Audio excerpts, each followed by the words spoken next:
A magnitude 15 earthquake has the potential to completely destroy our planet and evaporate all the water in a matter of seconds, leaving Earth uninhabitable. Over 500,000 earthquakes happen annually, but none have a magnitude of 15. 90% of quakes occur in the terrifying Ring of Fire zone located around the Pacific Ocean. The ground there is like jello. It shakes almost constantly. The most powerful earthquake to have ever struck Earth had a magnitude of 9.5. That much power can lengthen or shorten the day. But there's probably an earthquake in the confines of your own home now caused by a speck of dust landing on a table. But it has a power of negative 15 magnitudes. Earthquakes happen when tectonic plates move. They're like Lego pieces that are not properly secured, and when they move up, down, or hit one another, the ground also moves, triggering earthquakes. This tectonic energy acts like a battery. It stores energy for a long time, up to 500 years. When this stored energy is released in a sudden burst, the consequences are horrifying. Even the strongest structures submit to this relentless force that leaves a trail of destruction in its path. In some instances, earthquakes can even trigger tsunamis, amplifying the chaos. Such a crazy amount of power can split the ground open and cause severe damage. The strength of an earthquake is measured by the Richter scale, but now it's being replaced by the moment magnitude scale. When there's an earthquake, we hear about how strong it is. It's usually from 1 to 10. Luckily, we haven't had a Richter scale earthquake yet. The most powerful earthquake to have ever happened in modern history occurred in Chile in the 60s. It was around 9.5 on the Richter scale, and it altered Earth's rotation and messed up the length of the day by around 2 milliseconds. It also triggered a massive tsunami and affected a vast area of 155,000 square miles. The Richter scale doesn't actually have a limit. Still, anything above 25 doesn't need measuring, because if that ever happened, we would simply turn into dust, and nobody would care to measure this disaster. As we said, the strongest earthquake had a magnitude of 9.5. If this magnitude had been just 0.5 stronger, it would have created a ruptured line 2,174 miles long. That is almost 7 times the size of Wyoming. A magnitude 11 earthquake would create a crack halfway around the world. Massive tsunamis would hit coastal areas, destroying everything, and Earth would get into a massive environmental crisis. If you love hiking, you would have new mountains to explore, created by the terrifying earthquake. Even the temperature would increase because of volcanic eruptions and the resulting greenhouse gases. It would turn our planet into a hot oven. The safest places would be far away from any buildings, seas, oceans, and mountains where there would be a low chance of a landslide. Countries unprepared for earthquakes would be totally destroyed, and cities would turn into piles of rubble and dust. Going up on the Richter scale would only make things worse. But don't worry, an earthquake of that power is impossible. Earth's crust doesn't have enough energy to produce such earthquakes. But there is something that has much more power and can produce mega earthquakes. Asteroids are powerful enough to destroy our planet, as we all know from the dinosaur era. That asteroid was around 6 miles long, and it caused massive damage to the planet. It triggered earthquakes that shook the ground constantly for months. These terrifying quakes were about 50,000 times stronger than the Chile earthquake. They also triggered a tsunami that was 30,000 times more powerful than the Indian Ocean tsunami. And the latter was one of the most devastating tsunamis to have ever struck Earth. The earthquakes caused by the asteroid had a magnitude of 11, making it the most powerful and scariest natural disaster ever. And let's hope it stays that way. The Indian Ocean tsunami affected only certain areas of the world. Meanwhile, the asteroid tsunami affected every part of the world and had 33-foot-tall waves. Even if you had traveled to the most remote place on Earth, you wouldn't have been able to hide from this Grim Reaper. A 15-magnitude earthquake wouldn't be 15% stronger than the Chile earthquake. The scale doesn't work like that. It would be around 100 million times more powerful than a 9.5 magnitude quake. It could make all the water on Earth evaporate, leaving us devastated and without any H2O to survive. All ecosystems would collapse, all food chains would be broken, and only some super strong bacteria would probably survive the impossible. That is only a fraction of the frightening things that could happen. The ocean is like the AC for our planet. Without it, Earth would be super hot. The ocean also serves as a shield from the sun's powerful rays. It acts as a heat absorber and cools Earth. Scientists think that the most dangerous thing would be the inability of Earth's crust to survive the violent shakes of the 15-magnitude earthquake. If our planet miraculously survived and didn't turn into dust, there would be massive openings in its crust. The ground would become gelatinous. It would randomly move up, down, left, and right, and no building would survive that. Our civilization would be brought back to the Stonehenge era. Tectonic movements like this are devastating. A similar thing happened in Japan when tectonic plates moved 165 feet from each other and then snapped back together, creating a 9-magnitude earthquake. No place on Earth is immune to this bone-chilling natural phenomenon. Still, certain places have higher chances of being destroyed than others, like the Ring of Fire, where 90% of earthquakes happen. This is a place where earthquakes are almost everyday occurrences. The Ring of Fire is located in the Pacific Ocean. It forms a ring around the continents that surround the Pacific. There, several tectonic plates meet, creating highly unstable ground. To make the problem much more terrifying, 75% of active volcanoes are located in this area. 90% of dormant volcanoes are also there, making this place extremely dangerous. Scientists carefully study this region to find a way to predict when the next earthquake might strike. The Ring of Fire is not the only place at risk of earthquakes. In California, along the San Andreas fault line, 2 tectonic plates have been storing power for more than 200 years. The San Andreas Fault is 715 miles long and has the potential for a massive earthquake. This region has its fear of violent earthquakes like the one that happened in San Francisco in 1906. It had a magnitude of 7.8 on the Richter scale. Scientists' predictions are terrifying. They say that the chance of a 6.7 magnitude earthquake is very high in the area. If all hell starts to break loose, you should know how to survive. Avoid anything that might fall on you, like windows, closets, or unstable ceilings. The official phrase from emergency experts is drop, cover, and hold on. Stay low to the ground. Hide under something stable like a table, and remain there until the shaking stops. Make sure to stay in your shelter for another minute or two, just in case there are aftershocks or loose debris. Use your nose and smell for gas. If you do smell it, don't turn the lights on or do anything that might ignite it. Stay strong and be safe. Rocks rolling down the slopes of a rumbling volcano, pushing other bigger rocks on their way, and eventually tumbling down into the ocean in a humongous cascade, causing a wave the height of which the world's never seen before. This is what might happen if the Helena slump of the Hawaiian Big Island falls off into the water. The Kilauea volcano is far from dormant. The latest eruption occurred in 2018. Its eruptions are usually accompanied by earthquakes of different magnitudes, and with each quake, the magma rocks on the slopes of the volcano shift down.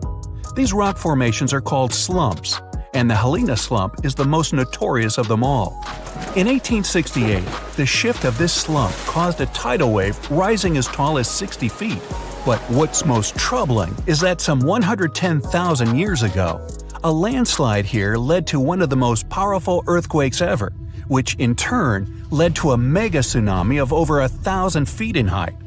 Scientists are worried that such an event may repeat in the future. If that happens, the wave might engulf the whole of Hawaii and easily reach both North and South American coasts. Geologists are quick to reassure, though, that a landslide like this is unlikely to occur anytime soon. It's just too early for that. But when it finally does, the consequences will be catastrophic. Have a nice day! Yellowstone National Park in the western USA is world famous for its dazzling views, and especially the colorful Grand Prismatic Spring at its very heart. But we should all stay aware that Yellowstone is, first and foremost, an enormous caldera, basically a slumbering supervolcano. The difference between a regular volcano, like Kilauea from earlier, and a supervolcano is that the latter is thousands of times more powerful. Imagine an eruption spewing tons of huge rock and rivers of hot lava, pumping out clouds of ash that make countries stop air travel for weeks. And now multiply all of this by 1,000. This is what a Yellowstone eruption would look like. At first, a huge area in the middle of the national park would shake, crumble, and then blast upwards in a megaton explosion. Lava flows and magma rocks would cover the area of about 40 square miles, roughly half of Washington, D.C. But the greatest danger is the volcanic ash. The ashen plume would rise miles above and get carried by the wind in every direction. Since the eruption would be far from ordinary, the spread and damage would also be much greater than usual. The ash is thick and heavy, so it would cover a vast area in a blanket, destroying crops and even buildings. Worse still, it would spread in the air and block out the sun, leading to a drastic drop in temperature and an artificial winter. Even regular volcanoes can lower temperatures worldwide by a few degrees. A supervolcano may potentially cause a new ice age. Luckily, the chances of Yellowstone supervolcano erupting in the near future, or at all, are extremely low. There have been only 3 of those in the history of Earth, and there's no evidence such a disaster should repeat. Scientists estimate the probability at 0.00014%, which is lower than the chances of an asteroid wiping us all out. Speaking of which, if dinosaurs could talk, and were at least still alive for that matter, they'd tell you that asteroid threat is as real as it gets. Scientists at NASA say they've tracked 90% of all near-Earth asteroids of significant size, and none of them are a matter of any concern. But there are still the other 10% in the great unknown. What's more, asteroids can change their line of flight because of the pull of other celestial bodies and eventually turn our way. Lucky us. Now, if an asteroid big enough, like a mile across, hits the Earth, it will first cause an explosion powerful enough to erase a dozen big cities in a matter of seconds. Then the impact will raise a cloud of dust and debris that will block out the sun, just like the ash cloud from a volcano, and cause a centuries-long winter on the whole planet. But even if it falls into the ocean, which is more likely, a resulting wave will rise several miles high, washing coastal cities off the face of the planet. But at least there won't be a new ice age.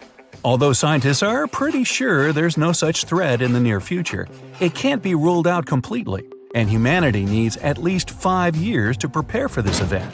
If a big near-Earth asteroid suddenly changes its course and turns right toward our planet, we won't stand a chance against it. Disaster movie, anyone? A much more probable calamity, though, rests right beneath our feet. It's the San Andreas Fault in California. The fault has been ready for rupture for years now, and scientists estimate that an earthquake along this line is likely to occur in the next 3 decades. And when it happens, it won't be nice. They expect a magnitude of 8.0, which is comparable to some of the most devastating quakes in history. It's all the more dangerous since California is home to some of the most populated cities in the western U.S., including Los Angeles and San Francisco.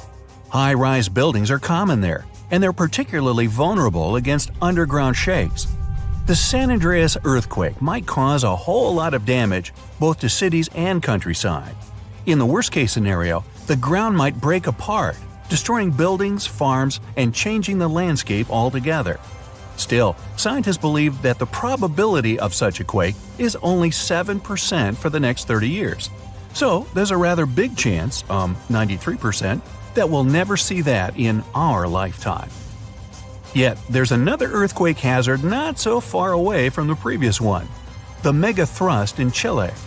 The country sits right above the subduction zone, an area where 2 tectonic plates meet and go one beneath the other. At the place of their meeting, stress has accumulated because of their continuous movement, and once that strain is too much, a major earthquake occurs. Chile has experienced a lot of quakes in the recent years, and scientists are worried those might be preparing the area for a really big one.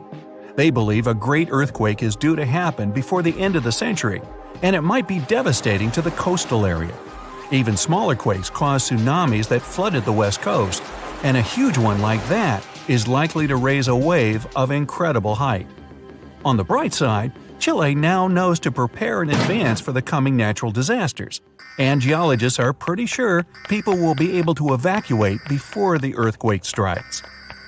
In September of 1859, astronomer Richard Carrington was looking at the sun and suddenly saw a bright flare on its surface. He made a note of it in his records, but only realized how important it was a couple of days later. The energy from that flare reached Earth and struck it directly, causing northern lights to appear above Cuba and burning telegraph lines all around the world. This was dubbed the Carrington event, and it was a solar storm.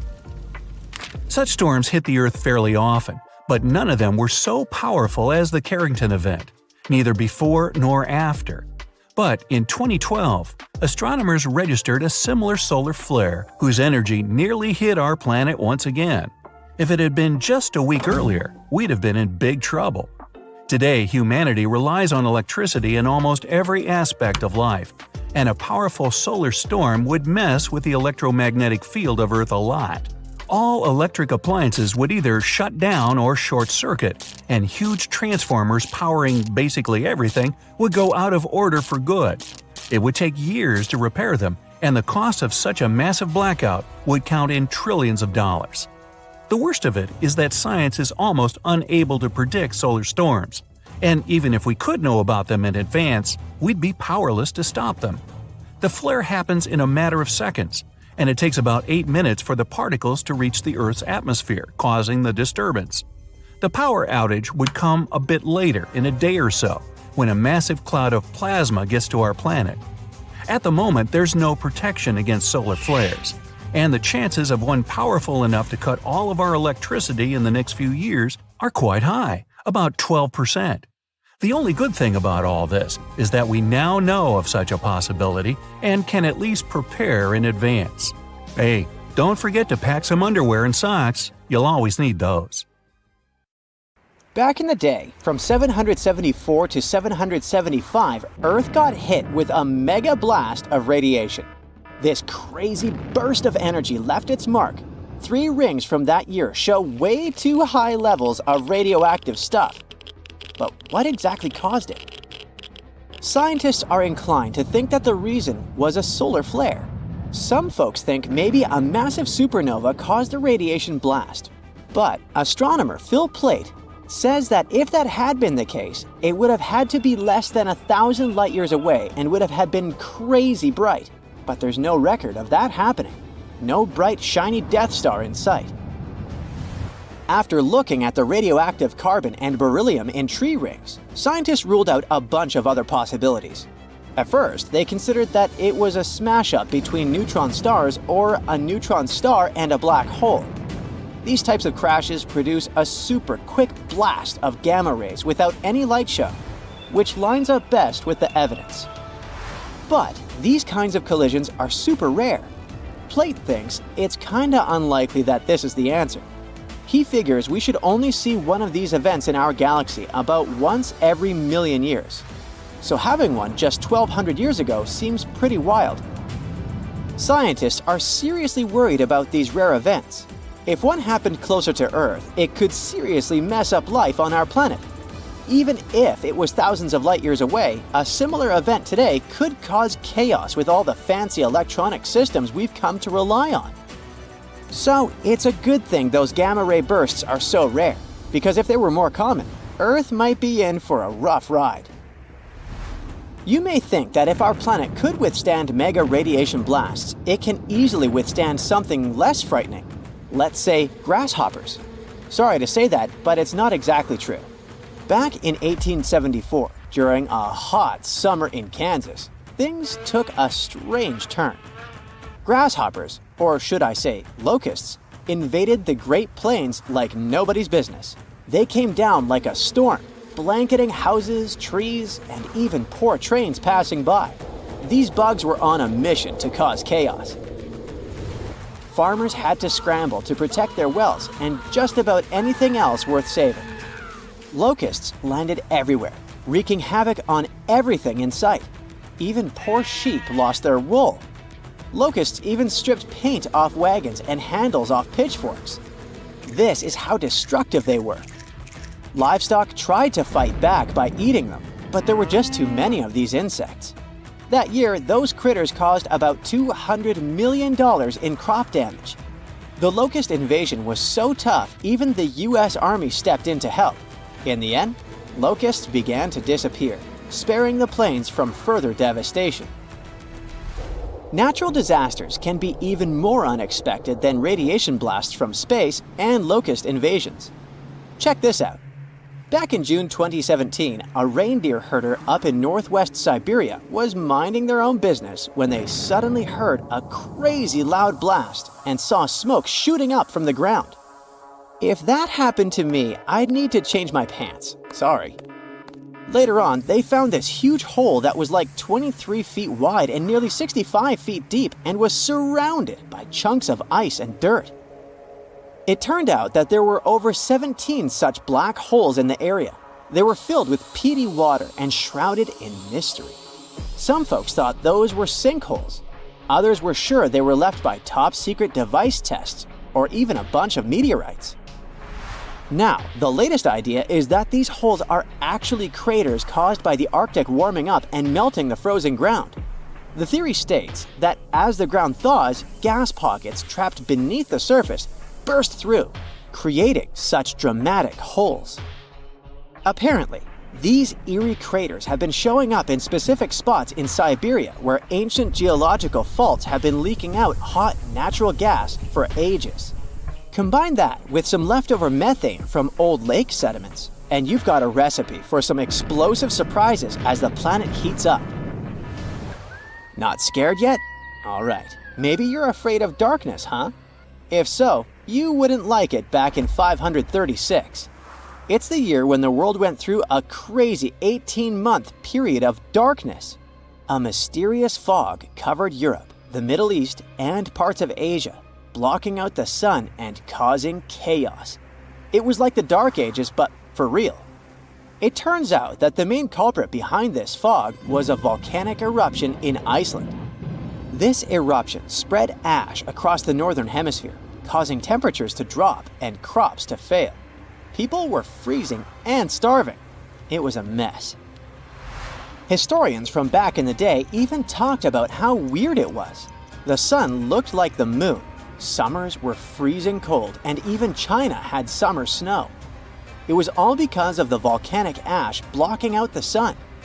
And to make things even worse, this period of darkness sparked the beginning of the bubonic plague in 541. Talk about a rough time to be alive. Let's go back to Siberia real quick. Back in 1908, way out in the wilds of Siberia, an asteroid dropped for an unexpected visit. Today, we know it as the Tunguska asteroid, but it didn't get its name instantly. Local folks only caught a glimpse of the show. A bright fireball streaking across the sky, followed by a massive boom. Trees went flying, fires blazed, and animals weren't too happy about it either. But since the area was so remote, not many folks took notice. For almost 2 decades, nobody bothered to check out the Tunguska site. People had too much on their plates back then. But then, scientists finally made it out there and found evidence of the asteroid's shenanigans. Later in expeditions, they found some spacey microparticles. Fast forward to now, and NASA has a whole planetary defense thing going on. They even sent a mission to test out asteroid deflecting tech. Because who knows when the next cosmic rock will come knocking on our door, right? In the middle of the 19th century, there was one more epic solar storm called the Carrington Event. It may not sound like a big deal to you, but it had pretty rough consequences. The next day after the storm, Earth was hit with this insane geomagnetic storm that threw telegraphs off the rails and brought auroras to the tropics. And it's the place where they normally never show up. Turns out, all this space weather madness started with weird stuff happening on the sun's surface, like sunspots. From these spots, solar flares and other crazy electromagnetic stuff can pop out and mess with our technology. Massive solar storms like this one can shoot out from the sun at speeds of up to 1,800 miles per second. They can contain billions of tons of solar material, complete with a sassy little magnetic field that loves to mess with Earth's magnetic field when they meet. Now, listen closely. We're getting close to the next solar maximum in 2025, so it's a good time to check out the history of the worst solar storms, like the Carrington event, and take notice. Imagine if a similar storm hit today. An internet apocalypse, anyone? Businesses would be sent offline and we'd be facing some serious damages. Luckily, these mega solar storms don't happen very often. But hey, space weather is tricky to predict, so who knows when the next one will hit? You look out the window and see the trees moving uncontrollably. The winds are so powerful, they're practically tearing down anything in the street. There are also tons of water raining down on you. You're driving as fast as you can, but suddenly your car stops. You've heard the terms typhoon, cyclone, and hurricane, but you most likely don't know how they're different. The official scientific term for all three of them is a tropical storm. While they're practically the same thing, and they form the same way, they're different depending on where they occur. Hurricanes are the ones that form over the Atlantic Ocean or the Eastern Pacific Ocean. Tropical cyclones act as giant engine turbines powered by warm, moist air and form only over warm bodies of ocean water near the equator. The warm and moist air surrounding the ocean rises and leaves low-pressure air close to the surface. In turn, the air below becomes moist and warm and also rises. The cycle goes on, with warm air pushing up and squeezing the low pressure near the surface, only to rise as warm, moist air. When the warm, moist air cools off, it forms clouds. These clouds create the tropical storms we all fear. The storms spin the same way as the Earth is rotating. So, storms to the south of the equator rotate clockwise, and storms north of the equator spin counterclockwise. The eye of the storm happens when the storm spins so fast that it actually becomes visibly clear in the center with low air pressure. But you'd have to look at it from above, which is super risky. Tropical storms normally move at around 39 miles per hour.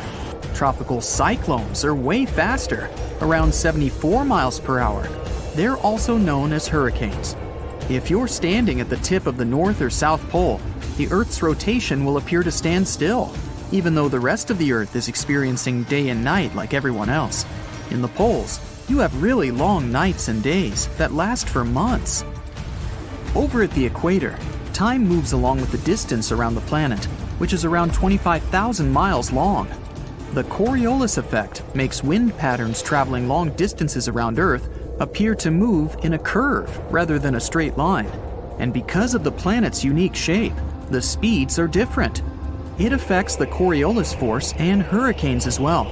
Because there's no curving of the object's path as measured relative to Earth's surface at the equator, the Coriolis force equals 0. A hurricane starter pack includes deep, warm ocean water. It all happens in the moist middle layers of the atmosphere, with a chilly atmosphere on top. It also takes some low wind and some surface disturbance. And it can stretch around 300 miles away from a large body of water where the center of a large hurricane is. The good thing is that hurricanes get weaker when they hit the land because the warm water in the middle of the ocean isn't giving it the juice it needs to stay pumped. But it'll still carry a sustainable amount of damage with the strong winds and rain. In 1900, one of the biggest hurricanes struck near Central America and in the Gulf of Mexico. It then went as far as Florida and Texas and is considered to be the most devastating hurricane in the United States' history. They first detected it on August 27th, and it lasted for many days. By the time it reached the Texas coast, the storm had turned into a Category 4 hurricane. Hurricanes are categorized on wind speed and intensity using something called a Saffir-Simpson scale. There are 5 different categories from 1 to 5, with 1 being the weakest and 5 being the strongest. A Category 1 storm has winds moving at between 74 to 95 miles per hour. You can expect some trees to be uprooted and mobile homes destroyed. it can take out some home exterior and cause major power outages. Category 5 hurricanes speed up to over 155 miles per hour and leave nothing in their path. They can even wipe out some buildings right off their foundation. And because the winds are faster, there is more damage around its radius. Another thing to expect is lots and lots of flooding. The people of Galveston had less than 4 days to prepare for the arriving storm that even stretched out to Oklahoma and Kansas with 20-foot flash floods. The Great Hurricane then made its way to the Great Plains and turned towards the Great Lakes, New England, and reached southeastern Canada. The storm was so bad that more than 3,600 homes were damaged, even though they were sturdy enough to withstand the storm. Given the population numbers back then, it was equivalent to hundreds of thousands of houses destroyed, if not millions. The total property damage was around $30 million then, which would be a lot more now because of inflation. After the devastating storm, the people of Galveston built a 3.5-mile seawall and raised the whole city level by as much as 16 feet. Eventually, they raised the seawalls to 10 miles, just in case. If a storm like the one in Galveston struck in modern times, there wouldn't be enough places for everyone to hide. The population has increased significantly all over the areas where the storm struck back in 1900. So, imagine yourself sitting in your car and getting the breaking news. It says a storm has just hit the Gulf of Mexico and east of it near Cuba. No biggie, since you're all the way in Texas. So you drive back home. There's plenty of people at gas stations and in supermarkets. The news now states that the storm will likely gain momentum and strike right where you live. Okay, now it's time to panic. You want to get some stuff to prepare for the incoming storm, but all the shelves are empty by now. Everyone is pushing and shoving like at a rock concert. You grab whatever you can find and make your way back to your car. You're lucky enough to purchase some extra gallons of gasoline, just in case. You drive from supermarket to supermarket to try and get some stuff, but you're out of luck. Finally, you find a place that still has some essentials. You start stocking up your shopping cart when the local news urges everyone to evacuate. You only have a matter of hours to leave. But you left your dog at home! You rush against the traffic to get there. Your entire neighborhood is completely empty. You fetch your precious pooch and grab some important things before leaving. There's just a little time left, and you can already start to feel the winds picking up and the ocean nearby. The news tells you the hurricane has already struck Florida. You get in the car, but it won't start. Since you were driving so fast, you didn't realize that you emptied your gas. Good thing you got those extra gas cans on the way. With half a tank, you can get out of your city and into a safe place where everyone is going. The winds are getting stronger. There's no way you're going to outrun this storm. There's no one in sight since they all left early. It starts raining heavily. You can see some trees swaying like crazy. Finally, you find something that looks like a large shelter. You reach it to find out that it's just an abandoned mall. And then, the worst happens. You realize you've been going in the wrong direction all this time. You get out of the car for a bit to stretch out and see which road to take. The winds are so strong that you go back to the car only to find out that your dog ran off. You can't find her anywhere. You drive around and call out her name, but she doesn't respond. You see her standing behind some bushes barking. You run down to her and discover that she has found a cool underground abandoned shelter. The winds have now reached a dangerous point where you can't drive anymore. You gather your stuff and head down. It's complete with everything and even has a bed. You can hear the winds and rain above you, but you're snuggled up with your dog. The next day, you get up and see that your car has been tossed over to another road, and there's not a single tree in sight. But hey, you can at least be happy you survived one of the strongest storms in the world. If you walk through this small stone doorway in Hierapolis, Turkey, you might never come back alive. Back in ancient times, people thought it was some sort of portal to the underworld. Romans would go in carrying perfectly healthy bulls, but after a few minutes, they would watch these animals collapse as if hit by some mysterious force. But what's even weirder is that nothing happened to people. They could walk in and out just fine. Now, recent studies might have an answer for these eerie happenings, and it all has to do with people's heights. The gate, known as plutonium, named after Pluto, the deity of the underworld, is a stone doorway leading to a small 32-square-foot cave. But the real danger is what is going on beneath it. Hierapolis is a super active geological area, and there's a big crack under the city that constantly emits volcanic carbon dioxide, which comes up as a visible mist. During the day, the sun dissipates the gas. At night, the gas forms some kind of a carbon dioxide lake on the sheltered arena floor. At dawn, you need to get out of there before it's too late. This whole place can turn particularly life-threatening right before the sun rises, when the carbon dioxide concentration, about 15 inches above the arena floor, reaches 35%. That means birds, bulls, and even humans can suffocate and pass away in just a couple of minutes. But there is a scientific reason that explains how Romans could get out of there unharmed. The carbon dioxide concentration drops quickly with height. So animals perished while their handlers, being taller and standing up, could walk out and breathe safely. Most people can't stay inside the Bagarn fort after sunset. This 16th century fort, located about 146 miles from Delhi, is known as one of the most haunted places in India. During the day, the area is bustling with visitors who can walk through the main gate of this once grand fort city and check out the ruins of temples and palaces. But they will also see this big sign at the gate that dramatically warns everybody that all access is strictly forbidden after dark. That's probably because at night, according to locals, women can be heard screaming and crying in that place, along with the sounds of bangles breaking and strange music.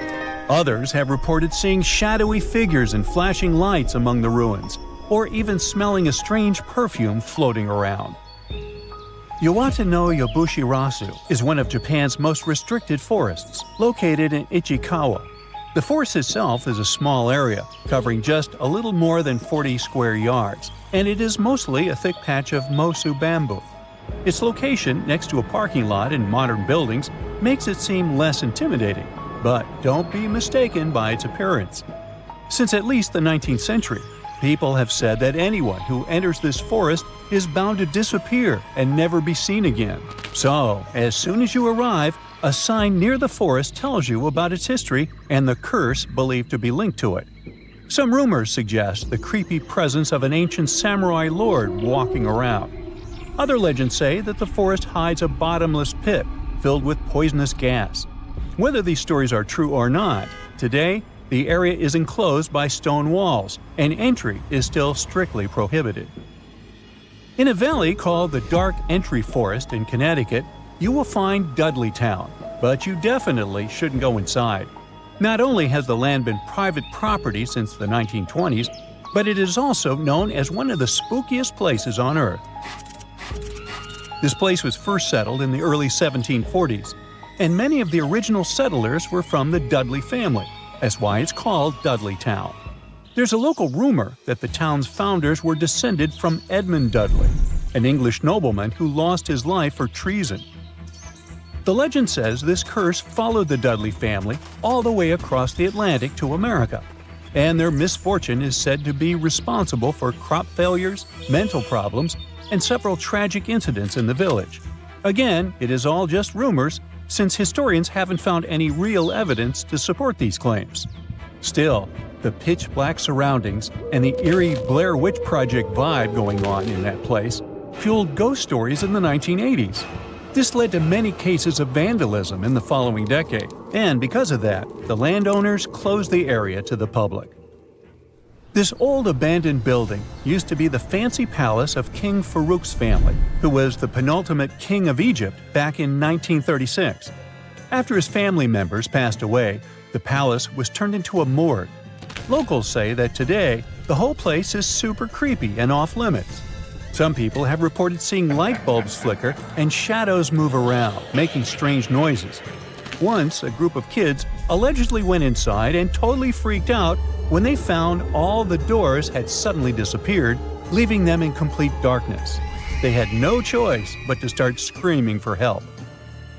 This Hawaiian island has been off-limits to people for over a century.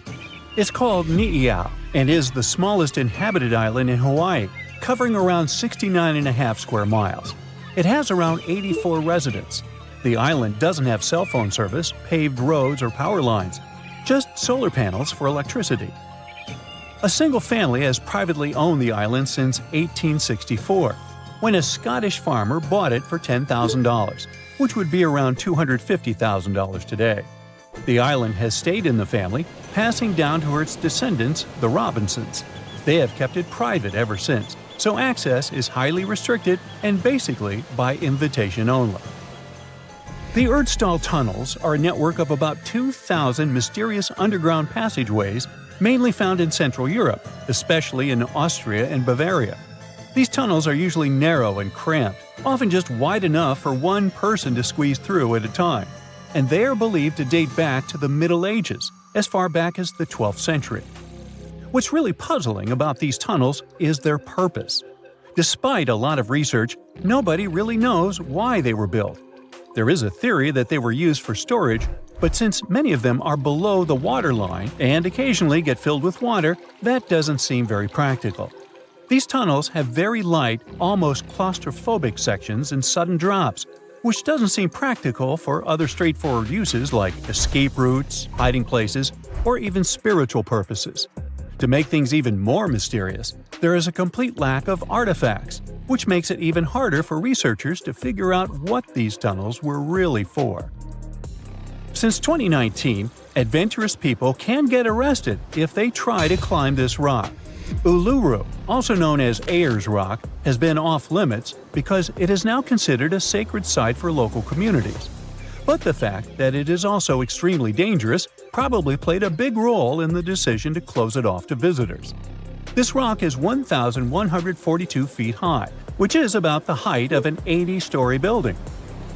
The climb to the summit can be very slippery, and high temperatures, which can hit 116 degrees Fahrenheit in the summer, have led to people passing away from dehydration and heat-related issues. Something even creepier happens at the top of the rock right after storms. When it rains, small tadpole-like crustaceans called shield shrimp hatch in temporary water holes and rock pools on top of Uluru. These extraterrestrial-looking creatures are about 3 inches long, and they spread their super-resilient eggs everywhere. When enough summer rain comes, they hatch and go wild, feeding on microorganisms and bacteria in the water. How these strange creatures end up in the fleeting pools on top of Uluru is still unclear, but the most likely explanation is that their eggs might travel there with the wind. The surface of this river looks as if it's covered with fish scales. Is it a giant water dragon or some other ancient monster? Not really. The explanation is much more boring, but surprising at the same time. Now let's start from the very beginning. This is the Shantang River in China, and this is Hangzhou Bay, its estuary, which is the tidal mouth of a river, where the tide meets the stream itself. Now this area is home to the world's largest tidal bores. A tidal bore is a strong tide that pushes up the river against the current. In the Shantang River, such tidal bores can reach a whopping 29 feet. The area regularly sees trains of large waves moving upstream. But in 2021, during a scientific expedition, experts discovered a marvelous natural phenomenon unique to this area. Sometimes, the tide comes in swirling waves. That's the famous fish scale tide. Thing is, this region has rotating currents, which means that the tide doesn't just move inland and then simply reverses its direction. Instead, a rotating current easily changes direction without changing its speed. This makes the Shantang River perfect for winding up with groups of waves crashing into one another at oblique angles, which is like a cross sea. Let's speak about this phenomenon now. These four-sided wave patterns in the ocean look mesmerizing, as if the ocean deities decided to play a round of giant chess. But what you observe is the phenomenon known as square waves. They're often called cross-sea and grid waves too. The thing is, most waves reach the shore and break parallel to the coastline. But in some regions of the world, these waves create a chessboard-like pattern on the surface of the water. When you look at these waves from above, you might think there's an underwater grid forming square-shaped ripples. But square waves aren't caused by anything taking place beneath the surface of the water. They're the result of the way the water moves. Weather patterns in certain regions make waves form at different angles. When two opposing swells crash, we've got this unique pattern on our hands. However beautiful and unusual this natural phenomenon is, it's also extremely dangerous. If you spot square waves while swimming, get out of the water immediately. Square waves usually come hand in hand with rip currents, incredibly strong currents flowing seaward from the shore. Plus, square waves can reach 10 feet in height, and that's not something even an experienced swimmer can deal with. So, we're done with the seas for the moment and are moving to the largest active volcano in Europe. It's Etna, and it continues to amaze us with jaw-dropping smoke ring shows. But wait, people live there. Isn't it time to evacuate them? The volcano looks like it's about to go off. Well, let's calm down. There's no need to fuss. Experts assure us that the production of such rings doesn't mean that a big eruption is on the way. These white smoke rings are made of water vapor and are generated by bursts of gas bubbles inside a narrow duct over a magma chamber. Etna was even nicknamed the Lady of the Ring, and currently the volcano is breaking its own records. For example, in the year 2000, the volcano produced around 5,000 such smoke rings. According to researchers, no other volcano on Earth produces as many volcanic vortex rings as Etna. Southeast Crater is especially active. It emits countless beautiful vapor rings. Now, don't look away from the sky. You might witness something like what the residents of New Jersey saw recently. A massive fireball lit up the sky in the Garden State and surrounding areas.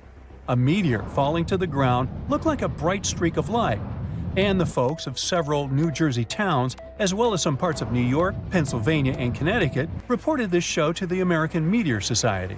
Security camera footage posted online by some witnesses of this awesome phenomenon showed the flash dash across the sky within a couple of seconds at 3:43 a.m. Another unbelievable phenomenon captured recently is one of the rarest in the world and almost impossible to see with the unaided eye.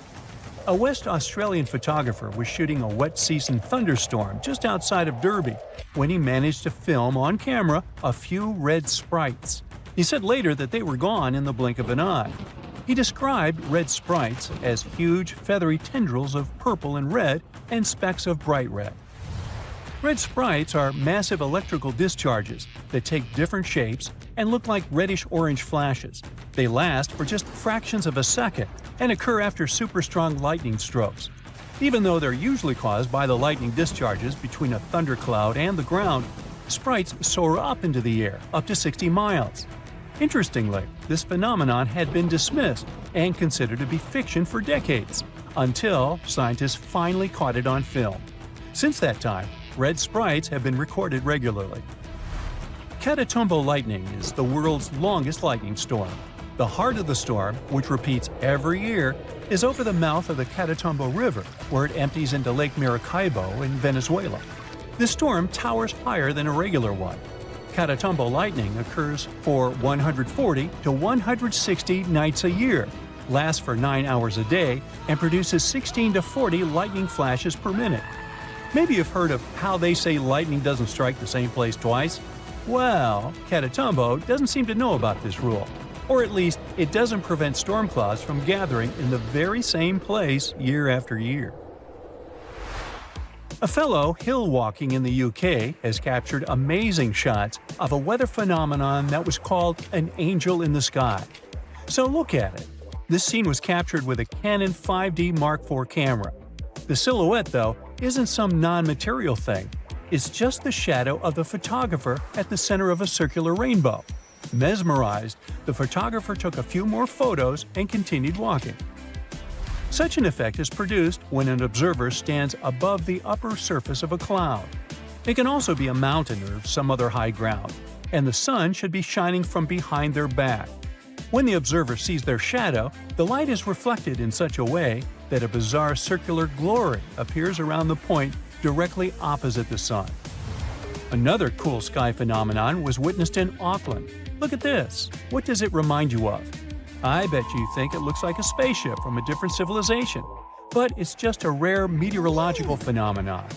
Everyone who saw the circular cloud formation said it looked like a hole in the cloud cover, and some also added that a small rainbow was visible inside. This phenomenon is known as a fall streak hole and a punch hole cloud. Such a formation is quite rare. Even experts have seen it just a few times throughout their careers. What happens here is some sort of atmospheric disturbance within supercooled water, the disturbance being an airplane or something similar. As a result, the supercooled water rapidly turns into ice crystals. Since the crystals are heavier than the surrounding cloud, they fall out, leaving a hole behind. The process happens high up in the atmosphere and is quick. It takes only minutes or so. Well, let's get back to the ground and examine the phenomenon people in the US can witness. It's an extremely rare one. Nothing similar has happened like this since 1803. What is it? Billions of cicadas from two different broods are merging together from the underground after more than 200 years. All these loud singing insects belong to two distinct families of periodical cicadas. One group emerges to the surface every 13 years, and the other every 17 years. It's a rare occurrence when the cycles of both groups align. This year, this once-in-a-lifetime event is taking place since two groups with different cycles are emerging at the same time. These broods are known as Brood 13 and Brood 19. They have been seen and heard across the southern U.S. and as far north as Illinois. It was the beginning of the 20th century, and two rivals, Robert Scott and Roald Amundsen, set on their expeditions to become the first people in history to reach the South Pole. The race wasn't easy, and it ended tragically for Scott. Amundsen has won and set his tent on the pole before his rivals. A member of Scott's expedition known as Terra Nova, British geologist Thomas Griffith Taylor, not only survived the harsh conditions but also made an unexpected discovery. He found a waterfall of what appeared to be blood at the rocky base of the glacier, which now has his name, in 1911. It took scientists more than a century to figure out what is behind the eerie coloring. A team of American scientists journeyed to Taylor Glacier with powerful electron microscopes to analyze its contents. Previous studies had scratched the surface of the Crimson Enigma, but no one had previously done a full-scale analysis of its mineralogical makeup. These researchers unleashed a whole arsenal of analytical equipment and spotted little iron-rich nanospheres. These teeny-tiny particles, 1/100th the size of human red blood cells, originate from ancient microbes. They flourish abundantly in the meltwaters of Taylor Glacier. These nanospheres are jam-packed with iron, silicon, calcium, aluminum, and sodium, forming a unique composition that paints the subglacial water a vivid shade of red.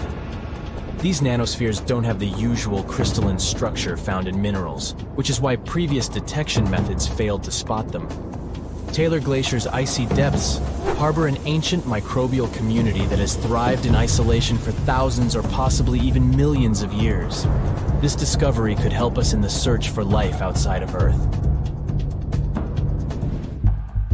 Dr. Ken Levy, a research scientist at Johns Hopkins University, has some impressive expertise in planetary materials and the analysis of Martian samples. He decided to find out what would happen if a Mars rover landed in Antarctica. Could it figure out what makes bloodfalls so mesmerizingly red? So, researchers treated bloodfalls as a simulated Martian landing site. They used techniques inspired by the rovers exploring the red planet. The samples they collected were sent to Johns Hopkins processing facilities. There, Livy unleashed the power of transmission electron microscopy and revealed the enigmatic nanospheres. He made the conclusion that our current methods of analyzing other planets' surfaces with rovers fall short. They can't unravel the true nature of environmental materials, especially on chilly planets like Mars. These materials might be super tiny and non-crystalline, throwing off our detection methods. To truly grasp the essence of rocky planets, we'll need transmission electron microscopes. Strapping one onto a Mars rover isn't feasible yet, but it could mean a start of a new era in space exploration. Have you ever seen a waterfall on fire? Every February, when the stars align just right, Horsetail Fall in Yosemite National Park gets a sensational makeover. As the sun sets, its rays hit the waterfall at the perfect angle, transforming it into a blazing display of vibrant orange and red hues. We don't know exactly who and when discovered this natural miracle, The original valley dwellers may have known about it, but they kept it to themselves. It wasn't until 1973 that photographer Galen Rowell captured the first known photo of the waterfall, bringing it into the limelight. Since then, the firefall has become a global sensation, spreading like wildfire on social media and drawing crowds from far and wide. This magnificent cascade draws hundreds of spectators every year, but they can only see the show under certain conditions. First things first, Horsetail Fall needs a flowing stream. If there's not enough snowpack in February, the waterfall won't have enough water to create the magic. The temperatures must be warm enough to melt the snowpack during the day. If it's too chilly, the snow will stay frozen, and the fiery spectacle won't ignite. Second, we need a clear western sky at sunset. Those sunbeams need a straight path to hit Horsetail Fall and make it come alive. And since the weather in Yosemite is ever-changing, clouds can magically clear up just in time for the show. If all the conditions are just right, you'll witness the Yosemite Firefall in all its glory for about 10 minutes. The mystery of the sailing stones in California's Death Valley National Park has puzzled scientists for years. Heavy stones seem to have a mind of their own and move across Racetrack Playa, a dried-up lake bed. They leave behind a trail on the cracked mud. There were all kinds of theories to explain this phenomenon, from magnetic fields or dust devils, which are strong whirlwinds, to mischievous pranksters. No one has actually witnessed these rocks in action, which only added to the mystery. In 2006, a NASA scientist named Ralph Lorenz entered the scene. He was studying weather conditions on other planets, but he couldn't resist the allure of Death Valley and those elusive sailing stones. He had an eureka moment while tinkering at his kitchen table with a Tupperware container. Lorenz filled the container with water, leaving a small rock poking out, and chucked it in the freezer. Then he placed this icy construction in a big tray of water with sand at the bottom and gently blew on it. The rock began to glide across the water, leaving a trail in the sand. Lorenz had been studying how ice can make big rocks float and move along tidal beaches in the Arctic Sea. Applying this knowledge, he and his research team figured out that, under certain winter conditions in Death Valley, enough water and ice could form to make the rocks float across Racetrack Playa in a light breeze. And as they glided, they left their mark in the muddy terrain. The River of Five Colors, Cano Cristales in Colombia, has the unofficial title of the most beautiful river in the world. For most of the year, it looks like any other regular river. The real magic happens between the wet and dry seasons, when the water level is just perfect. This unique river floor is lined with a special plant, and when the conditions are right, it bursts into a dazzling display of colors. Think vibrant reds, stunning yellows, and lush greens, all mingling with the blue water. It's like stepping into a living rainbow with 1,000 shades in between. This phenomenal display only lasts for a few weeks, from September through November. During Colombia's wet season, the river flows too fast and deep, covering up the river floor and denying the plant the sunlight it needs to turn red. And in the dry season, there's simply not enough water to support the vibrant life in the river. So you have to catch it at just the right time. The reason behind Maldivian beaches glowing in the dark at night isn't a mystery, but it doesn't make them any less impressive. It happens thanks to the bioluminescent plankton. These tiny creatures are like little underwater disco balls, emitting a cool blue glow when they are agitated or on the move. Imagine walking along the shoreline and leaving behind glowing footprints. You can even take a night swim amongst these magical plankton.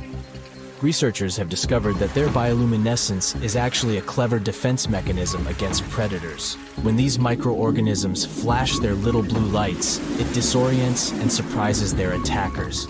The plankton produces this light using a chemical called luciferin. These enchanting plankton can appear at any time of the year. The best chances of seeing them in all their glowing glory are from June to December. During this period, there's a higher volume of plankton in the seas of the Maldives, creating the perfect conditions for a luminous show after the sun sets and the night sky takes over. You'll only witness the magic of bioluminescent plankton when tidal currents bring them close to the shore in large numbers. It's hard to predict exactly when this spectacular show will happen, so make sure to do your research and prepare to take photos with a high ISO to capture it. exactly like it looks in travel catalogs.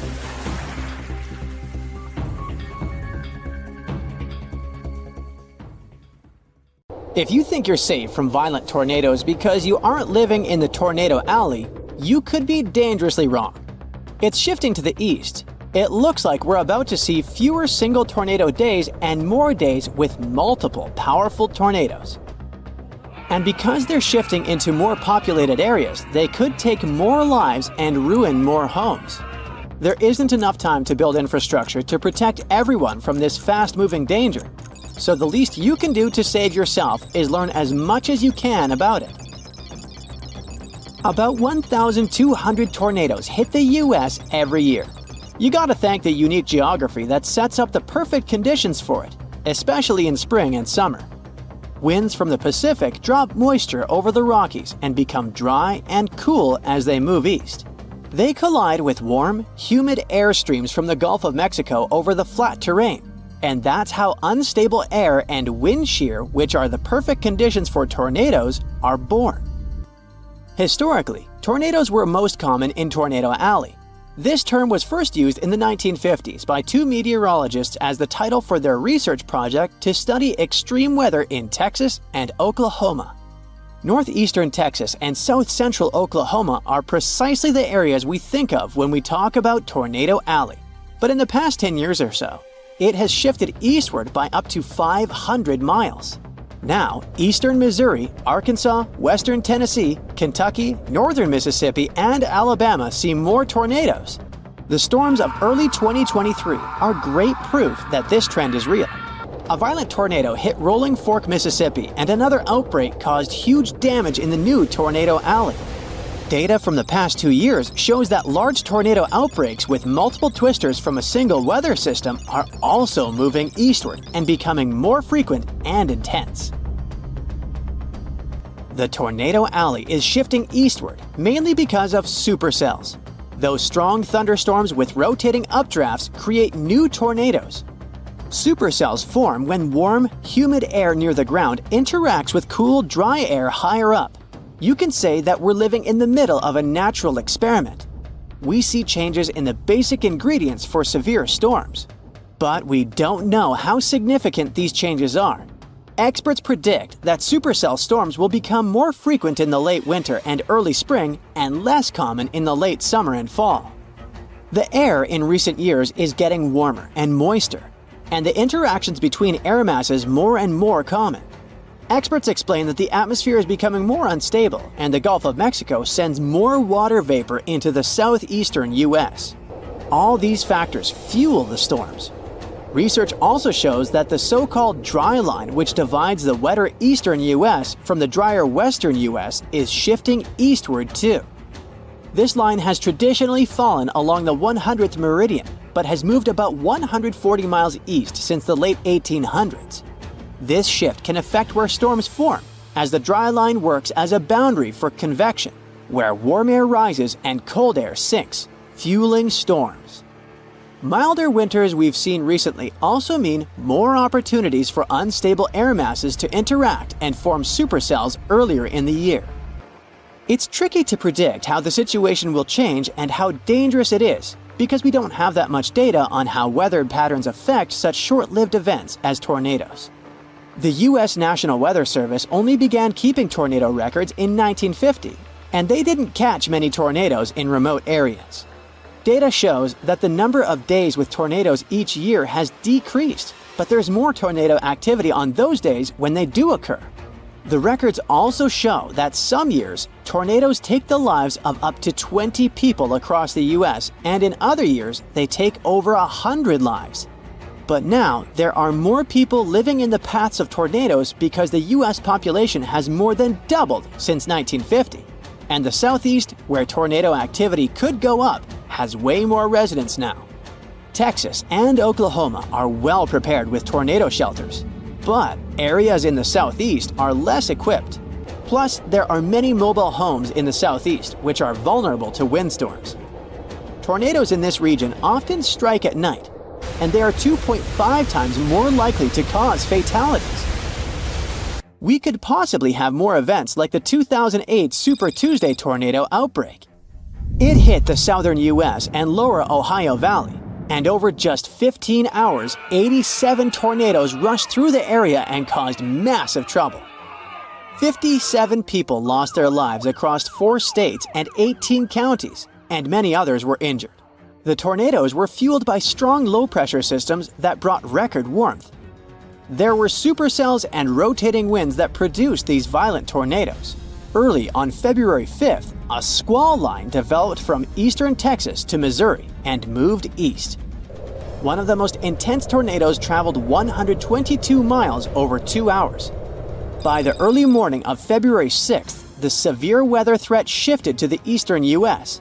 It caused wind damage as the cold moved out to the Atlantic, with snow and freezing rain from Iowa to Quebec. It ruined many homes and even swept some of them from their foundation, made mobile homes fly, blew many vehicles and tractor trailers off Interstate 40, and threw some cars on trees. There were wind gusts over 50 miles an hour from Arkansas to Indiana, hail the size of softballs, toppled trees, and power outages everywhere. Some areas were flooded because of heavy rains and melting snow. All this led to over 1,000 flight cancellations at Chicago's O'Hare and disruptions at Toronto's airport. The data from scientists can help new areas of the U.S. prepare for more tornadoes coming their way. The people in authority will also need to improve community shelters and warning systems and educate the locals on tornado safety.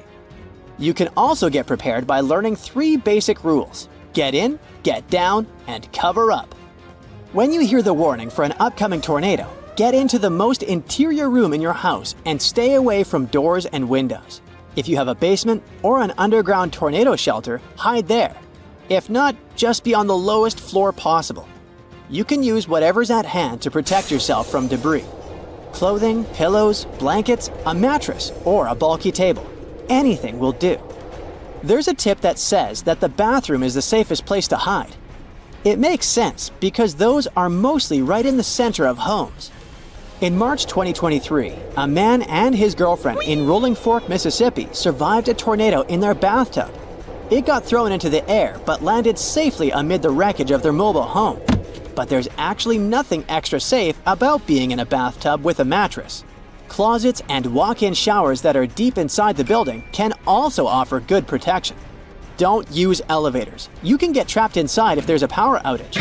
Stay in your shelter until you're sure the tornado threat is over. If you can, listen for updates from the National Weather Service, local radio, or TV. Multiple tornadoes can hit the same area, so it might not be safe to leave even after one has passed. When you do leave your shelter, be very careful. There could be flooding, debris, collapsing buildings, and blocked roads. Stay away from fallen power lines and puddles with wires in them, and don't use matches or lighters in case of gas leaks. Stay away from damaged buildings as they could collapse at any time. Being in a car during a tornado isn't much safer than being out in the open or in a parking lot. Many people get injured trying to drive away from storms. Tornadoes can produce hailstones the size of softballs and can easily smash a windshield. If you find yourself outside when a tornado hits, try to get inside any building you can find. If that's not possible, get as low as you can. Even a ditch or culvert can be safer than your vehicle. So in Westbrook, Maine, people saw an enormous ice disk in January 2019. This disk was like a wintry carousel. It was spinning away in the Penobscot River. Residents called it everything from an icy lazy Susan to a frozen spinning wheel. It was estimated to be around 300 feet wide, which made it one of the biggest ice disks ever seen. Weirdly, the spinning ice disk notion isn't new. They've shown up in places like Russia and Washington before. They were almost always a perfect circle. So why do they happen? Well, some scientists in 1997 thought it was because river water created a whirlpool effect around a chunk of ice, smoothing it out to be perfectly circular. Yet, in 2016, other scientists claimed that river currents helped these disks get started, but temperature changes kept them twirling. Warmer water makes the ice melt and sink, creating a vortex that keeps the disk spinning. The warmer the water, the faster it spins.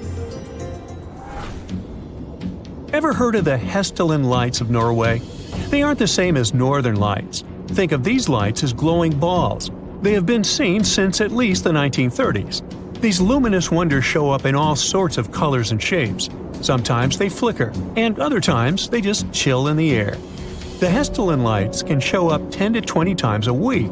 They appear both during the day and at night. They can last for just a few seconds or hover for over an hour. Interestingly, nobody has a clue about what exactly they are. The efforts to understand these lights include Project Hestilin, started in 1983, and later projects like the Triangle Project. Despite ongoing research, there's no consensus on the origin of the lights. Some suggested explanations include misperception of celestial bodies, aircraft, or mirages.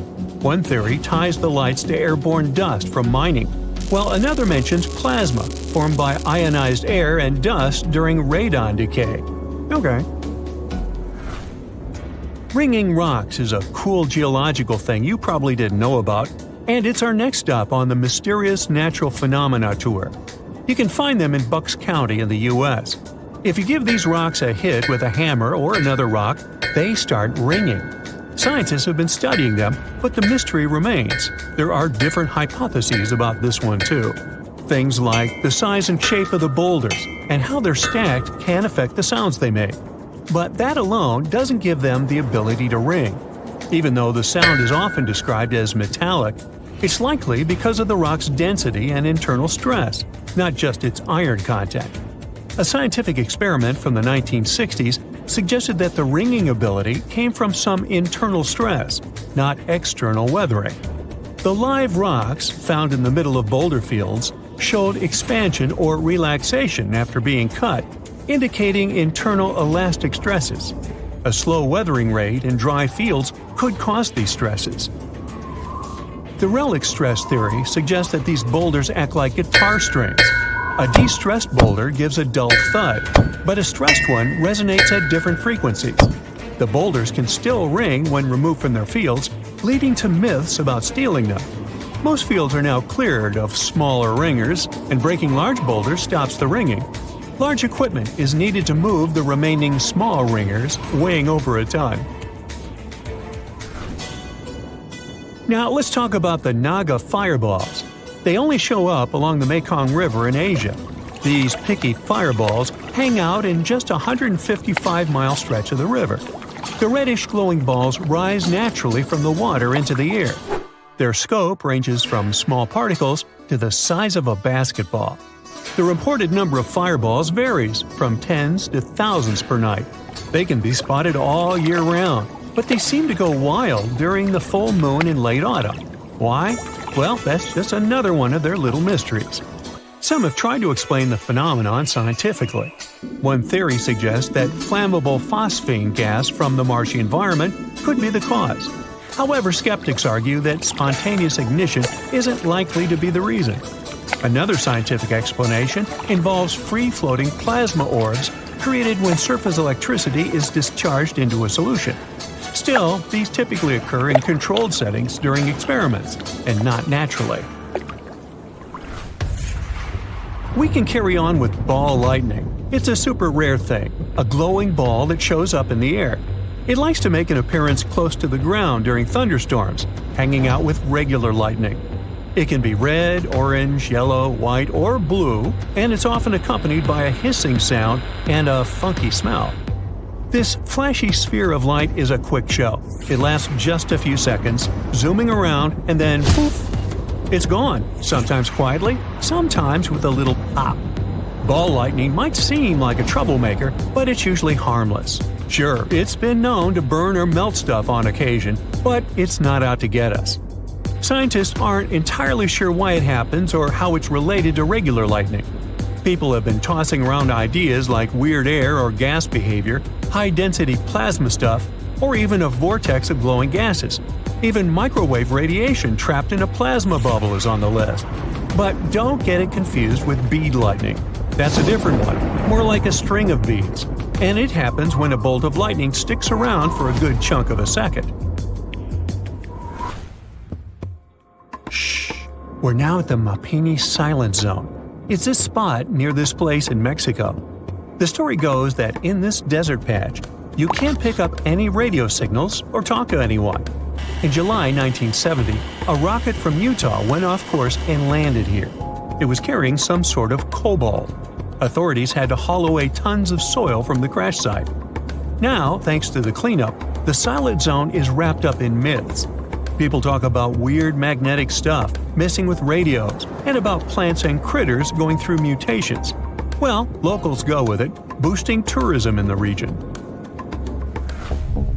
Alright, we can now talk a bit about the sun. Well, it's not just a big ball of fire. It's got an outer layer called the corona. Think of it as an invisible sun jacket made of gases. You usually can't see it because the sun is super bright. But there's a trick. During a total solar eclipse, when the moon slides between us and the sun, the corona shows up, all glowing and white. The corona is scorching hot, even hotter than the sun's surface, which is kinda weird. Scientists are on a mission to crack this heat mystery. They found something called heat bombs shooting from the sun into the corona, exploding and warming things up even more. But that might be just one piece of the puzzle. You see, the sun's surface is like a playground covered in magnetic fields. These magnetic fields create cool shapes on the sun, like loops and streamers. Special telescopes help us see these cool patterns up close. The corona stretches way out into space, and from there, it sends out the solar wind that moves through our solar system. Its particles are so speedy that they escape the sun's gravity. So, there's this cool spot called Kuala Sangalore Beach that you can only check out when the tide is low. The timing changes every day, and you can't get there when the tide is high. Most of the time, it's hiding under the sea, not even on the map. But when the tide's just right, bam, it pops up. Kind of like Malaysia's own version of Salar de Uyuni. People call it the mirror of the sky because when it's not underwater, it turns into a giant reflection of the sky. An awesome spot for cool Instapics. Besides being a sweet travel spot, it's also home to a bunch of marine life, like sea and baby clams that live all over the sandy shores. Living on our beautiful planet might seem safe, but only until you start thinking of all those dangers lurking just around the corner or in the vast darkness of the cosmos. Let's see what may eventually lead to the end of planet Earth. With each new potential threat, it gets more and more terrifying. Consider yourself warned. First of all, let's talk about hypercane. This natural disaster can get really extreme. A hypercane is a theoretical hurricane of unsurpassed power. It would occur if the ocean became overheated as a result of climate change, or a massive volcanic eruption could trigger it. In any case, these conditions would create a hurricane, which, unlike regular hurricanes, would stretch way beyond the lower stratosphere. The speed of such a storm would reach 500 miles per hour. The pressure inside the hypercane would be so low that it wouldn't let it wear out as quickly as other hurricanes. The hypercane could last for weeks on end. But the worst thing? It would likely damage or even destroy part of Earth's ozone layer, and the whole could be the size of the entire North American continent. Then we've got super destructive tornadoes. A tornado is a violently rotating column of air. It usually extends from a thunderstorm and is in contact with the ground. Inside a thundercloud, warm, humid air rises upward, and cool air falls down along with rain or hail. Such conditions can lead to the appearance of spinning air currents inside the cloud. Interestingly, these air currents start out horizontal, but at one point they can become vertical and drop down from the cloud, becoming a tornado. Some tornadoes are narrow, rope-like swirls, but others turn into wild funnels. Tornadoes are ranked with the help of the enhanced Fujita scale. A weak tornado normally lasts for a few minutes and doesn't move faster than 100 miles per hour. The next level is a strong tornado. Such whirlwinds can last for 20 minutes or so and have winds of up to 200 miles per hour. And then we can also have violent tornadoes. Those can last for more than an hour and move at a speed of between 200 and 300 miles per hour. On average, around 1,000 tornadoes occur in the USA every year. There's even a region that got named Tornado Alley. It's a 10-state area in the Midwest, but tornadoes can happen in any state. One of the most destructive natural disasters was the tri-state tornado in the USA. It was the world's longest-lasting single tornado that traveled 220 miles through Missouri, Illinois, and Indiana. At the same time, the average tornado's path is usually no longer than 5 miles. But what if one day, a tornado much bigger and way more powerful than any we've experienced before swiped through countries and continents? It would leave behind total destruction and devastation. And how about a supercell thunderstorm? It's the least common type of thunderstorm, but it's the most dangerous. It's likely to cause severe weather, damaging winds, very large hail, and even violent tornadoes. What makes supercells unique is a deep and persistent rotating updraft called a mesocyclone. Supercells can potentially last for hours and cause great havoc. An asteroid impact could end all forms of life on Earth too. If a space wanderer was large enough, it could cause widespread devastation, like it happened with the 9-mile-wide asteroid from 66 million years ago. It's rumored to have destroyed 3/4 of the planet's plant and animal species, including dinosaurs.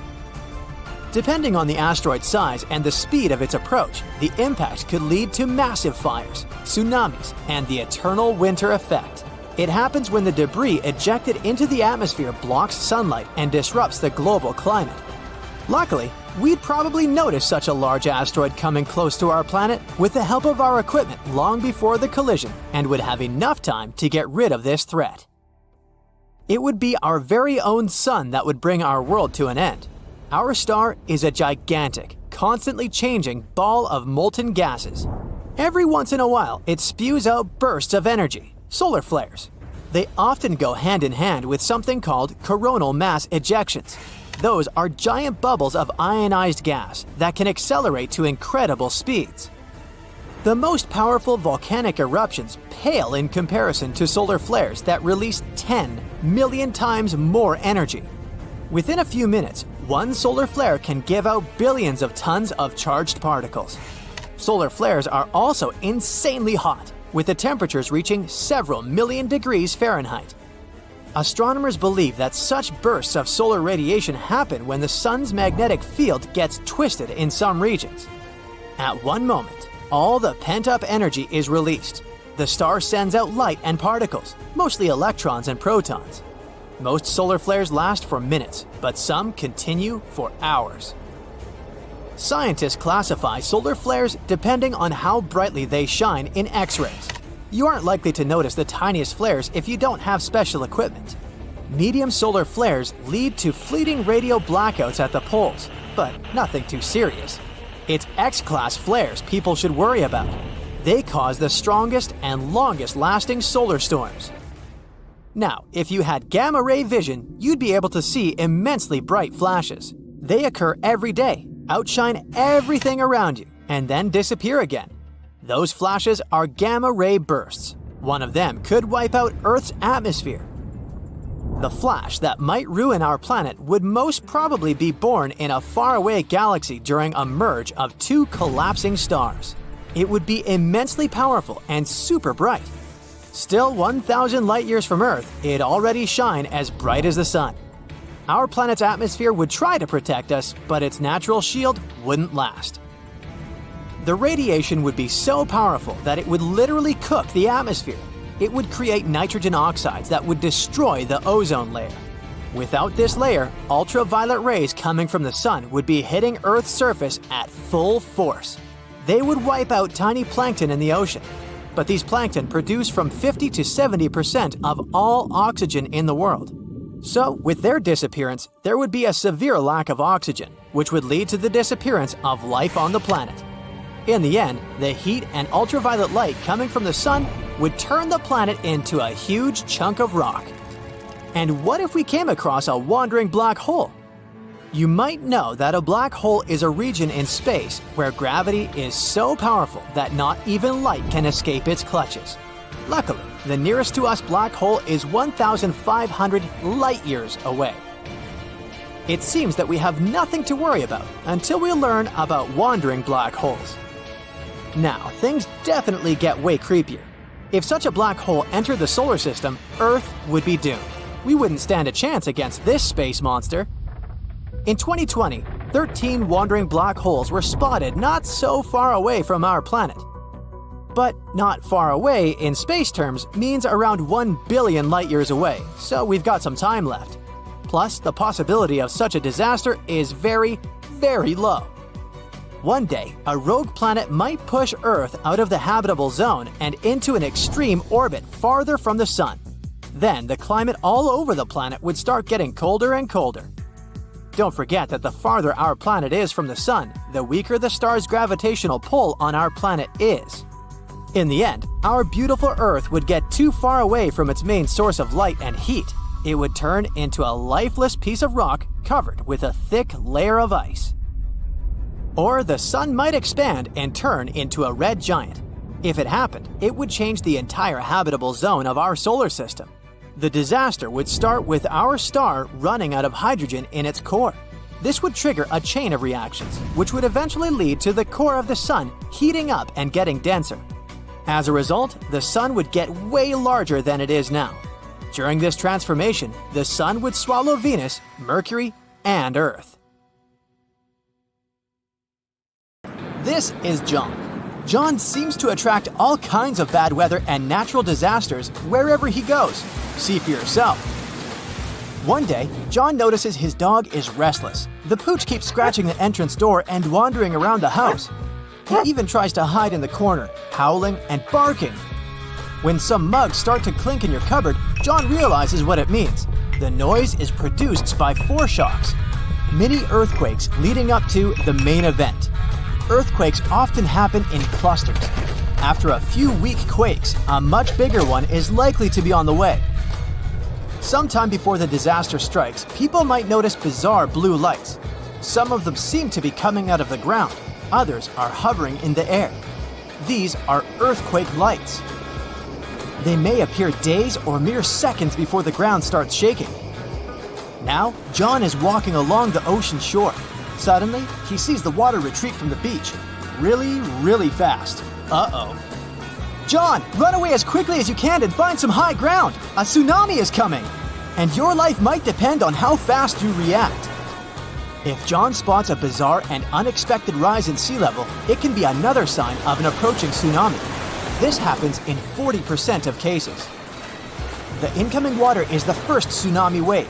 The second one, way, way larger, will come in about 10 minutes. John can also notice seawater bubbling, swirling, and creating bizarre patterns. It's another sure sign a tsunami is near. John feels there's something strange about the sun. Through his special super dark sunglasses, he sees that there's some uneven flares around the star's contour. If these bizarre rays are accompanied by auroras all over the world, they're a sign of a solar storm. Such storms are usually caused by disturbances in the sun's magnetic field. In this case, the bursts of gas and radiation on the surface of the sun get so massive and powerful that they can even reach our planet. Luckily, solar storms aren't really dangerous for people, but they can mess with electricity and even cause blackouts. The sky over John's head is darkening and turning ominously green. Something hits him on the forehead. Ouch! He picks up the offending object. It's a hailstone, but it's not that cold outside, and it's not raining. Soon, he hears some noise. It's approaching rapidly and turns into a loud roar. It sounds as if a freight train is moving towards him, but it's not a train. It's a tornado. The funnel isn't visible behind a cloud of debris, but John can't mistake this rotating column of air for anything else. Are you on the road, John? Then get as far away from your car as you can. Fast! Find a ditch, lie down in it, and cover your head. Oh, you're inside? Then get away from the windows and hide underground if possible. And please, John, be very careful if you spot some conically shaped clouds. Those mean severe storms. And if you notice that such a cloud starts spinning around, immediately search for shelter. The cloud is transitioning into a tornado right in front of your eyes. On the bright side, John should only worry about warm conical clouds. Cold ones are totally harmless. The only problem is to figure out the temperature of the cloud he sees. Duh! Ah, look, John just spotted some weirdly shaped trees. They look like the letter J and grow on a slope. It means the ground under John's feet is likely to be unstable. If he keeps wandering around, it can cause a bad landslide. Square waves appear when two different wave patterns crash into each other. This phenomenon does look kinda awesome. No, don't go into the water, John. Keep watching it from the shore. Cross currents in that spot can easily pull even a skilled swimmer under the surface. John keeps walking along the shore. At one point, he sees wild, choppy waves carrying ocean debris and seaweed. This time, he stays out of the water. He knows it can be a sign of a strong rip current. It can carry a swimmer far away into the ocean. How about a walk in the park? John likes this idea. The sun is shining and the sky is so blue and beautiful. Suddenly, he spots a rapidly growing vertical cloud. At first, it looks bright white. But as it approaches, alarmingly fast, it becomes dense and inky. The sky is darkening. It's getting windy. That's when the guy notices that his hair stands on end. It's his cue that he's about to get hit by lightning. At this very moment, positive charges are rising through his body. They're reaching towards the negatively charged part of the storm. If he doesn't react fast, these charges will meet. There's nowhere to hide, so John should crouch down and try to make himself smaller than the objects around him. Oh no, John, don't lie down on the ground. It may be damp and thus a great conductor of electricity. There are other signs that scream danger during a lightning storm. John's palms may begin to sweat. He might hear bizarre crackling and buzzing sounds coming from metal objects nearby. His skin can start tingling. There might be a strange metallic taste in his mouth. Plus, John is likely to smell chlorine. That's how ozone smells. Electrical charges split the molecules of nitrogen and oxygen, which are the main gases making up the atmosphere, into separate atoms. When these atoms come together again, some of them produce molecules made up of 3 oxygen atoms. That's ozone. We can smell it during a thunderstorm because downdrafts bring this gas from high altitudes to your level. Some bugs can feel a storm coming. They get ready for a natural disaster by freezing. So, when John notices that insects around him look drowsy, he knows to get ready. Oh, and bees can predict heavy rainstorms. These critters begin to work much harder the day before it starts raining. While walking next to the river during a period of heavy rains, John hears a roaring sound. He feels paralyzed with fear. It's likely to be a flash flood moving in his direction. Indeed, he soon sees debris coming down with the flow. The water is rapidly changing its color, becoming muddier and darker. Flash floods are very, very dangerous. Take care of your safety immediately, John. Another day, John sees a spectacular wall cloud. It seems to be stretching for up to 5 miles. In the best case scenario, it's just a severe storm coming. But if the wall cloud begins to move in a circle, it's a sure sign of a tornado. John is walking across a snowfield in the mountains, listening to the sounds the ice under his feet makes. The noise is kinda hollow. Quickly check whether there are cracks around your footprints, John. If so, the chances are an avalanche is about to happen. Soon, John sees an avalanche moving in his direction. He does his best to get off the slope. In most cases, he could probably outrun it by heading downhill and then veering sideways, but not this time. He realizes he doesn't have enough time and heads for the nearest tree. If John keeps holding on to it really tightly, the avalanche might not pull him along. But if this doesn't work, he should try to swim up to the snow's surface while the avalanche is still moving. On a pretty nice summer evening, John notices leaves with soft stems droop all of a sudden. It might be because of an upcoming storm. Right before extreme weather arrives, the air usually becomes more humid. Leaves also get damp and heavy, and the wind easily flips them over. John lives in a pretty old house and is used to having cracks in the interior walls, but one day, he notices that some of them have widened. And look, there are a few new ones. It's an alarm bell. He lives in an area with loads of limestone, so new cracks can mean a sinkhole is about to open next to his house. John is hurrying home, trying not to waste time admiring shelf clouds. They look like something from a sci-fi movie. They form when warm and moist air gets caught in a thunderstorm updraft, and these ominous clouds most often mean a storm is coming.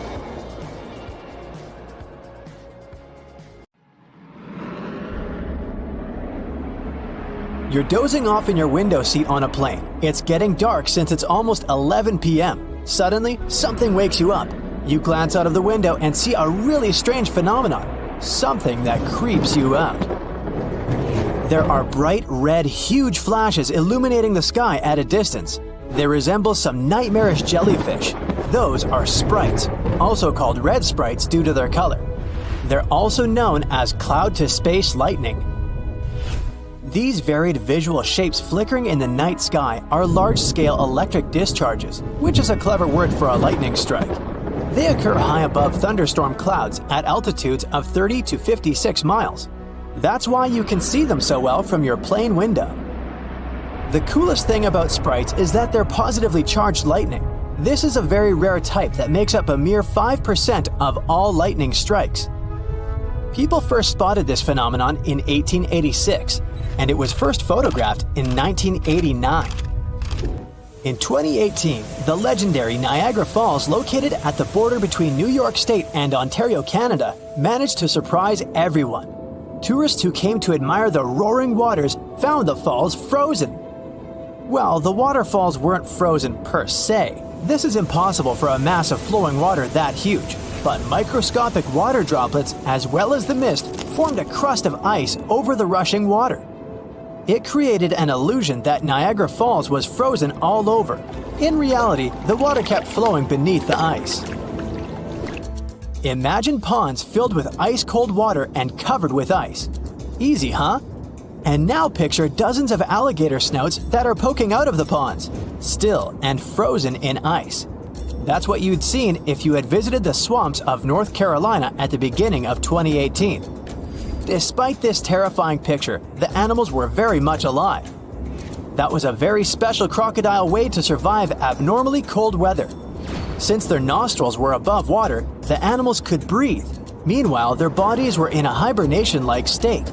It allowed the animals to conserve energy and stay warm. In the winter of 2018, the inhabitants of the Sahara Desert, one of the driest and hottest places on the planet, woke up to discover a thick layer of snow covering the sand. In some places, its depth reached a staggering 15 inches. Meteorologists had an explanation for this exciting phenomenon. They said that cold pools of air combined with the precipitation of the most recent storm resulted in snowfall instead of rain. It happened in June 2009. People in some areas in Japan left their homes after a heavy downpour, only to find fish, frogs, and tadpoles everywhere. Fields, roads, lawns, and house roofs were littered with these creatures. One man even found 13 carp on and around his truck. No one knows for sure where this bizarre rain came from, but the most popular theory is that a powerful water spout picked up the animals. Then it carried them through the upper atmosphere and dropped them on the unsuspecting people below. In Australia, it sometimes rains spiders. That's because these creatures can balloon. It's a highly unusual way of traveling. A spider climbs to the very top of a tall tree or shrub, and then it spins several strands of silk, which then help the spider to be carried away by the wind. It's not easy to spot ballooning spiders, but sometimes when the weather is especially damp and unpleasant, mass ballooning occurs.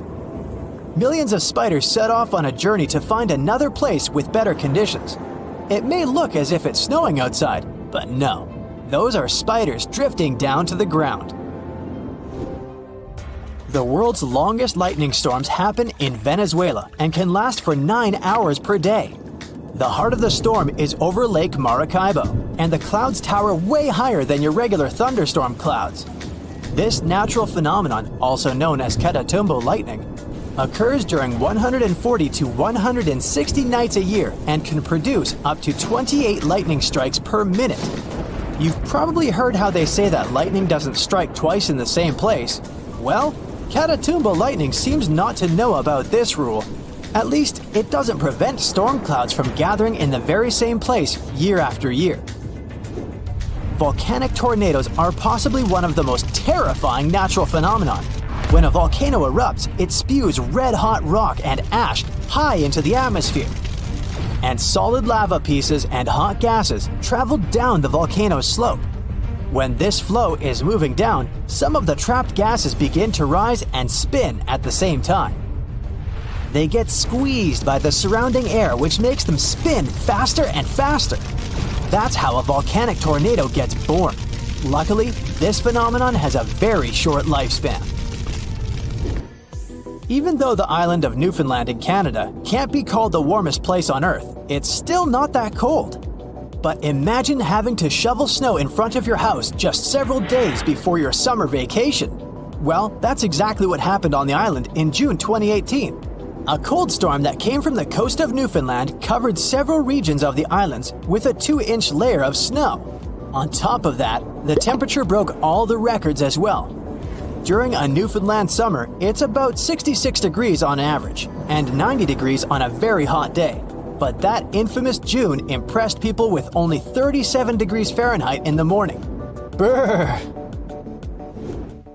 Morning glory clouds are extremely rare. They look like massive tubes stretching across the sky.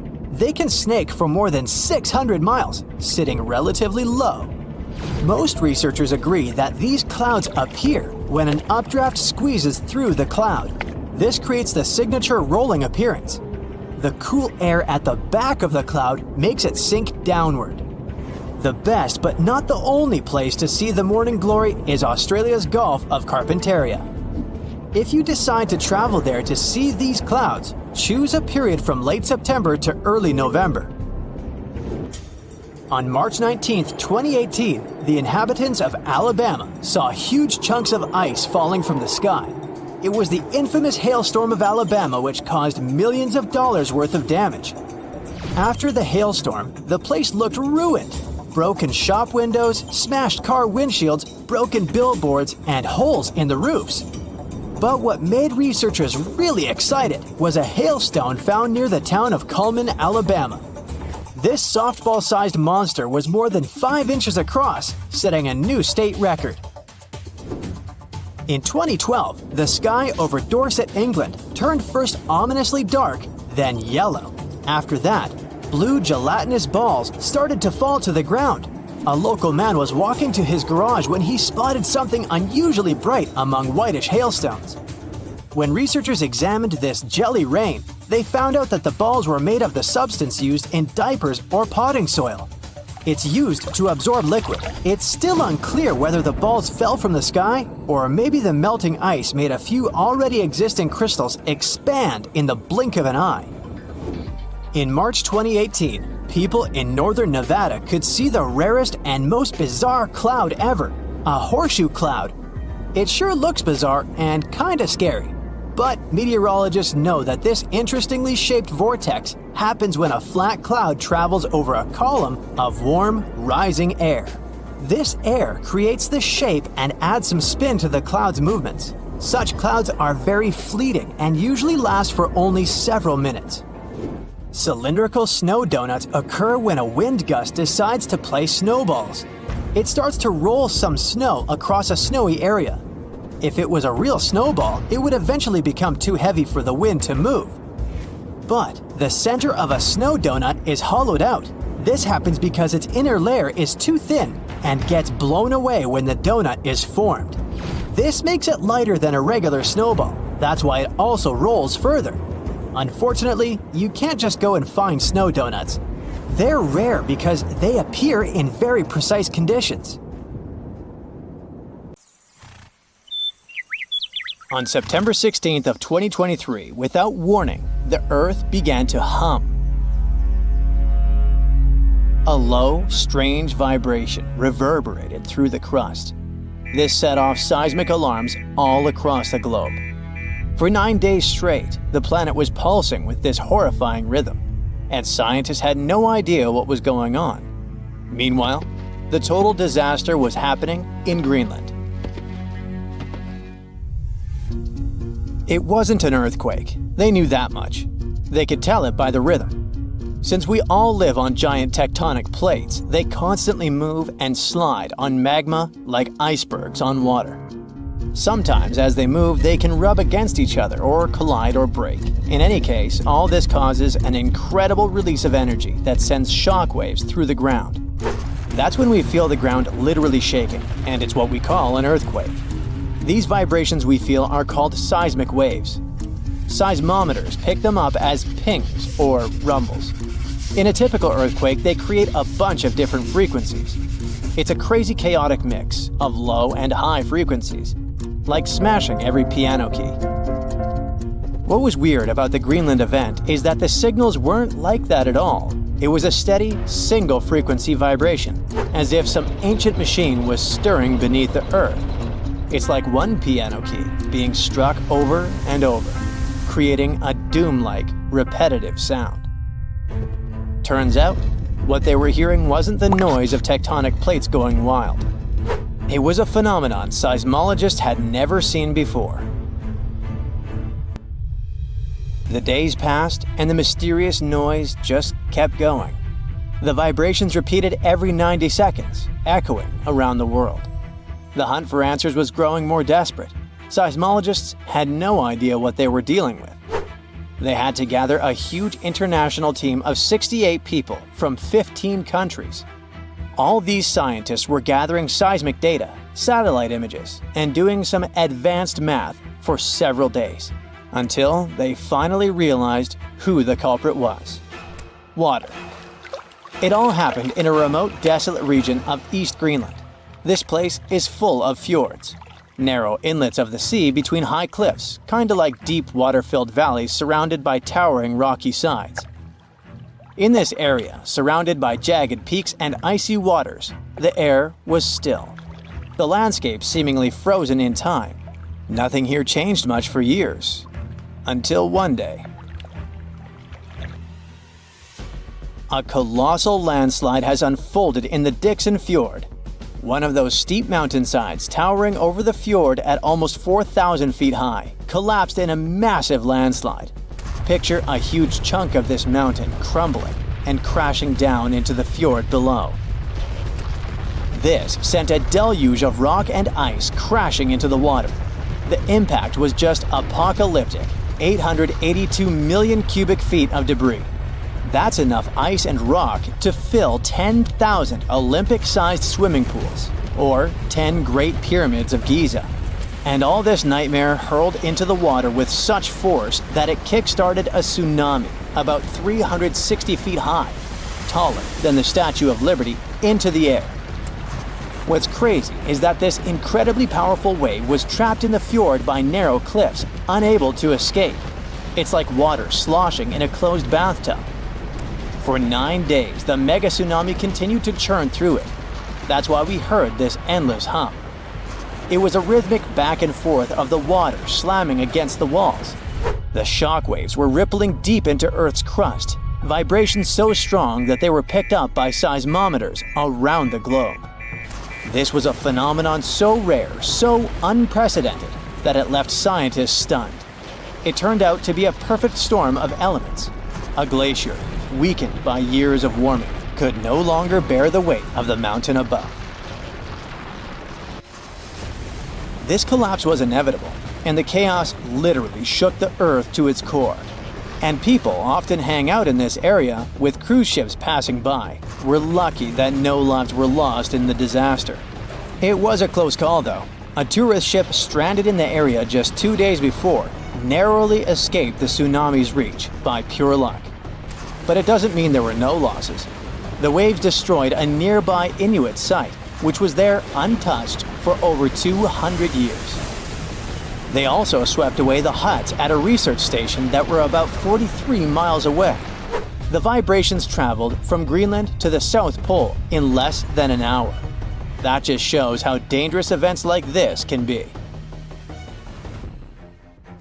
And this isn't the only place where such catastrophes are happening.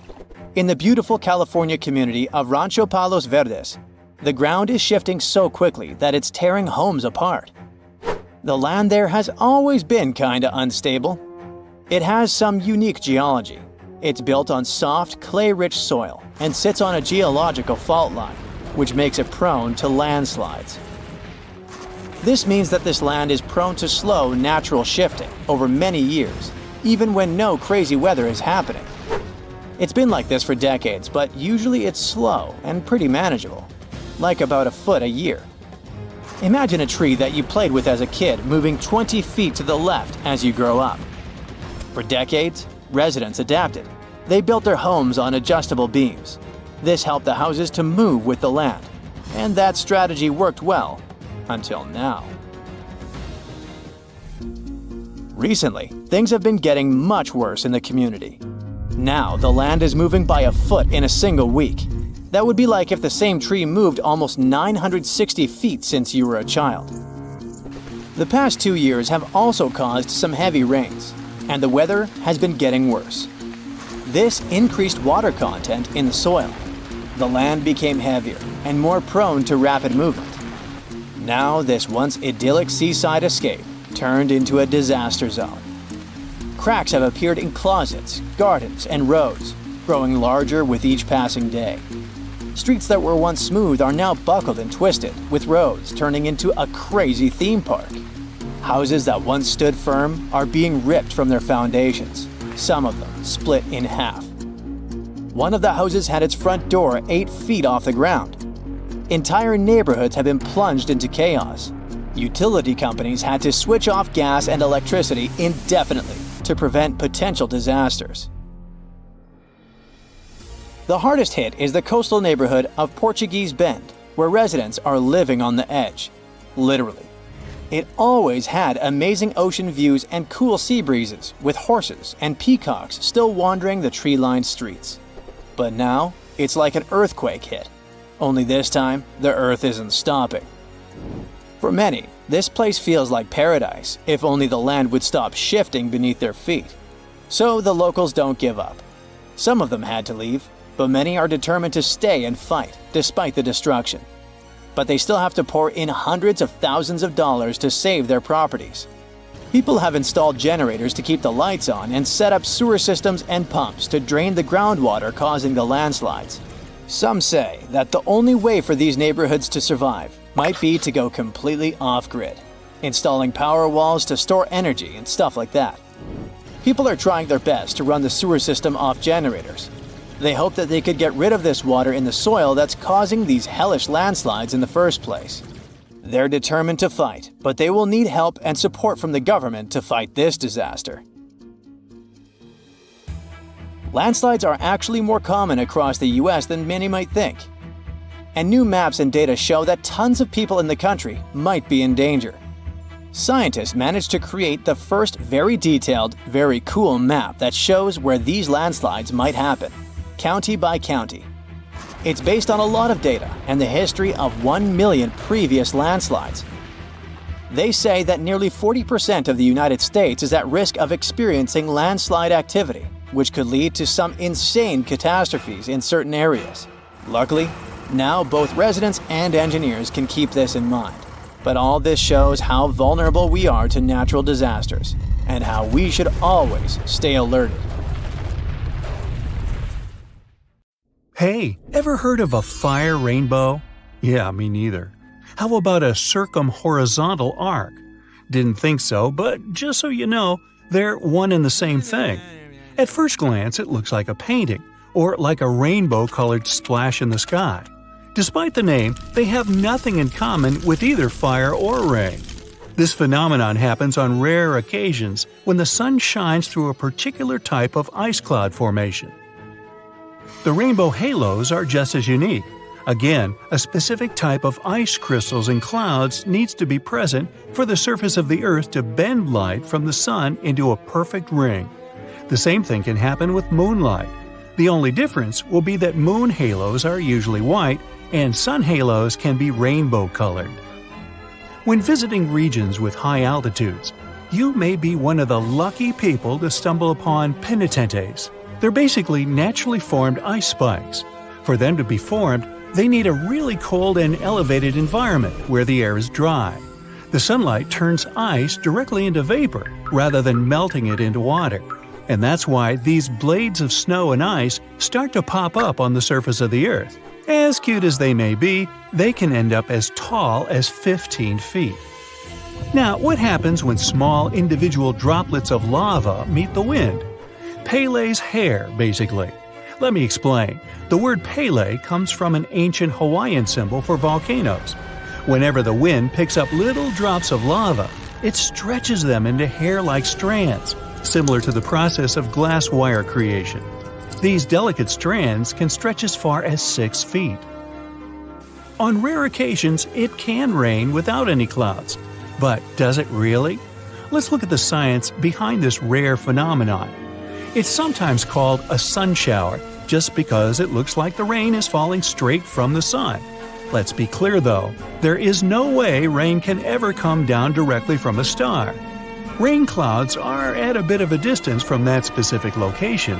With sun rays being angled, the clouds become out of sight. Add a little wind to blow the rain in your direction and ta-da! You get sun showers. Located in Bolivia is a place called Salar de Uyuni. It's the largest salt flat in the world. It's also the home of half of the world's lithium, which is a crucial component for making batteries. But what else is so special about this place? Well, whenever the rain season comes, it turns this piece of flat land into a perfectly reflective mirror lake. What comes to your mind when you hear about the Blood Falls? A horror movie? Well, they are merely a series of waterfalls located in one of the driest regions of Antarctica. They emerge from an underground lake filled with a special kind of bacteria. These little organisms use sulfates as fuel instead of sugars, which makes them very intriguing for scientists. The water contained in this lake is so full of iron that it basically just rusts when it meets the air. Hence, the reddish color of the waterfall, which also gives it its trademark name. Okay, we all know the song, but it's not really made up. There is actually such a thing called a desert rose. It's not a plant though, but a unique form of the mineral gypsum. It develops in dry sandy places that can occasionally flood. This constant switching between a wet and dry environment lets the gypsum crystals emerge between grains of sand, trapping them and forming a rose-like shape. Ever heard of the Eye of Sahara? Scientists are still trying to figure out how it was formed. You can only see it if you fly above it, but it's basically a naturally formed dome that dates back to approximately 100 million years ago. And no, I wasn't around then. It has a rough diameter of 25 miles and consists of a bunch of concentric rings.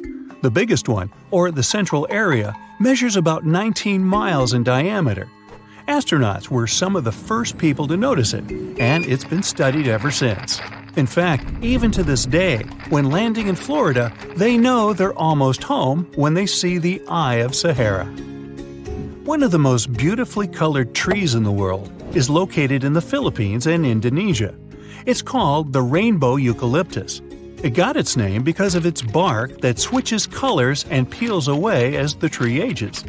The bright green bark is the youngest, as it contains a substance called chlorophyll, usually found in leaves. It then switches to purple and then to the color red. And finally, it turns brown as it grows and loses the chlorophyll. Now, don't be tricked into thinking that's a whole forest. It's one single tree. And no, it's not some sort of optical illusion either. Let me explain. Underneath that soil, there is a complex network of roots that connects around 47,000 tree-like shapes you see above the ground. It's called the quaking aspen. Some of these trees are among the oldest and largest organisms in the world. Now, here's a good destination for all travelers, or maybe not so good after all.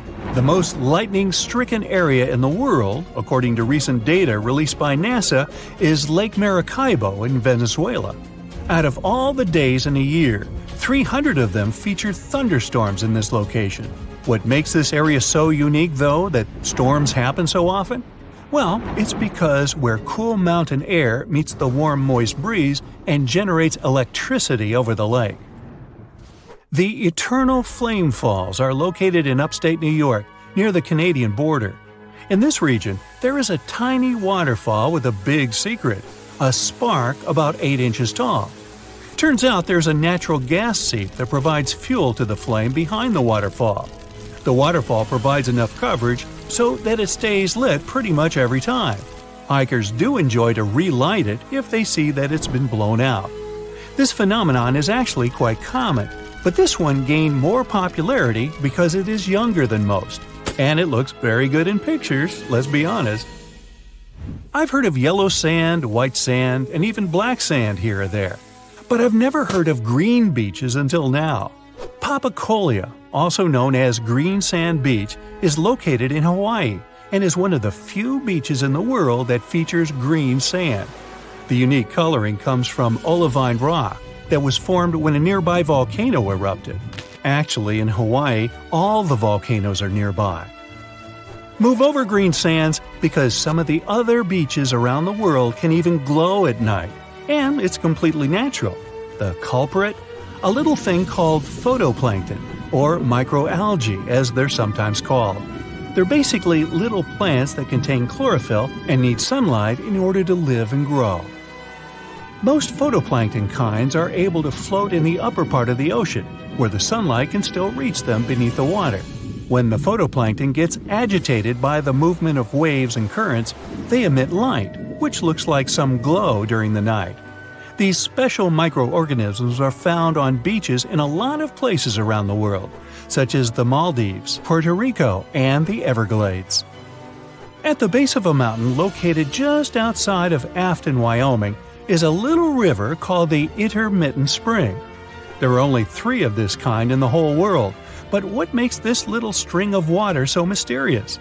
Well, the fact that it starts and stops every few minutes. Scientists have yet to pinpoint precisely why this happens. They speculate that it's basically just a siphon effect that happens deep within the ground that causes the river to just start and stop so often. Should you ever be interested in checking it out, be sure to do so in the late summer, as that's when the intermittent spring is most active. Do you see the irony here? You can only see the spring in the summer? Okay, I'm done. The ground shakes beneath you. The pictures rattle on the walls. You hear a rumble off in the distance. Then, boom, a deafening explosion. The shockwave blasts through the windows and sets off car alarms. You duck under the dining table for cover, but then you remember you live not far from a supervolcano in the middle of a tropical jungle. So, staying in one place isn't a good idea. The shaking finally halts. You take this chance to peek outside and see a giant cloud of smoke covering the sky. It's lunchtime, but you wouldn't know it. The sun is completely veiled and darkness falls. The power's out in the whole city. In this darkness, you see red molten lava shooting from the sky and spilling on the rim. You run outside along with dozens of your neighbors. Your priority right now, find safe shelter and fast.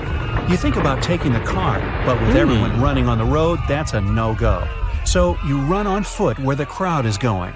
Supervolcanoes are in a league of their own when it comes to natural disasters. Surprisingly, it's not all about size or height. A volcano is dubbed super if it erupts more than 240 cubic miles of magma. That's more than enough to overfill Lake Erie. It must also have a history of erupting and a magnitude of 8 on the Volcanic Explosivity Index. The largest active volcano on Earth is Hawaii's Mauna Loa. It's so big, it would cover the entire state of Rhode Island plus some.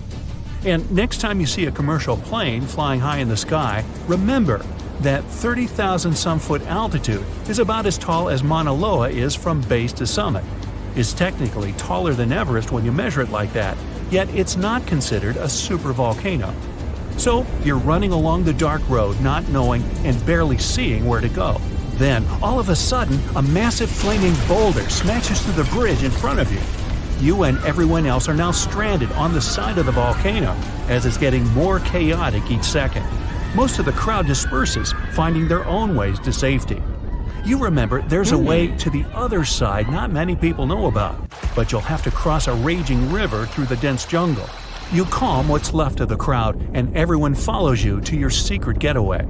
You finally get out of the city limits and head into the jungle.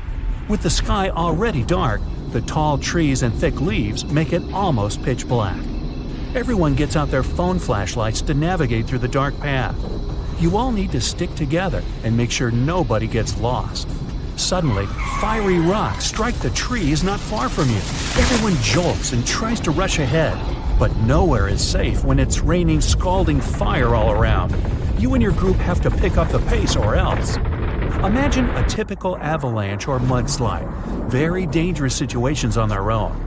Now, imagine an avalanche of lava rocks and lava sliding down a mountain instead of mud. That's what's making its way towards you right now. More and more people catch up with your group and bring news that the entire neighborhood is submerged in lava. It's traveling quicker than you thought. You can never really predict how fast a lava flow will be until you see it. It all depends on how thick it is and how steep the mountain slope. Lava can move slowly at about 20 feet a minute, a fraction of the average person's walking speed. Or it can flow as fast as 30 miles per hour, which even the fastest person on Earth can't outrun. But the lava isn't even the most dangerous problem. If you didn't have protection, the gases spewing from the eruption would fill your lungs, and those spread faster and further than the lava flow. Your eyes and throat would be itchy. You'd get a headache, dizziness, increased heart rate, difficulty breathing. The worst would be passing out from the lack of oxygen. Luckily, everyone managed to grab their gas masks before leaving their homes. You're now entering the treacherous terrain of the jungle and the danger zone. Everyone's phone batteries are giving out one by one, so your vision is even more limited. The terrain is tougher and you can't hear any sounds from the river. At this point, you're not even sure if you're going the right way. But your instincts tell you the deeper you go, the safer you'll be. The path is muddy, and the vines are hindering everyone's movements. That's when you hear something big running through the jungle. It's coming up on you fast. You can't see a thing until it's right up on you. A bear. And there goes a rhino. Wild cats, domestic cats, dogs, different creatures of all sizes and species. They all come running through the jungle right past you. You and your fellow humans aren't the only ones fleeing from the eruption. The rumbling is still going on. Before you know it, a shower of fire rocks strikes right behind you and ignites parts of the jungle. There's no going back. Everyone picks up and runs for it. You hear thunder in the distance. A flash of lightning lights up the dark sky. You think, finally, some rain to wash away this fiery nightmare. But that's not a regular storm brewing. These giant smoke clouds can mimic a thunderstorm under similar conditions. Your luck finally pays off. You hear the river straight ahead. You reach the bank and have to hop on some stones to get to the other side. You almost slip when someone from the group catches you just in time. Whew, that was too close. Not far down the river is a large waterfall leading straight to a shallow lake with sharp rocks at the bottom. The ash from the lava falls like snow, covering most of the trees and landing on the river. Ash is one of the most dangerous things about volcanic eruptions. You're soaked to the bone, but it's a lot better than ash and smoke. And then the rest of the group follow. The next thing you know, the river starts steaming as lava meets the bank and runs into the water. You try your best to speed things up. The lava can heat this water up to dangerous levels, and there are still people slowly crossing the river on the slippery rocks. Luckily, you manage to get everyone across. Well, almost everyone. You turn around and see someone's leg got caught between two rocks. The lava continues to pour into the river. You can feel the heat of the steam. You rush back to this person and try to pull them out. Their leg won't budge. Someone else from the group comes to help, and you're finally able to pull them out in the nick of time. You and everyone else, now exhausted from your trek, keep going as far as possible. That's when you see the main road that connects you to the broken bridge. There are others on the road that got out safely, and even some cars filling up with survivors and heading fast out of the area. The volcano is still spewing lava, and the entire city is flooded with it. What was once your town now looks like a giant burning lake. Planes and helicopters can't fly because of the smoke and ash, so don't count on an air rescue.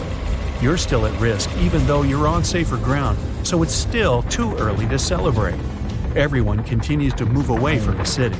The further, the better. The ground continues to shake, but this time it's even more intense than before. Supervolcanoes are powerful enough to cause many earthquakes. But it's a good thing you're out in the open, far from the buildings and debris in the city. Now, back to reality. Rest assured that a volcanic eruption of this intensity won't happen for a very long time, as in millions of years. Besides, thanks to warning systems and humanity's preparation for such an event, It's extremely rare for even a regular volcano to do as much damage as it could. So, don't scratch Yellowstone off your travel list just yet. You have friends over for dinner. You set your drink on the counter and go help your friend set out some desserts. When you get back, you notice the liquid in your cup. It's sloshing around and the ice cubes look like ships on a rough sea. Now you feel it too. On the ceiling, the chandelier is swinging like mad. Then you hear someone scream, "Earthquake!" The house and everything in it is rocking back and forth. You try to run for cover, but the shaking keeps you stuck in place, fighting to keep your balance. The cabinets look possessed, and glasses and dishes fly out and smash on the floor. The bookshelves topple over, and everything hanging on the walls sways and falls off. You duck under the dining room table, trying not to get hurt on all those broken dishes. Yeah, you've been through earthquakes before, but none like this. Checking your phone? Typical, no signal. You can't believe what's about to happen. The screams get louder, and suddenly, the whole house collapses. The biggest earthquake ever recorded happened in Chile in 1960. Disaster came in the afternoon, just when everyone was out enjoying themselves.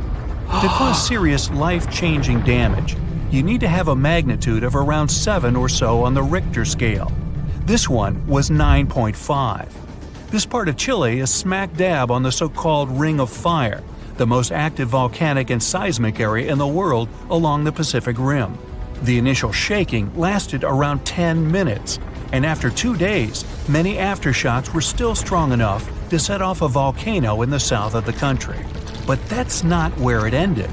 The earthquake unleashed a series of tidal waves all over the Pacific Ocean, with some reaching over 80 feet high. The waves and earthquake were so strong that they even affected Hawaii, Japan, and the Philippines. It caused around $500 million $1960 worth of damage. Many were left homeless.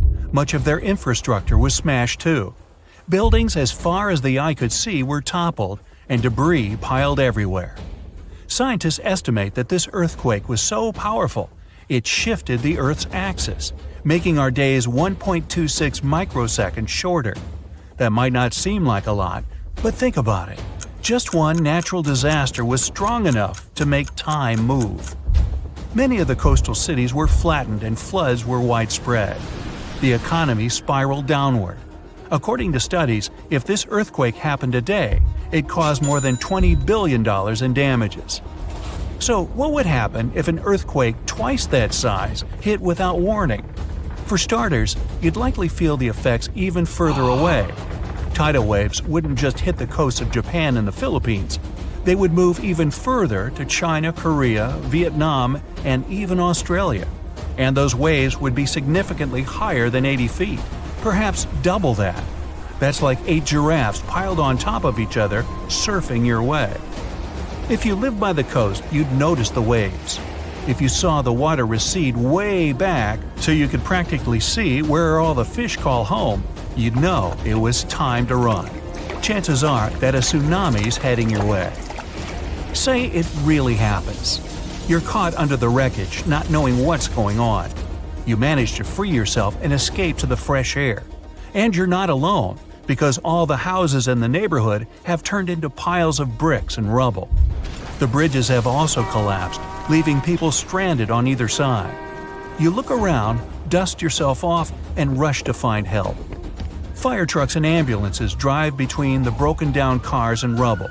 You try to make it to your car, but the aftershocks are still hitting, and you're getting tossed to the sidewalk.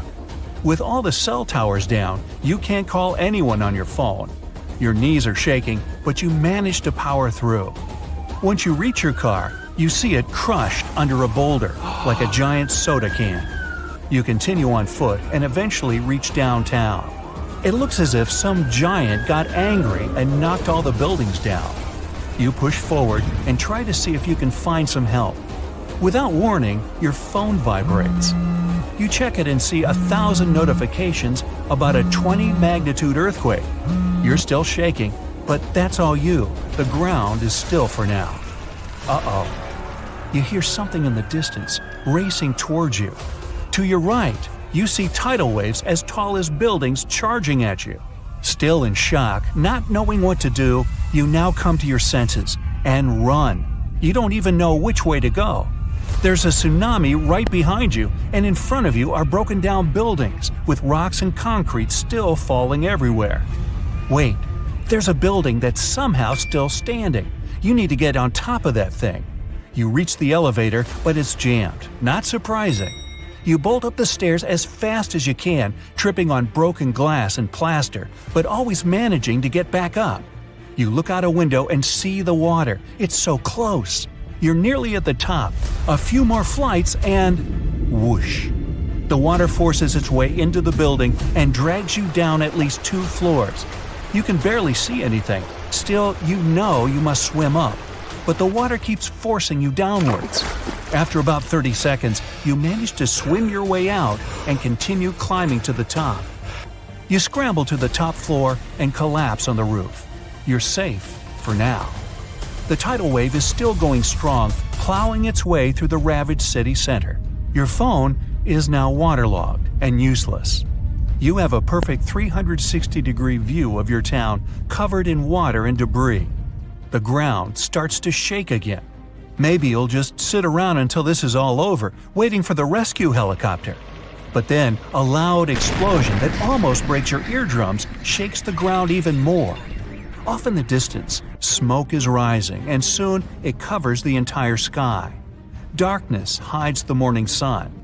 That's when you can see lava shooting up into the air and landing nearby.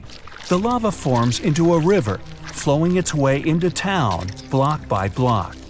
With this much seismic movement and the high intensity of the earthquake, the world's tectonic plates have shifted so that magma is pushing its way to the surface. From the earth, steam begins to vent. Then the heat hits you. You see the magma cover the ground like a blanket, eating up every car in its way. What's worse is that the magma is melting the foundations of the buildings that managed to withstand the earthquake and the tsunami. The buildings in the distance are now sinking and collapsing into the raging lava pool that's replaced your town.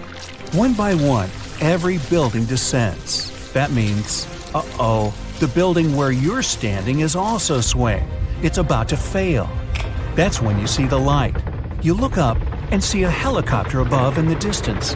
You wave your arms, run around, jump, anything to get noticed. And it works.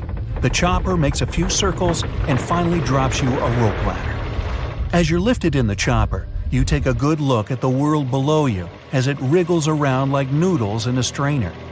You land a few miles out and are immediately treated by a doctor in an emergency triage center. You were one of the lucky ones. A year later, the tsunami water has receded.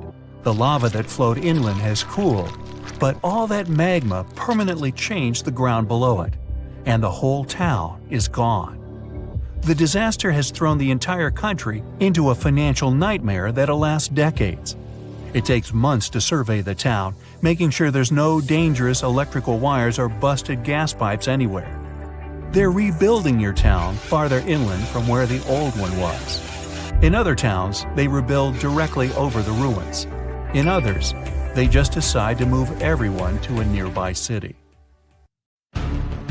An earthquake in Indonesia began in 1829 and lasted a mighty 32 years. It reached its climax in 1861 and hit a magnitude of around 8.5. It was caused by the tectonic plates below the island slowly clashing against each other. Researchers discovered that the quake had been building for some time after analyzing the coral in the area. They found it was being periodically exposed to the open air. That was caused by the gradual earthquake moving the land up and down. Scientists call these decades-long silent earthquakes slow slip events.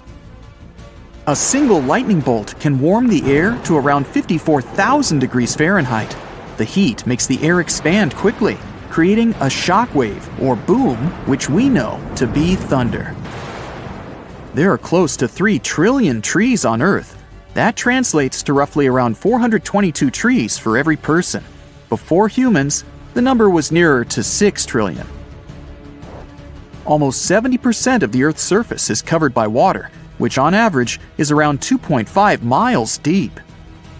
97% of Earth's volcanoes lie underwater, as well as the mid-ocean ridge, a massive mountain range that is over 40,000 miles long. Humans have mined around 190,000 tons of gold from the planet. Experts predict there is around 20% still left to be mined, but this figure is constantly changing. The world's largest active volcano is in Hawaii. Called Mauna Loa, it's over 2.5 miles above sea level. Given that most of it is underwater, the volcano's summit is a staggering 11 miles from its base. That's the same length as over 160 football fields. The highest ever recorded temperature on Earth was a sweltering 136 degrees Fahrenheit. It was recorded in El Azizia, or modern-day Libya, on September 13, 1922. The lowest temperature was a chilling minus 129 degrees Fahrenheit, recorded at Russia's Vostok station in 1983. Earth is the fifth largest planet in the solar system, behind Jupiter, Saturn, Uranus, and Neptune. It has a circumference of roughly 25,000 miles, and it would take the average person around 8,300 hours to walk around the face of the Earth. The separation between Earth's land masses would make such a trek almost impossible, though. It takes 365.25 days for the Earth to orbit the Sun. Because our calendar years only have 365 days, we add an extra leap day every 4 years to make up for the difference. Russia is the largest country on the planet, with a total area of about 6.5 million square miles. It encompasses more than 1/8 of the Earth's inhabited land area, but still has a relatively small population given its size. Earth is the only planet with one moon. Mercury and Venus have no moons, while every other planet has 2 or more. Earth is over 4 billion years old. Scientists calculate this by looking at the planet's oldest rocks, as well as meteorites that have crash-landed. They used meteorites as they were formed at the same time as Earth, when the solar system was forming. The ground we walk on is basically recycled. The planet's rock cycle turns igneous rocks to sedimentary ones, then transforms those into metamorphic rocks, and back again. Like Earth, our moon also experiences earthquakes. They're less common and intense than the ones we have, and are caused by tidal stresses. A tidal stress is basically the relationship between the gravitational pull of the moon on the Earth and that of the Earth on the moon. Despite being the 5th largest continent, Antarctica holds 70% of the planet's fresh water and about 90% of its ice. Bangkok is the most visited city in the world, boasting 23 million visitors in 2019 alone. Paris, London, Dubai, and Singapore make up the other cities in the top 5. The lowest layer of Earth's atmosphere is called the troposphere and is the reason we have weather. Sunlight heats the planet's surface, which causes warm air to rise up to the troposphere. This air then expands and cools as the air pressure decreases and sinks down, where it is then warmed by the Earth again. Coral reefs are the largest living structures on the planet, with some even being visible from space. Coral reefs hold the most species per area of any of Earth's ecosystems, even more than rainforests. Earth got its name around 1,000 years ago, and it comes from the German word meaning the ground, but there's no evidence to show who actually named it. Of all the planets, Earth is also the only one which is not named after a Greek or Roman deity.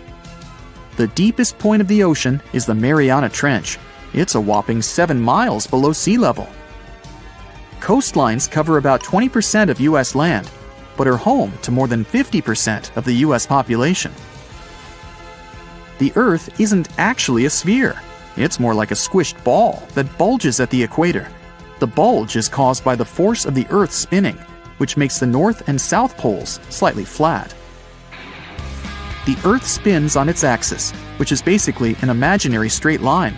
Earth has seasons because the axis is tilted, causing the sun's rays to hit different parts of the planet more directly, depending on the time of year. If the sun was as tall as a standard door, the Earth would be around the size of a nickel. The Earth's rate of rotation is gradually decreasing. It's happening so slowly that it would take as much as 140 million years for the length of a day to increase to 25 hours. Get equipped for any season with brand new Brightside merch. Click the link and grab your print. The biggest animal on Earth is the Antarctic blue whale. It can reach lengths of 100 feet and weigh up to 400,000 pounds, which is around the same as 33 elephants. The temperature at the center of the Earth is around the same as the surface of the Sun, at almost 10,000 degrees Fahrenheit. Earth is around 10,000 times older than humans. Earth is around 4.5 billion years old, whereas humans have been around for, at most, 450,000 years. There are around 34,000 known species of fish. The actual number is way higher though, as a whopping 95% of our oceans still haven't been explored. America's Route 66 is longer than the journey to the Earth's core. The distance to the core is roughly 2,000 miles. Route 66 is almost 2,500 miles. The Earth is made up of three main components: the crust, the mantle, and the core, which is divided into the outer core and the inner core. Scientists have estimated that there are around 8.7 million species on the planet. Out of this, between 1 to 2 million of these species are animals. But roughly 86% of land species and 91% of fish have yet to be discovered by humans. Ancient astronomers used to think that the Earth was the center of the universe. For 2,000 years, they believed the Earth to be static, while other bodies traveled in orbit around us. In 1543, Copernicus published his sun-centered model of the solar system. Earth is the densest planet in the solar system. The density varies across its different crusts, but the planet's average density is just over 3 ounces per cubic inch. Mount Everest is the highest point on the planet. Its peak is the highest altitude above sea level at around 5.5 miles. Each year, 1 septillion crystals of snow fall on Earth. That's a trillion snowflakes. Snow covers about 31% of Earth's land area each year. Of Earth's water, only around 3% is fresh water. The other 97% is salted.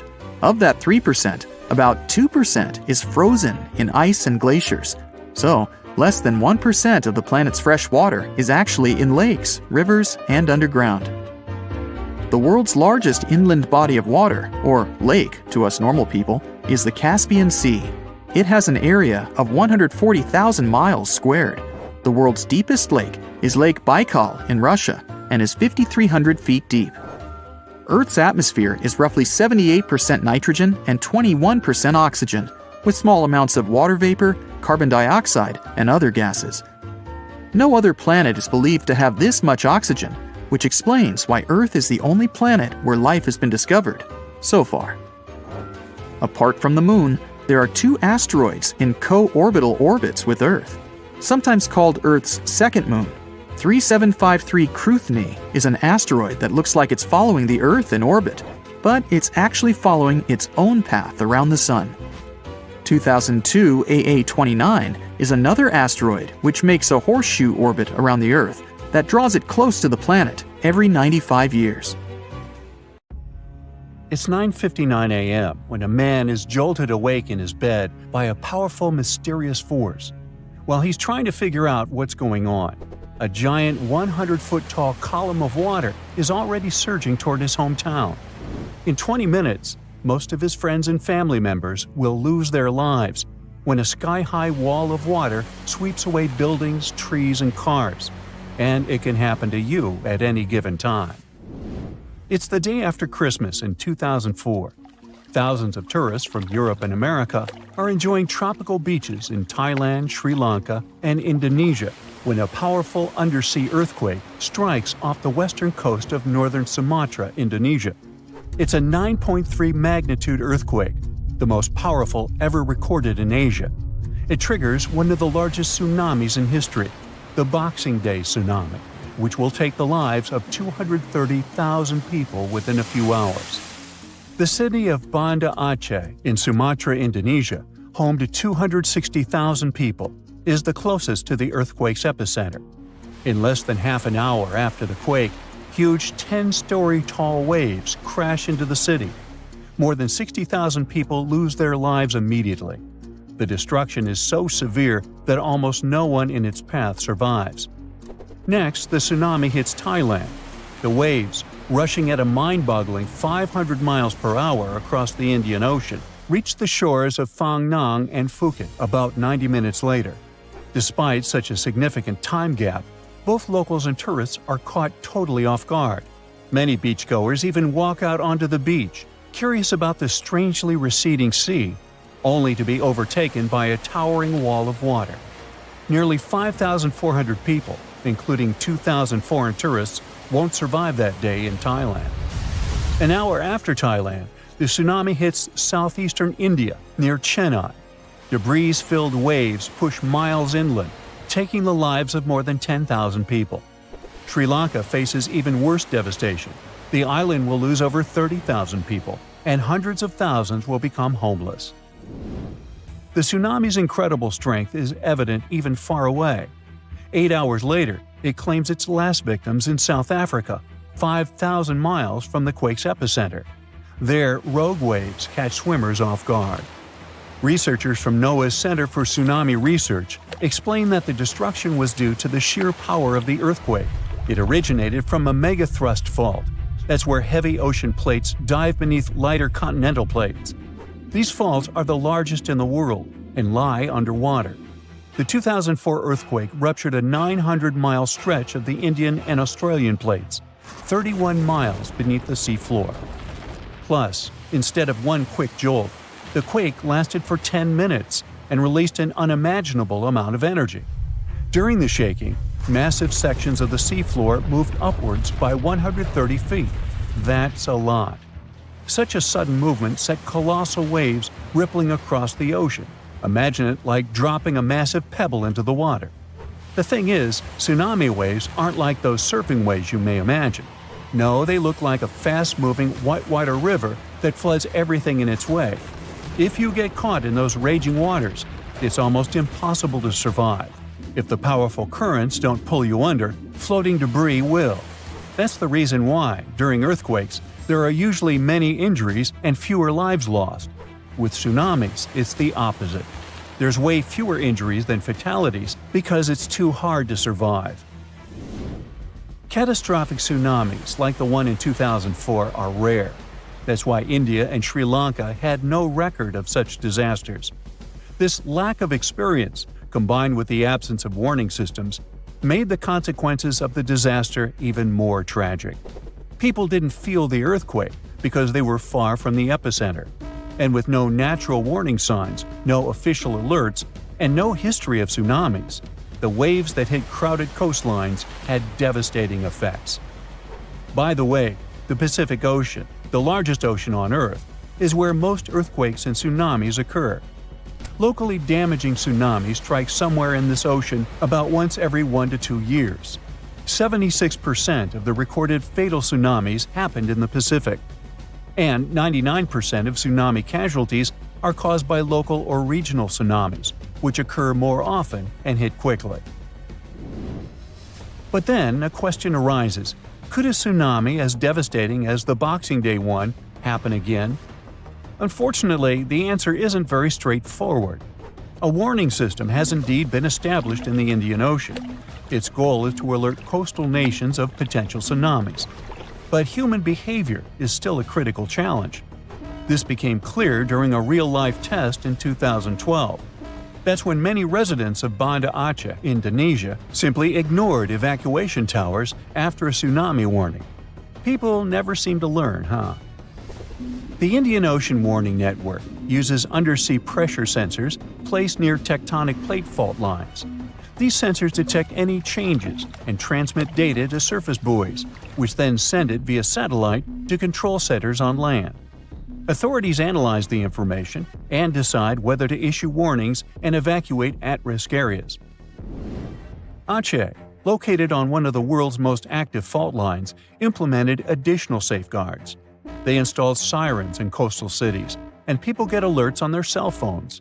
Plus, there are evacuation towers, reinforced concrete structures capable of holding 500 people. They are special safe zones. Authorities did test how well prepared people were.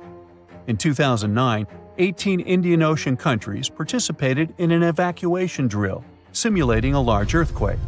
Thousands of coastal communities took part in this drill, and officials concluded that the exercise had been a success. Fast forward to the system's first real test in April 2012. An 8.6 magnitude undersea earthquake west of Aceh triggered tsunami warnings. And even though there were no significant waves, the whole situation revealed critical flaws. Many residents ignored evacuation towers, choosing instead to flee by car or motorbike. This led to citywide traffic jams, with people getting stranded in areas vulnerable to a potential tsunami. It was chaos. Some residents even went back to the beach to look for the signs of a tsunami, which is a life-threatening mistake.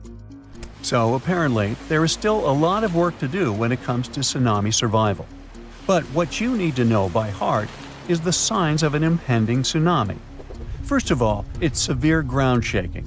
Strong earthquakes near coastal areas can generate tsunamis. If you notice that water on the beach starts to recede at an alarming rate, exposing the ocean floor, reefs, and stranded fish, run. Then there might be unusual ocean sounds. Keep in mind that a loud roaring noise, resembling a train or jet engine, may accompany an approaching tsunami.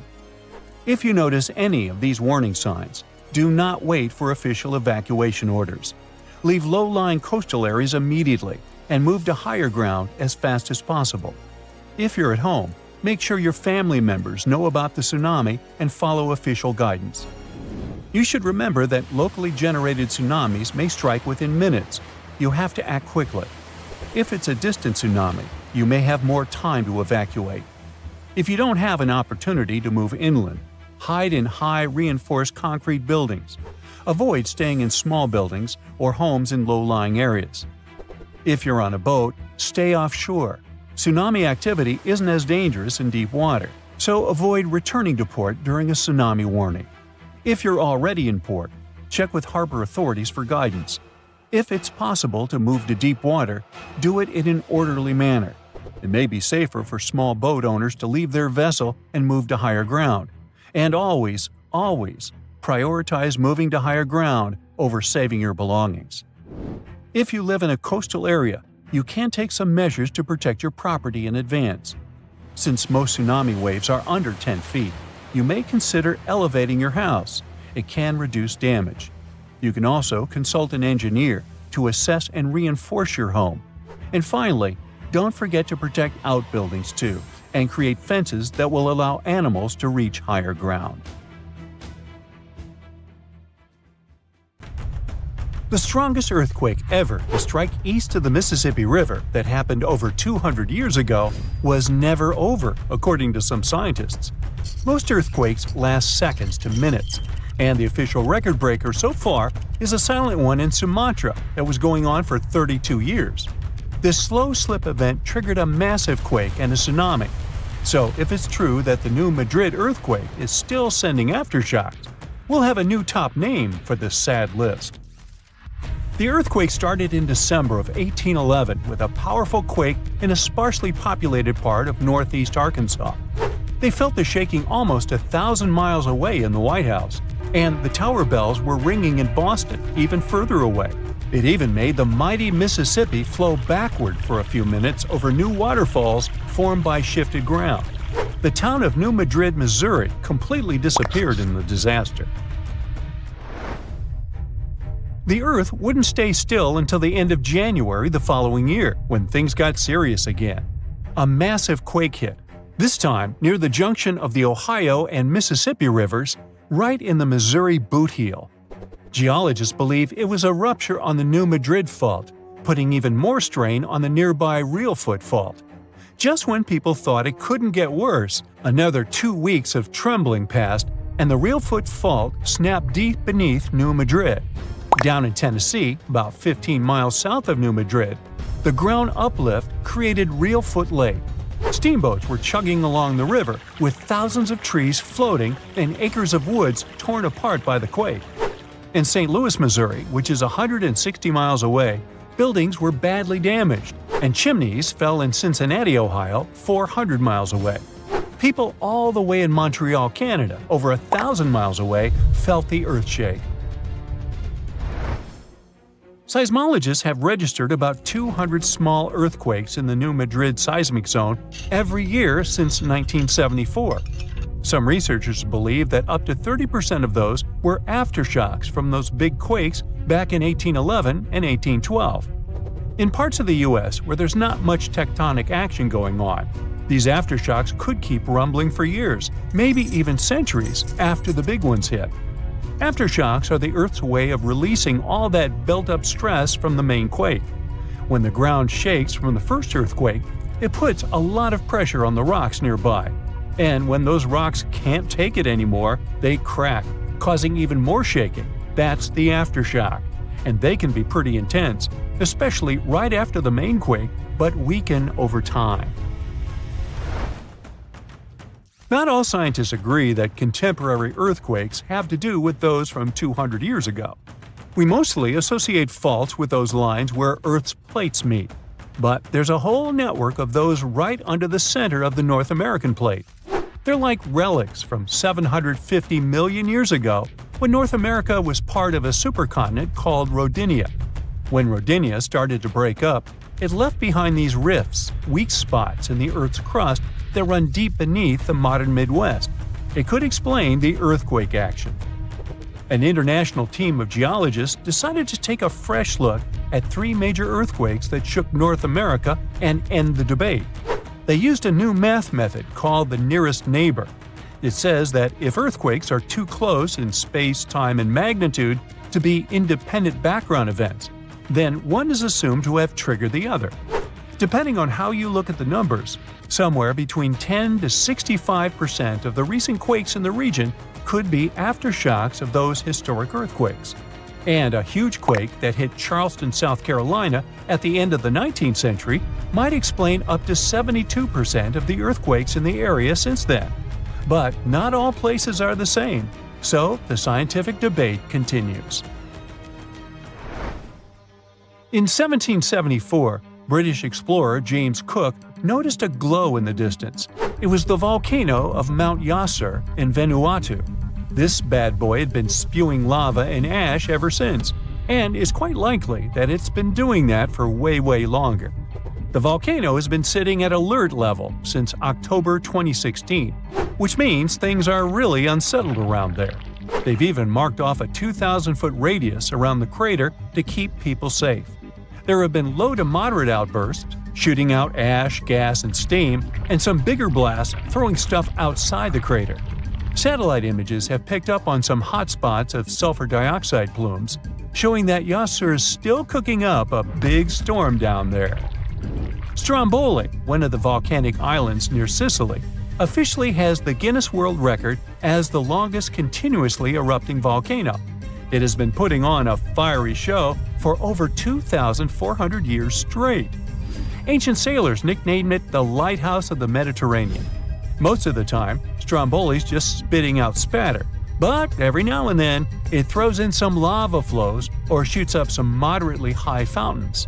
Sometimes you might even catch a glimpse of steam-driven outbursts. Over 200 million years ago, the world went through a major makeover, with not 1, not 2, but 4 massive volcanic eruptions changing the game. It all happened in Rensselaer, a large chunk of island that used to be a supermassive volcano stretching across what's now British Columbia and Alaska. This volcanic activity might have helped dinosaurs grow from cat-sized critters into giants we saw in Jurassic Park. It kicked off a 2-million-year rainy season. It made the whole world hot and humid, and the dinos just loved it. Researchers dug deep into sediment layers beneath an ancient lake in China to uncover these secrets. They found traces of volcanic ash and mercury, clear signs of those epic eruptions. There were carbon signatures showing huge spikes in carbon dioxide levels, making the atmosphere toasty and the rain pouring down. It all happened in 4 separate pulses, each triggered by those monstrous volcanic blasts. There's a spot in a national park not too far away from Sydney, Australia, where a fire has been raging deep underground for at least 6,000 years. They call it Burning Mountain, and it's a coal seam fire, burning its way through a layer of coal beneath the Earth's surface. Once these underground fires start, they're pretty much impossible to put out.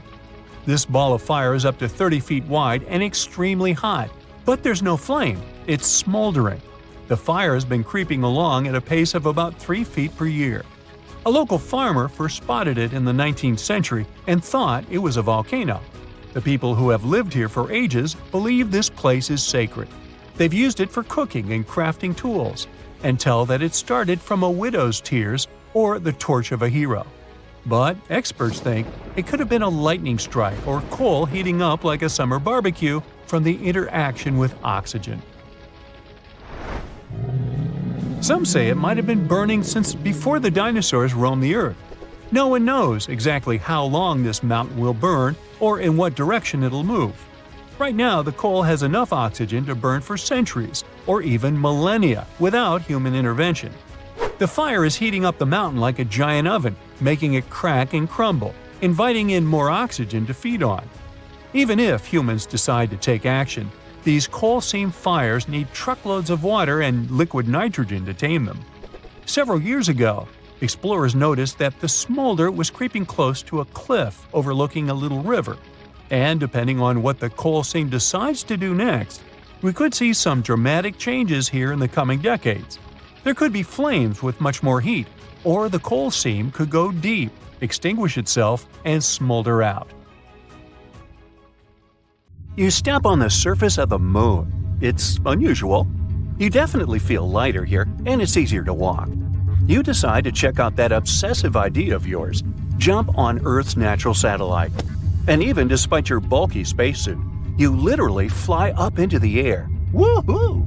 Anyway, you continue your walk on the surface of the moon when you feel something strange. The ground under your feet is it shaking?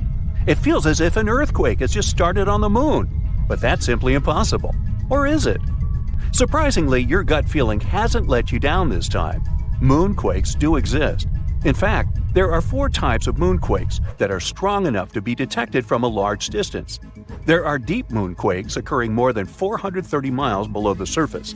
Then there are meteoroid impacts. Thermoquakes occur when the frigid lunar crust expands. It happens when the morning sun illuminates the satellite after a 2-week-long deep freeze lunar night. And there are also shallow moonquakes. They're the only ones that are similar to earthquakes on our planet. Shallow moonquakes happen 12 to 19 miles below the surface, and they're the most powerful and dangerous. Between 1972 and 1977, the Apollo Seismic Network recorded 28 such moonquakes, and some of them measured more than 5 on the Richter scale. On Earth, such an earthquake is strong enough to crack plaster and move heavy furniture. Plus, shallow moonquakes are very long-lasting in compared to earthquakes. Once they get going, they can continue for up to 10 minutes. As for the average earthquake, it typically continues for 10 to 30 seconds. Scientists are still not sure what causes shallow moonquakes, and even where exactly they occur. One of the theories is that moonquakes happen at the rims of large, relatively young craters that probably slump from time to time. Interestingly, the Moon and Earth aren't the only places where earthquakes occur. No, scientists have recorded quakes, tremors, vibrations, and shakes in other regions of our solar system too. Let's take Mercury, for example. A few years ago, scientists discovered that this planet was shrinking, and that's why it seems to be so tectonically active. Or Venus. This world is a tectonic puzzle for experts. At the moment, Venus has no tectonic plates, and it might have never had them. But its surface has folds and faults and looks as if it could have tectonic plates. On the other hand, these features might have appeared because of other processes, for example, volcanic activity. But even though we haven't observed any Venus quakes, scientists believe they could detect them since their vibration seems to ripple through the thick atmosphere of the planet. Now, Mars. We know for sure that this planet is seismically active. NASA's lander placed a seismometer on the surface of the red planet, and in 2019, it managed to measure its first Mars quake. After that, the lander continued to record quakes, but they were so weak that if they happened on our planet, they'd be completely covered by the background noise of Earth's oceans. But a space body doesn't have to be a full-fledged planet to have active tectonics. Let's take Pluto. This dwarf planet is geologically active at the moment. In 2014, NASA's New Horizons spacecraft was flying through the Pluto system when it recorded complex geological features on this dwarf planet. Scientists concluded that Pluto might have quakes, or should I call them Pluto quakes, when its liquid water ocean freezes and thaws beneath the dwarf planet's icy crust. Jupiter's moons, Europa and Io, as well as Saturn's moons, Titan and Enceladus, are also geologically active despite their small size. Their features range from volcanoes and water plumes to potential subsurface oceans. Now, I bet you don't know these cool facts about earthquakes that occur on our planet. There's one place on Earth where a whopping 90% of all earthquakes occur. It's called the Ring of Fire, and it stretches around the Pacific Ocean from New Zealand all the way to South America. Looks to me more like a horseshoe. Anyway, experts claim that these countless earthquakes are caused by the abundance of volcanoes in that region and the constant movement of the tectonic plates. Around 500,000 earthquakes happen on Earth every year, but many of them occur very, very deep in the Earth's crust, and only special equipment can detect them. We feel around 20% of earthquakes, and only 100 of them can cause damage. The largest recorded earthquake occurred in Chile in May 1960. It was a magnitude 9.5 on the Richter scale. It was truly devastating. During that earthquake, seismographs detected and recorded seismic waves that traveled all over the world. They shook the planet for many days. As for the most powerful earthquake that occurred in the U.S., it was 9.2 and happened in Alaska. By the way, Alaska, along with California, is the most earthquake-prone state in the U.S. and one of the most seismically active regions in the world. A magnitude 7 earthquake occurs there almost every year. A mega-earthquake can actually shorten the length of a day for the entire planet. NASA claims that really large earthquakes can shift our planet's axis and, thus, change the duration of a day. Now, of course, you won't notice it since this change is measured in microseconds, and 1 microsecond is 1/millionth of a second. Scientists think that the 9.1 Sumatra earthquake, which occurred in 2004, shortened the day by 6.8 microseconds. Now, not even the best specialists can predict an earthquake. That's mostly because the mechanisms that trigger earthquakes are extremely deep underground. But these days, people have learned how to figure out a more precise time frame of when an earthquake might occur. Earthquakes can be triggered by volcanic eruptions or, let's say, meteor impacts, but most of them are caused by the movements of our planet's tectonic plates. Earth's surface consists of 15 to 20 constantly moving tectonic plates. Pressure increases when they shift, and this can make the crust of our planet break. San Francisco is moving toward Los Angeles right at this moment. The speed of its movement is about 2 inches per year. That's as fast as your fingernails grow. It's happening because the two sides of the San Andreas Fault, which is the continental fault extending 750 miles through California, are slipping past each other. So, in several million years, Los Angeles and San Francisco will be neighbors. Lakes, ponds, and canals become slightly warmer and start to stink before an earthquake. It happens because gases get released when tectonic plates shift. Most animals feel these signs and change their behavior. For example, scientists noted toads completely disappearing before an earthquake in Italy in 2009. But as soon as the natural disaster was over, they returned. Even after an earthquake is over, you might still see water sloshing around in your swimming pool. There's no need to worry. This is a phenomenon called a seiche. The water can keep sloshing around for hours after the earthquake is over. For example, the pool at the University of Arizona lost some water from a seiche caused by an earthquake in Mexico that occurred 1,200 miles away. On February 27, 2010, a massive earthquake started in Chile. It measured 8.8 on the Richter scale. As a result, Earth's crust in that region was ripped so dramatically that a city called Concepcion moved 10 feet to the west. Another earthquake resulted in the tallest mountain in the world, Everest, shrinking by 1 inch. It happened in 2015 when a magnitude 7.5 earthquake caused several Himalayan mountains to decrease in size. The Japanese used to believe that earthquakes were caused by namazu, a giant catfish that lives submerged in the mud under the Japanese islands. The fish would thrash about, causing seismic activity. As for the ancient Greeks, they were sure that a powerful sea deity, Poseidon, produced earthquakes by hitting his trident against the earth when he was angry. According to Hindu mythology, 8 elephants hold Earth in place. They are, in turn, balanced on the back of a ginormous turtle, standing on the coils of an even larger snake. And every time any of these animals moves, an earthquake occurs. You rub your eyes, trying to make sense of everything. Perfect circular holes in the bottom of the ocean floor off the coast of Big Sur in California. You have no idea how this happened, even though you're a marine biologist who's been practicing it for years. You go through some of the old records and find out that these holes have been around since the 90s. In 1999, a ship-mounted sonar conducted a survey and found 5,200 of these pockmarks, or large holes over 500 square miles, on the ocean floor. They look like moon craters underwater.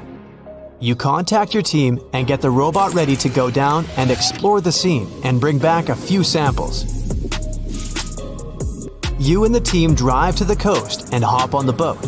You're sitting inside controlling the robot with a joystick. Your teammate sets the robot in the water and drives it down. Everything seems normal near the surface, but as the robot goes lower, the pockmarks start appearing. A bunch of boats swift past you, making you lose your balance and focus. The robot turns on the flashlight so you can see better. But as it goes lower, the resolution is less crisp. It almost reaches the bottom, and the holes are smooth and nearly perfect circular shapes. Some of these holes that were visible in the sonar reading measure more than 30 feet across and 15 feet deep. You show the rest of your teammates the images, and they're shocked. The robot continues swimming, but there appear to be more holes all around. Many of them are too small for the scanner to capture from above. These microdepressions are steep and have sort of tails going in a certain direction. It's possible that the currents underwater played a role in their shape. Everywhere the robot swims, there are new holes all around. After a couple of hours, the robot goes back to the boat with some samples.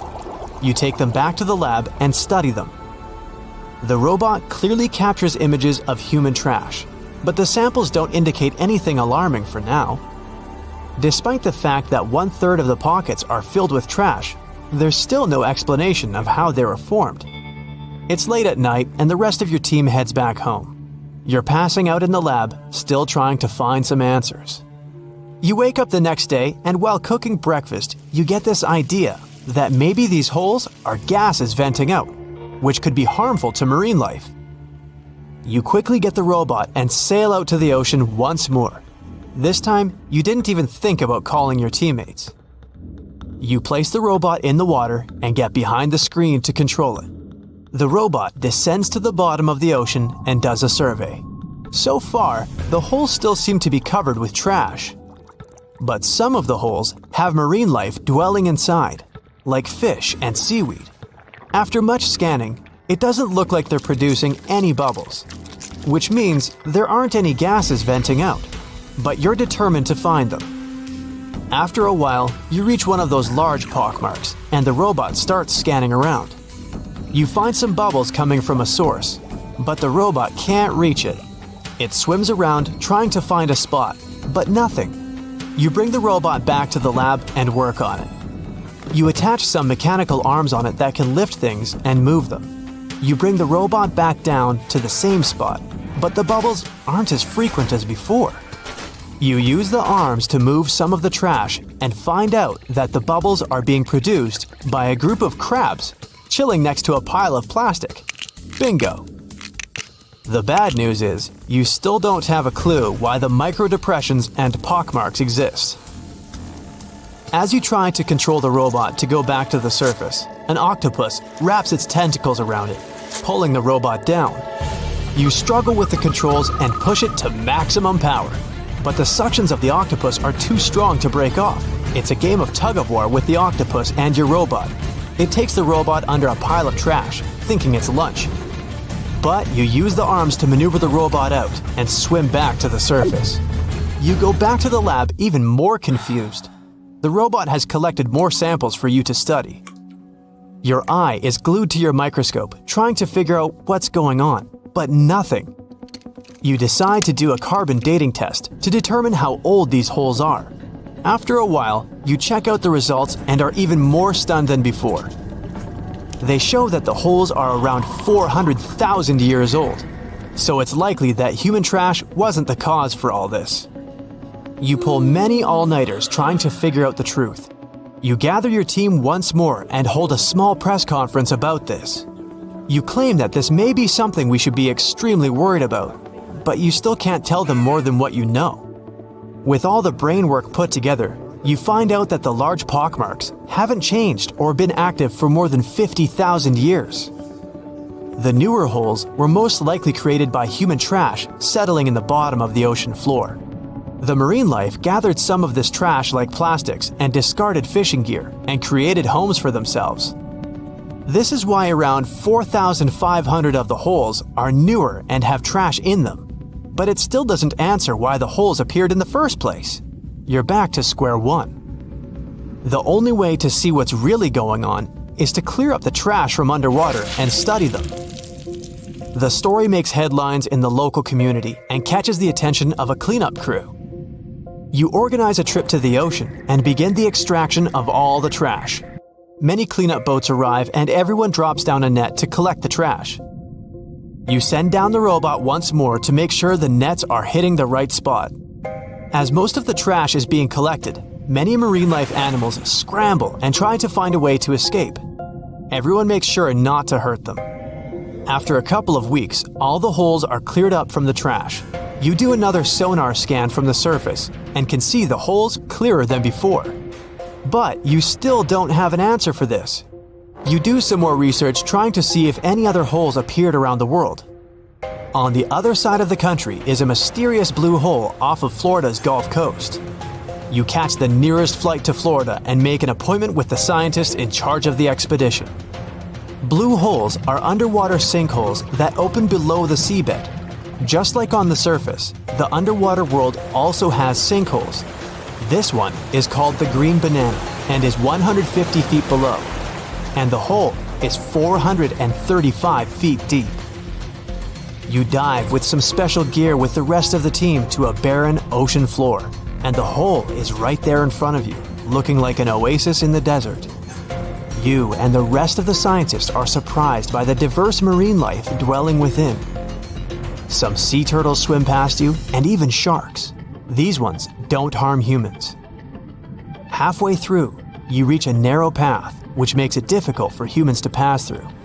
But everyone is careful. There are corals, sponges, mollusks around the corner. You collect some samples and go back to the lab.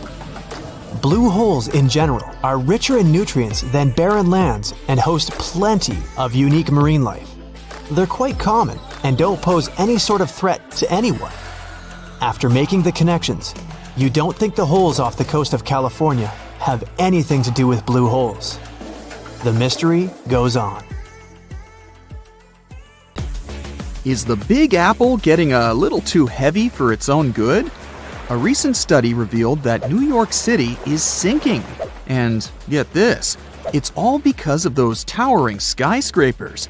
Apparently, the whole event is called subsidence, which is when the Earth's surface settles bit by bit, or suddenly sinks. Soft sediments shifting and the weight of the city itself are the culprits behind this sinking sensation. Now, don't get too alarmed. The study found that New York is sinking at a rate of 0.04 to 0.07 inches per year. Sure, that doesn't sound like much, but there are parts of the city that are sinking even faster than that. This sinking situation could cause some trouble for the city. especially since it's already pretty low-lying and home to over 8 million people.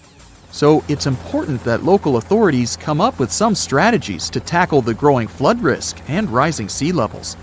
Although, I'm not sure building giant seawalls is the way to go. We might need to get a little more creative than that.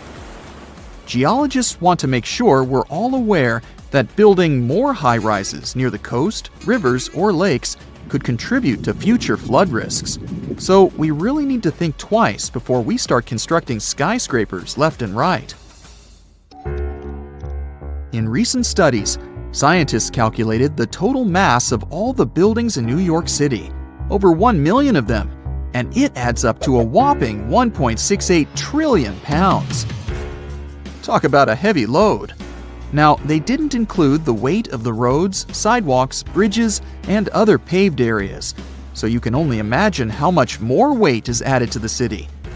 But hey, even with these limitations, the researchers did a pretty good job of accounting for the complex geology beneath New York, including the sand, silt, clay deposits, and good old bedrock. They found out that certain types of soil, like clay and artificial fill, are more prone to subsidence. On the other hand, bedrock stays pretty firm and keeps those skyscrapers in place. So at least we don't have to worry about the Empire State Building taking a dive anytime soon. Comparing their fancy models with satellite data, the researchers created a map of the city showing where the sinking is happening. And guess what? The increased urbanization and all that groundwater pumping and draining are only making things worse. It's high time we start protecting our resources, don't you think? I wouldn't start packing my bags just yet. New York isn't the only sinking city out there, you know. Jakarta, the capital of Indonesia, is facing some serious sinking action too. In fact, parts of it could be underwater by 2050. That's like a real-life Atlantis situation. Over 30 million people in Jakarta are now deciding if they should relocate the entire city. If there's a city out there we should worry about sinking, that's Venice for sure. But why is it so eager to take a dive, you might ask? Well, let me tell you the complex truth. You see, Venice decided to set up shop on a marshy lagoon with shoddy foundations. As time went by, the ground underneath just couldn't hold it together and started compacting like a squished marshmallow. On top of that, the city's been slurping up groundwater like it's going out of style or something. The cherry on top of this mushy cake is that the sea levels have also been slowly rising. And guess what? Those sneaky plate tectonics are having a laugh by shoving the Adriatic plate under the Apennine Mountains, giving Venice an extra push downward. Someone had the bright idea to stop pumping groundwater, thinking they could stop the sinking shenanigans. But hold your gondolas. A new study revealed that the sinking hasn't completely stopped, just slowed down a bit. It turns out the whole area is tilting ever so slightly to the east, with Venice perched on the slightly higher end. You must be wondering how much Venice sinks in a year, right? Brace yourself for this shocking revelation. It's sinking at a rate of about 0.04 to 0.07 inches a year, similar to New York. At this pace, in the next 20 years, it could sink a whopping 3 inches below sea level. To avoid turning into a Venetian fishbowl, locals are frantically building special barriers to keep the water from crashing into the lagoon. But don't hold your breath, because this project has had more delays than you'd expect. Oh, and have you noticed that charming old-style vibe in Venice? It's not just because they're fans of the vintage look. Those salty waters have been wreaking havoc on the buildings, thanks to the water levels constantly breaching the original damp-proofing. Now the water's cozying up to the masonry, and the ground floors of many apartments are no longer safe enough to live in. Now, when will Venice take a dive into the abyss? It's hard to say for sure. Subsidence and rising sea levels are as slow and unpredictable as a turtle in a marathon. But experts have playfully warned that if things continue as they are, Venice could be doing the backstroke beneath the waves by 2100. Fear not, though. They're doing their best to protect this floating gem of history and culture from becoming a Hollywood disaster flick. So don't cancel that Venice day trip just yet. New Orleans has a peculiar watery situation going on too. You see, this lively place was initially built just a smidge above sea level, and now it's gradually sinking. Back in the day, when an area of the city called the French Quarter was just popping up, folks had to make do with what they had. They scored the best land they could find, but it was only about 10 feet above sea level. And let's not forget, the rest of the city is as flat as a pancake, with the areas around the French Quarter being just a hair lower.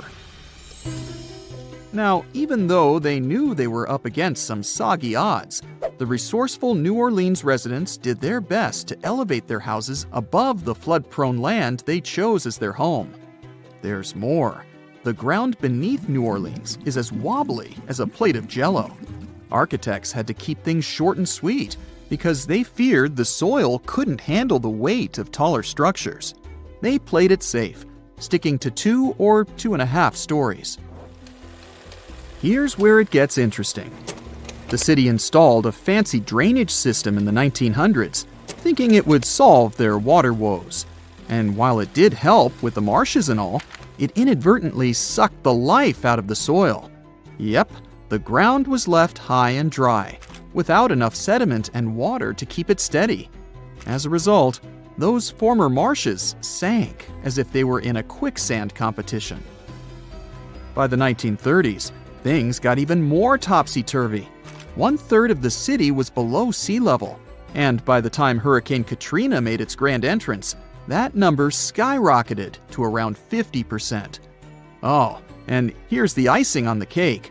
Sea levels decided to join the party, rising faster than a helium balloon.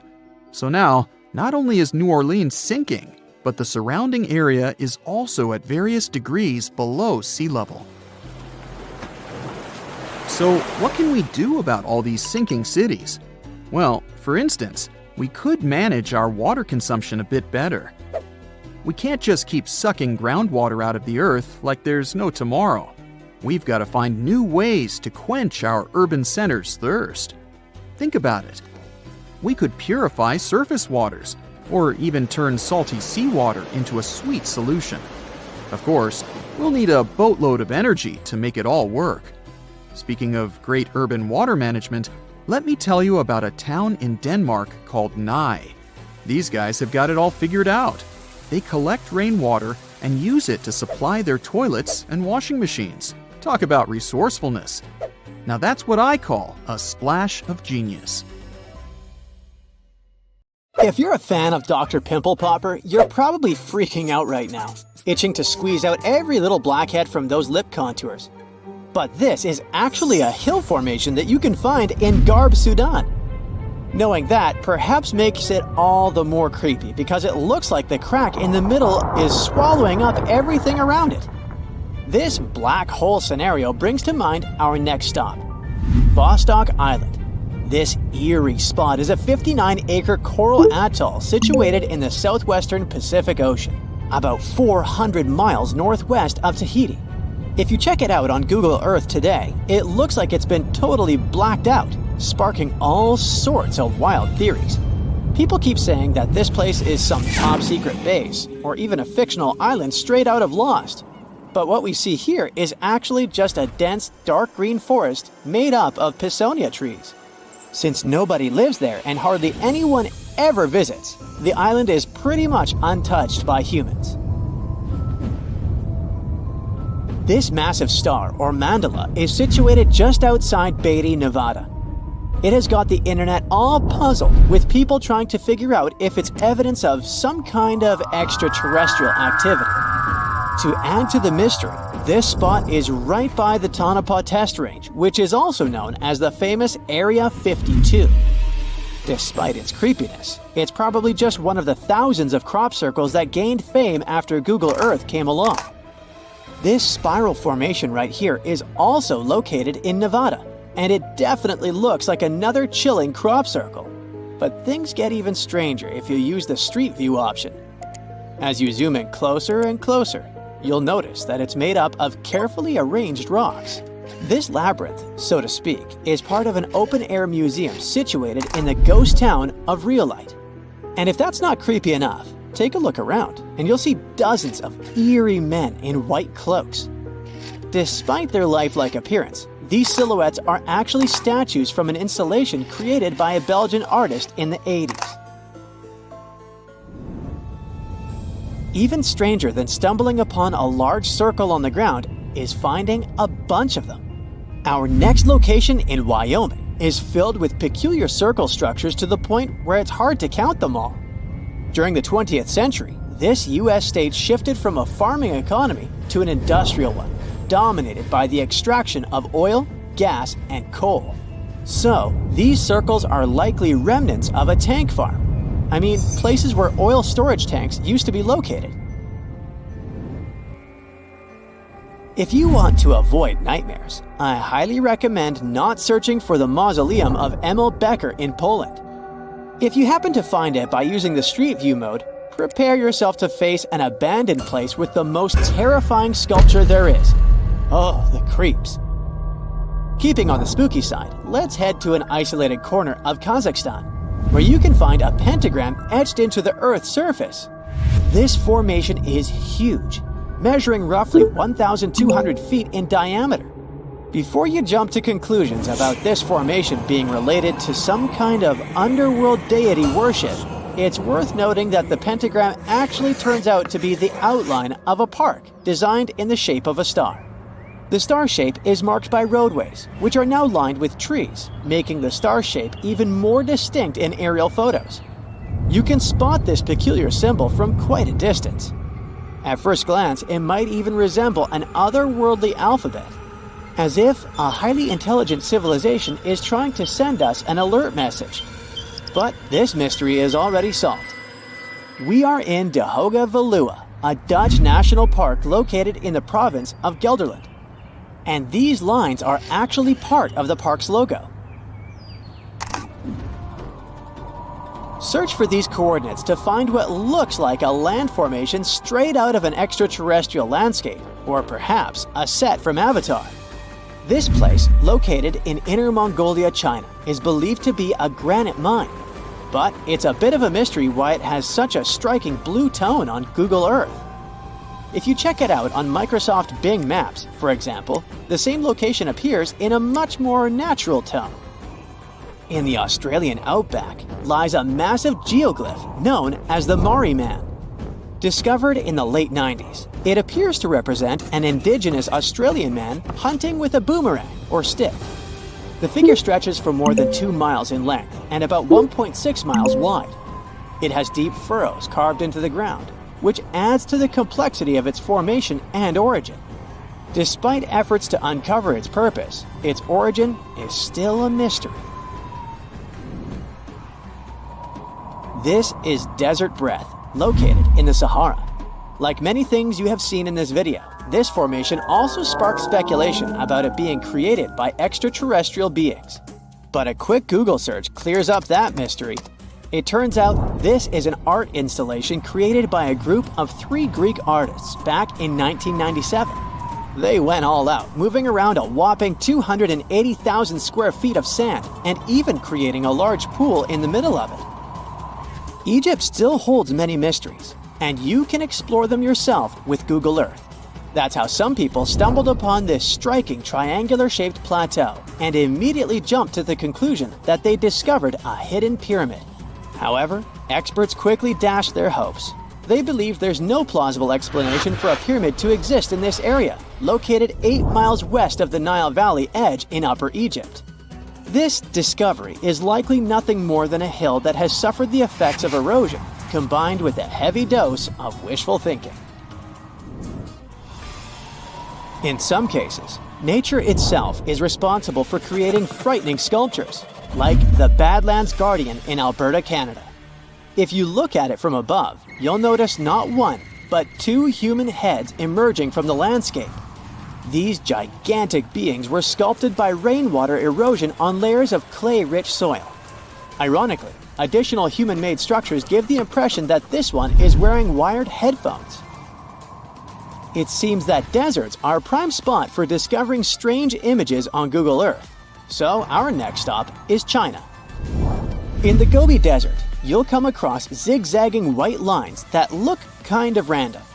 The first challenge for armchair experts was figuring out what these structures were made of, as it's hard to tell if they're painted on or dug into the landscape. There's still a lot of speculation about it on the internet. But the most plausible explanation is that this structure is used for calibrating satellites. This way, satellite cameras can focus on these large grids to orient themselves in space.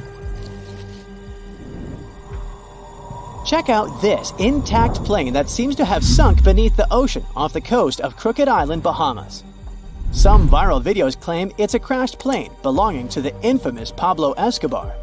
The truth is that something lying on the bottom of the ocean can't be that visible, so it's more likely that it's a plane that was actually flying when Google captured these images. However, there is a strong belief that Pablo Escobar did have a plane that crashed nearby, but it was in another part of the Bahamas known as Norman's Cay. You can still spot it in shallow turquoise waters. Just search for Norman's Cay sunken plane, and there it is. If you're convinced that extraterrestrials are already among us, then go ahead and type in these coordinates on Google Earth. Explore the area using Street View, and wow, what is it? Of course, we're not talking about visitors from other planets, but this shadow of a gigantic creature still gives me the creeps. Turns out, it's just a person lugging around one of those 360-degree Street View cameras tucked away in a trekker backpack. So hey, if you take a good look around Google Earth, you might stumble upon more of these elongated necked beings walking around the globe. Whoa, something doesn't feel right. Everything seems shaky.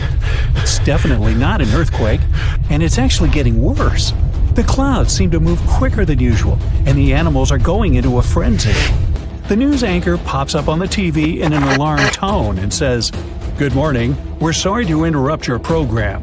Scientists have just discovered that the Earth's rotation has been fluctuating at an unusual rate. A group of specialists believe that the Earth is increasing its rotation with every second, and they don't know why. Even if the Earth increased its speed by 1 mile per hour, the day would only get shorter by a minute and a half or so. We wouldn't really feel it, and you could go on like nothing is happening. But as the Earth spins faster, our bodies, which are adjusted to a 24-hour timing, will have a hard time trying to cope with it. If you live by the equator, that means the rotation of the Earth is going quicker than at the North and South Pole. The area by the equator needs more time in order to complete its full rotation from the starting point. You'll experience more rain than usual. The Earth's rotation keeps the weather consistent and balanced so that nothing abnormal happens. But because the Earth is moving so fast, the weather is acting up. We'll start to see more storms and more cozy days inside, sipping on hot cocoa. Even though it seems weird, everyone can go about their day. But if the Earth picked up some speed and moved at 150 feet per second, the day would be reduced to only 22 hours. It kind of makes you feel jet-lagged 24/7. Every business works with the 24 hours a day schedule, so taking away even 2 hours can have catastrophic effects on the world economy. The whole calendar will have to change and adjust to the new timing. Clock designs will change with the new midnight, replaced with 10 o'clock. And with each week, the hours will shorten, so there will be no proper way of telling time except by sunsets and sunrises.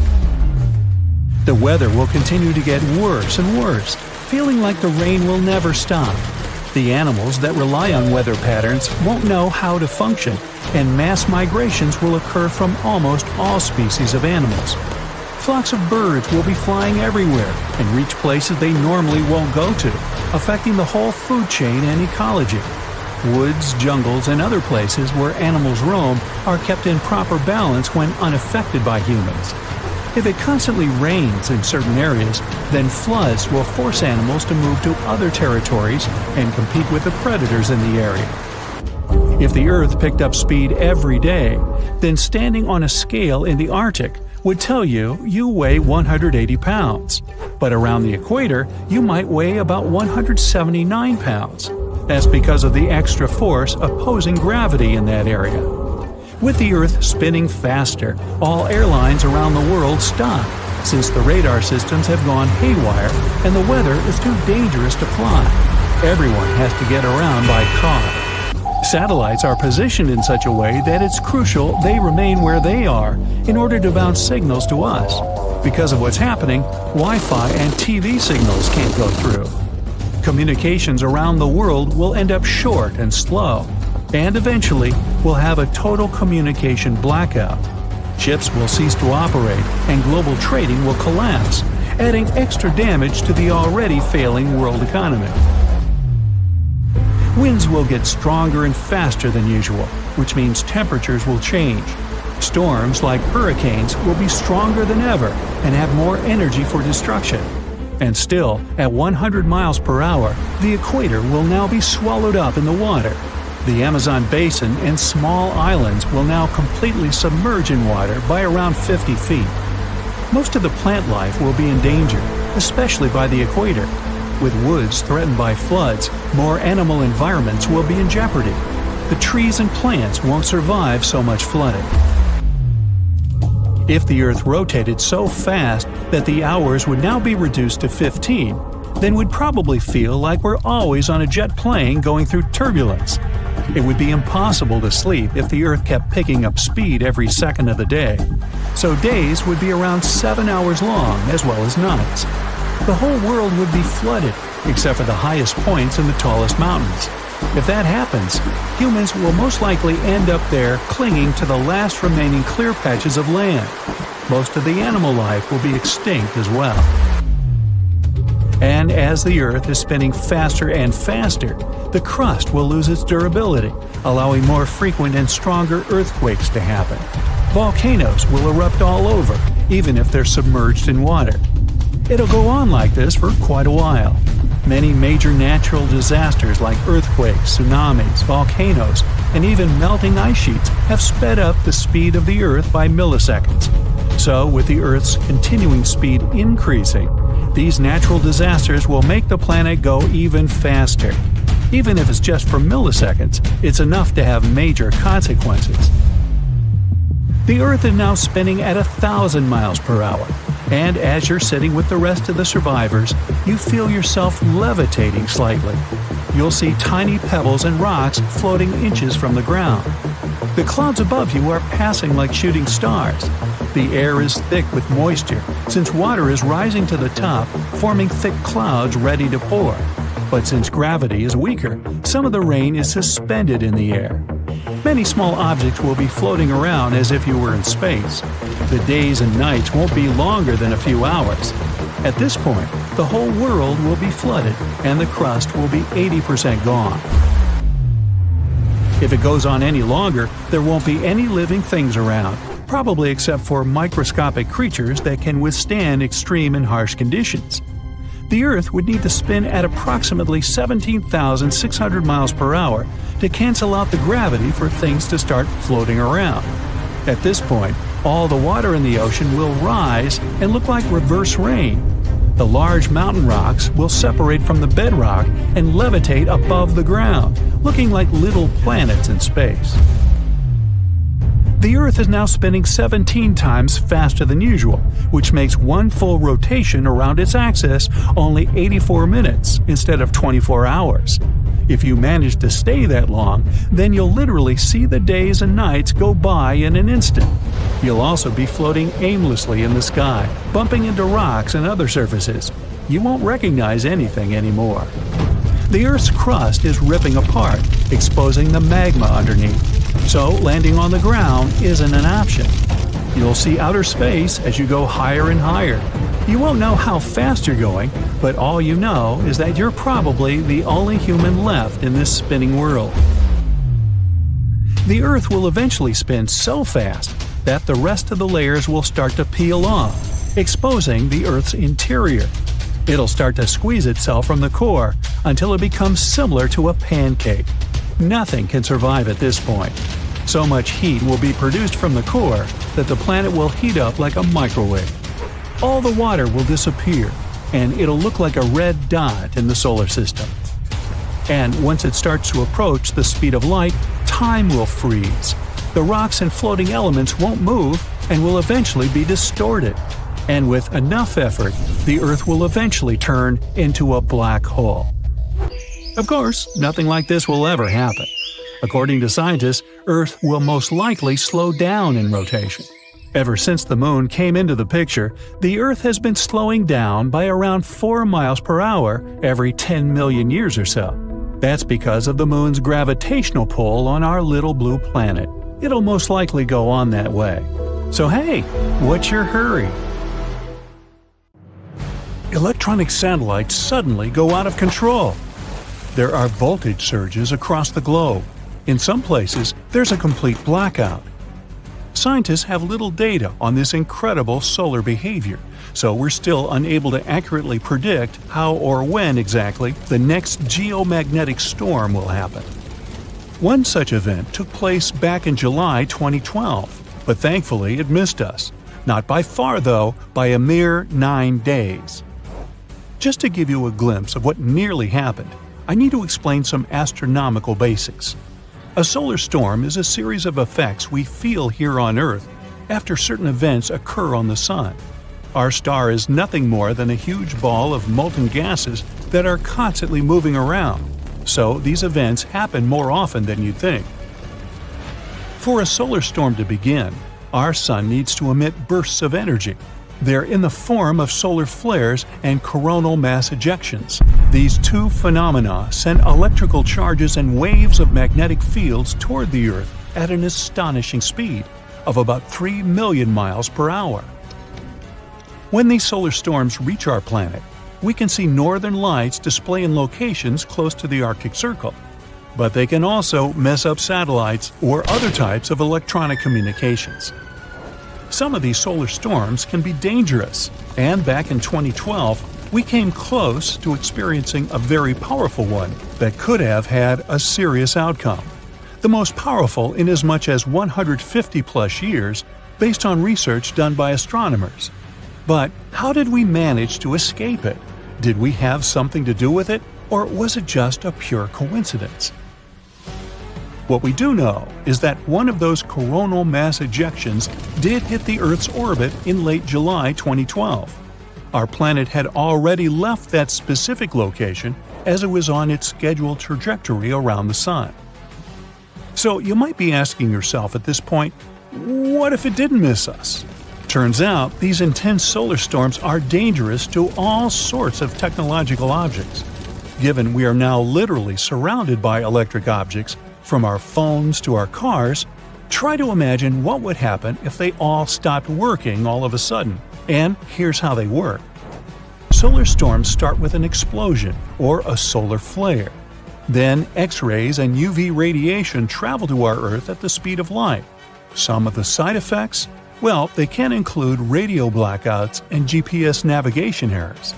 The effects can continue as minutes, or at times hours later, energetic particles reach our atmosphere.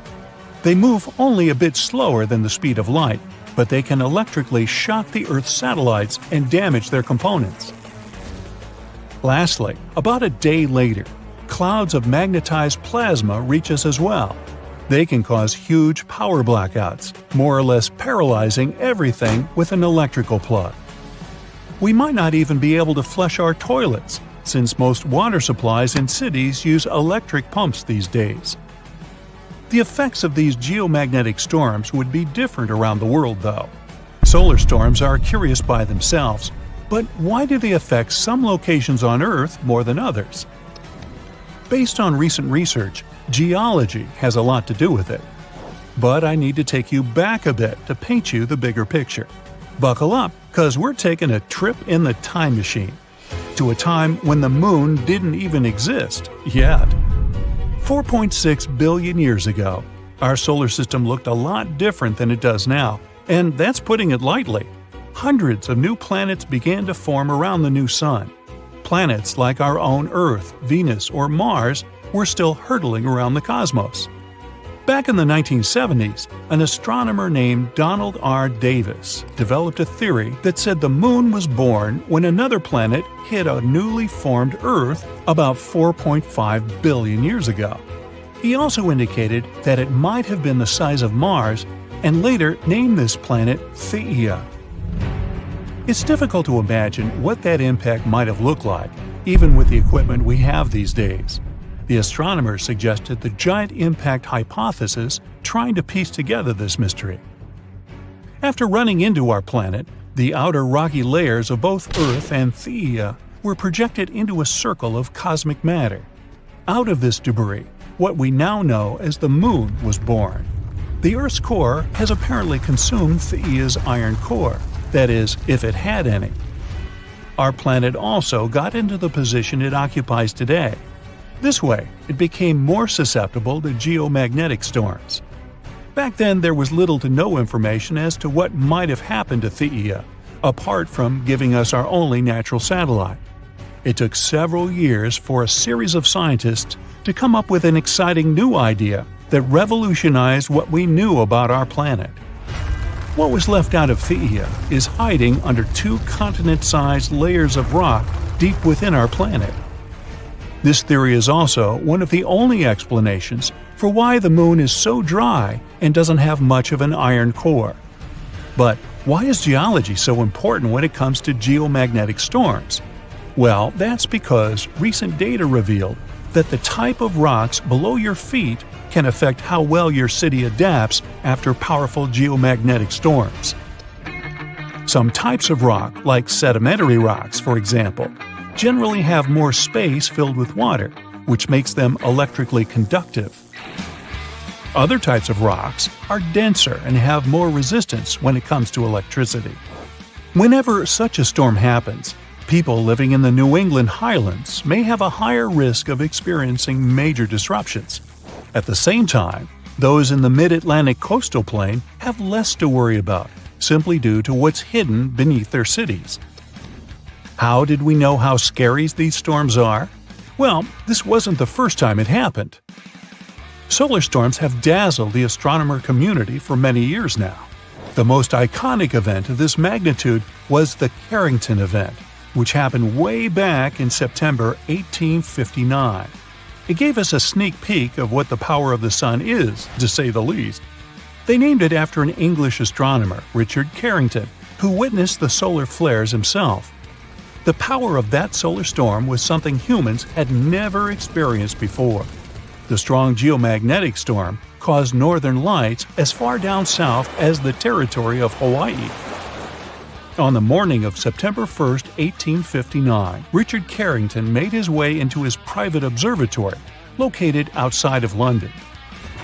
He opened the observatory dome to have a complete view of the sky and directed his telescope to the location of the sun. He saw a bunch of huge dark spots that gleamed on the surface of our star. Shortly enough, Carrington noticed two enigmatic areas, intensely bright and full of white light bursting out from the sunspots. They disappeared 5 minutes later, but the effects carried on all across the Earth's surface. At first, later in the night, telegraph communications all around the world started to malfunction. Flashes of light started to burst from telegraph machines, disturbing the operators and even setting papers on fire. Brightly colored auroras started to appear in the nighttime skies all over the world, making confused birds chirp at night. Some people even began their daily activities, since they mistakenly thought the day had already begun. These days, our planet is laced with a mega information web, so the impact of such a solar storm would be even messier. Back in the 1800s, the telegraph system was just starting out, but this Victorian internet was an important way of sending news and private messages. Even in the United States, telegraph operators had noticed local interruptions because of thunderstorms and northern lights before. But the Carrington event and its effects were something they had never seen before. A lot of telegraph lines in North America became useless. One telegraph manager based in Pittsburgh even recalled that the currents flowing through the wires were so strong their platinum contacts were in danger of melting. Another example was that of a telegraph operator located in Washington, D.C., named Frederick W. Royce, who was hurt as his forehead touched a ground wire. Samples taken from the Earth's icy locations tell us that the Carrington effect was twice as big as any other solar storm experienced in the last 500 years. It's very difficult to imagine what the impact of a storm of that magnitude might be today. But based on a 2008 report drafted by the National Academy of Sciences, it might cost us between $1 trillion and $2 trillion in damages. There are things we can do individually to help reduce the amount of damage, though, like buying a generator or installing a backup energy supply. This can be either a solar panel or a wind turbine. More so, we can equip our houses with surge protectors that connect to our electrical panels and can save us from lightning and other power surges. The simplest solution of them all? Just unplug all the devices you're not using at any particular moment. If they aren't connected to a power source, they can't be affected by any surges. Our planet has known terrible floods, powerful tornadoes, destructive hurricanes. Those dangerous natural disasters are familiar to us. Just picture this. Winds howling through the atmosphere at about 500 miles per hour, and they can stick around for weeks. These insane winds have the potential to damage the ozone layer, making our Earth a hostile place for life. It's not some wild Netflix dystopia. These are real-life hypercanes. A hypercane is a hypothetical extreme tropical cyclone the likes of which we've never known. To kick off a cyclone, the sea surface temps have to hit around 122 degrees Fahrenheit, basically hot enough to sear a rare steak. It's tough to imagine, especially since that's nearly 22 degrees hotter than the highest ocean temperature ever recorded. Yep, the hottest ocean water ever was recorded in Kuwait in July 2020. What could cause such a serious increase in temperature? A powerful comet or asteroid impact, an eruption of a supervolcano, or a large underwater eruption. There's even a theory that a series of hypercanes could have sped up the demise of non-avian dinos after the infamous asteroid impact. An important difference between a hypercane and any present-day hurricane is that a hypercane would rise as far as the upper stratosphere. That's up to 25 to 35 miles over the surface of our planet. Meanwhile, present-day hurricanes only go as high as the lower stratosphere, up to 6 miles above Earth. It would make a dramatic, catastrophic difference, but we'll talk more about it later. Hypercanes could gust to 600 miles per hour. For comparison, the most powerful recorded tropical cyclone in terms of maximum sustained winds was Hurricane Patricia. At its peak, it reached a speed of 215 miles per hour. This speed pales in comparison with that of a hypercane. Can you imagine how much destruction such a natural disaster could cause? Should they ever form, hypercanes will also have an enormous lifespan. They could rage for a couple of weeks, if not more. Extremely low pressure inside hypercanes would support massive storm systems the size of North America. At the same time, hypercanes could be as small as 15 miles across. Such relatively tiny formations would lose their strength in no time after wandering into colder waters. On the other hand, the waters after a hypercane could hypothetically remain hot for weeks, hot enough for more hypercanes to form. Since a hypercane would reach far up into the stratosphere, there would be a real chance it could damage Earth's ozone layer. And it would have devastating consequences for life on our planet. The ozone layer absorbs some of the harmful radiation from the sun, preventing it from reaching the planet's surface. Let's just hope to never see a hypercane in our lifetime. Another potential disaster that could seriously harm Earth could be the activity of our very own sun. I mean a massive solar flare. Few natural disasters can wreak as much global havoc. A solar flare wouldn't destroy buildings like a tsunami or earthquake. It wouldn't end lives in the same way an asteroid or a supervolcano would. But if the worst comes to the worst, It would destroy the entire electronic infrastructure of our planet. Recovering from the consequences of this catastrophe would cost trillions of dollars. An incredibly powerful solar flare could cause loads of infrastructures to fail, including communication, medicine, banking systems, and transportation. Earth would be left without electricity for a long time, and people wouldn't be able to reboot the already broken power grids. Water supply systems would be out of order. There would be no food in supermarkets. In 1859, people in different parts of the world woke up in the middle of the night because it was so light outside they thought it was already morning.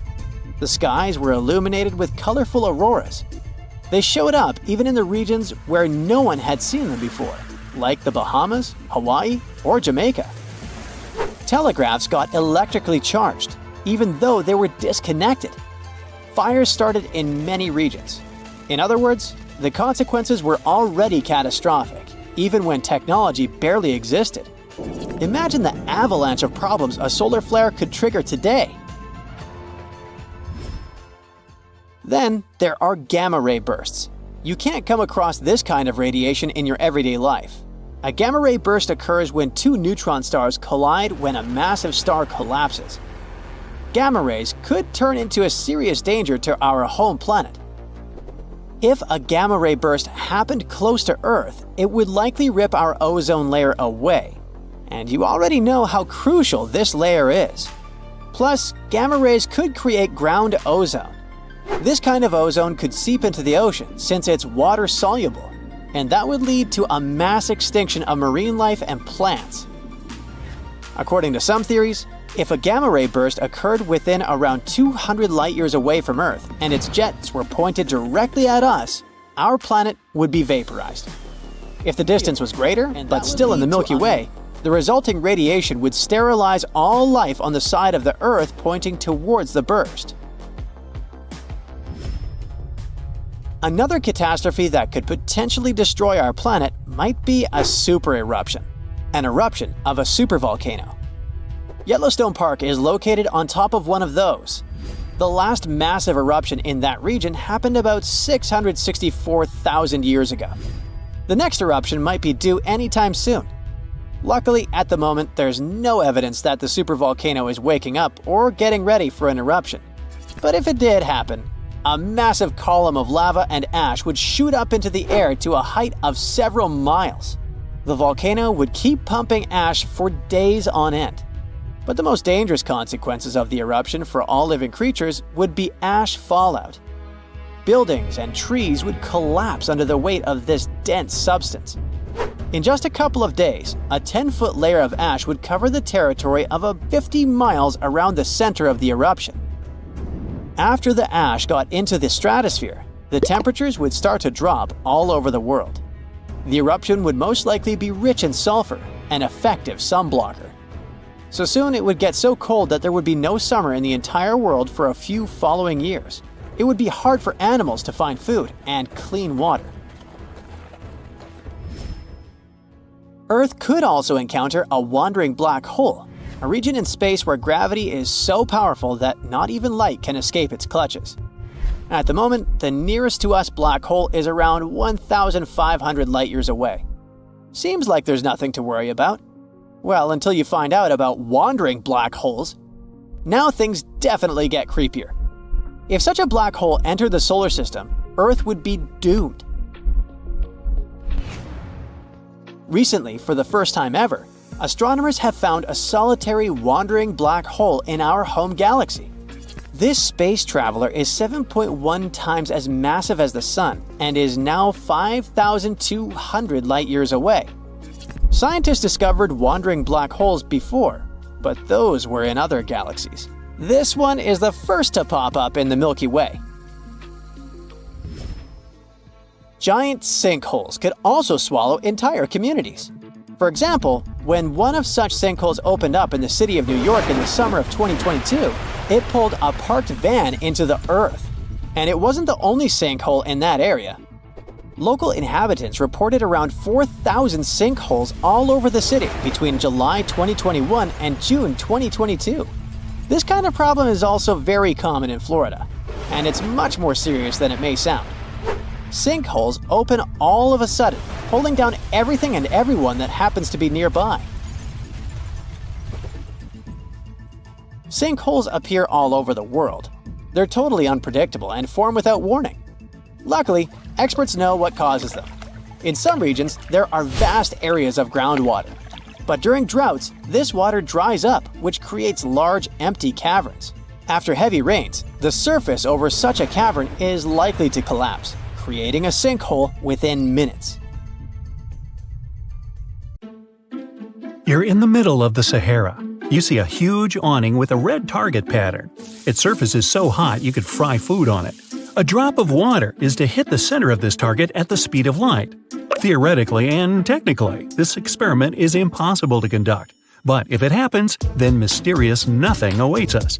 And each version of this nothing will be different. So we'll do 3 drops. Option 1. It's better to do it from a great height or space. You take off on a jetpack into the stratosphere. You have a bottle of water in your hand. You pour out 1 drop. Let's say it starts accelerating itself. In this case, even at a low speed, a drop of water will burn up in the protective layers of the atmosphere. In less than a second, the drop will turn to vapor. Let's say our planet had no such protection as the atmosphere. The air resistance would still get rid of the drop. The drop is flying down at a tremendous speed. The cold wind turns it into an icicle. The greater the drop velocity is, the stronger the air resistance is.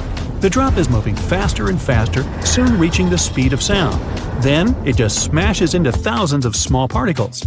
Under such conditions, the drop will never be able to reach the Earth at the speed of light. Nothing happens because nothing gets to the target. The next attempt involves changing the drop. Oxygen, carbon dioxide, ozone, and other gases in the atmosphere destroy any falling object. But what if the drop didn't meet all these obstacles? You change the internal structure of water chemically. So, you put your jetpack on again and grab a bottle of water.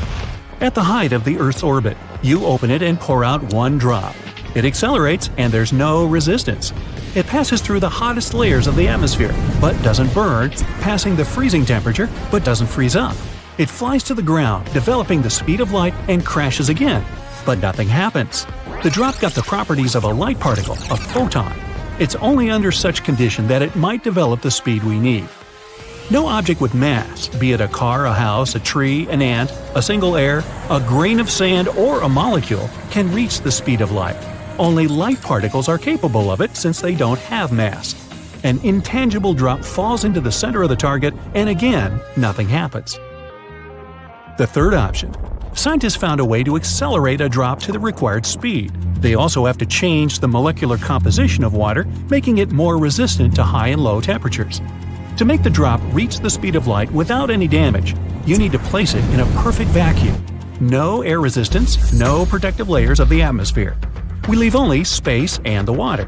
For this purpose, scientists need to build a long pipe. In the center of the Sahara, around the same target, people create a scientific center. From here, the pipe should go up.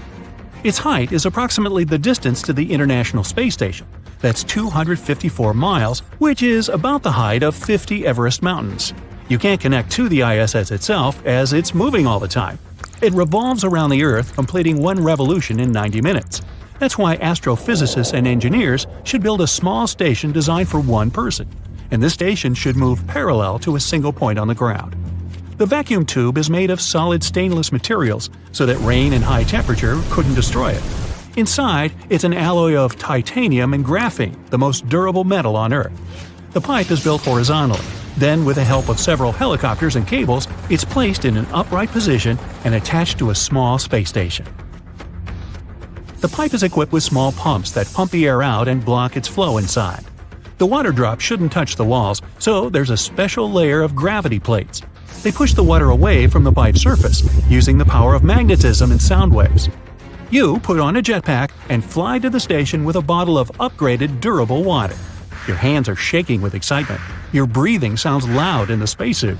You open the bottle, tilt it slightly, and pour 1 drop into a special box. Inside this container, the drop gets charged with the energy needed to develop the speed of light.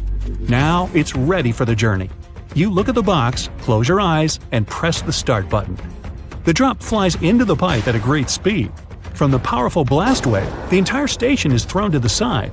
The drop accelerates, and at this point, the pipe made of the strongest metals on Earth begins to melt like ice cream. There's so much energy in the water now that it would be enough to provide electricity to a small city. And now the drop reaches the speed of light, which is 186,000 miles per second. The pipe turns to dust. It doesn't matter whether the drop hits the ground or not, because there will be nothing. Literally, all material objects, cars, houses, fields, oceans, computers, planes, ships, flowers, trees, should I go on, will disappear. Intangible things, such as gas, air, radio waves, electromagnetic radiation, billions of terabytes of digital information, all this will also be gone. Boy, are you in trouble. Any sound, shouting, music, the phone ringing, will be impossible to create and hear. The light will disappear, and then there will be complete darkness. But let's rewind time and see exactly what happened right now. It won't work though, because there's no time either. Imagine time as a stormy river that flows rapidly in one direction. Then this river falls into an endless pit and disappears completely. All this happened because a drop of water crashed into our planet at the speed of light. As soon as a drop begins to approach the needed speed, it loses its properties of water. It's now the most powerful and heaviest object in the universe. The energy that comes from it destroys everything for hundreds of thousands of miles. Concrete, ground, rocks, etc., etc., etc., and on and on and on. Everything disappears. In the first second, it all gets shattered into millions of tiny pieces. Then these pieces are torn apart into millions of even smaller particles. The molecules burn up. Imagine a paper map of the world. If you wet it and tear it, it will turn into wet paper scraps. If you burn it, then part of the map will turn to ashes, and the other part will simply fly into the air in the form of smoke. The map will remain, but it will never look the same. But if you destroy the map's molecules, it's safe to say that the map never existed. There's no trace of its existence. The same thing happens to our planet. The energy coming from a drop of water makes the Earth never exist in space. And now the drop exceeds the speed of light. A black hole starts evolving. It expands and absorbs all the space debris. Then the Moon. Soon it will be the turn of Mars and all the other planets in our solar system. The black hole expands and increases the force of gravity inside it. Together with our planet, it absorbs light. It's getting closer and closer to the Sun. Our star splits into strips of light as if it had passed through a huge cosmic shredder. The Sun explodes and spits out an impossible amount of energy. It's believed that black holes appear after the explosion of stars. Right now, all the solar energy is being absorbed by our black hole. It's getting pitch black. The light from distant stars falls directly into the supermassive infinity. Meteorites flying within a radius of hundreds of thousands of miles around are also devoured into the unknown. There are many black holes in space, but only one of them was created by a small drop of water. The higher the speed of any object, the heavier it gets. Mass is the amount of energy that an object has. When water molecules reach the speed of light, their mass begins to grow, and there are no limits to this. It becomes infinite. An infinite mass forms a black hole. It absorbs everything, and nobody knows what's inside the black hole. All that remains is darkness and the unimaginable force of gravity. So I'm guessing here that we probably should not be doing this experiment, should we? How about we make a baking soda volcano instead? Arcturus, a huge red star. It's just bursting from inside out. The red sea of plasma on its surface rages and pulsates. The star burns anything that comes close to it. And now, flop! Arcturus is gone. But at the same moment, it reappears at the center of our solar system, replacing the sun. What we see in the sky isn't a small yellow dot anymore, but a giant red ball. It's 25 times wider and 30% heavier than the sun. Even though Arcturus is a little cooler, it's still a total nightmare for Earth. The distance from our planet to the star is now 25 times less. All the water in the oceans and rivers begins to evaporate. What used to be rainforests are quickly turning into a lifeless desert. But sunsets and sunrises now look amazing. Imagine yourself on the roof of the Empire State Building, watching the sunrise. First, you see the light over the horizon. It almost blinds you because Arcturus is 110 times brighter than the sun. Then, the star gradually climbs over the surface. The thick dot on the horizon gets wider and wider. It continues to grow until the red star is everything you can see. Arcturus is now so close that you can even see storms of hot plasma on its surface. There are periodic outbursts and mass ejections. Huge amounts of matter are ejected from the surface of the star at speeds of up to 1,200 miles per second. The matter takes the form of a loop attached to the star at both ends. And you have to wear a super advanced spacesuit to be able to observe such a sunrise.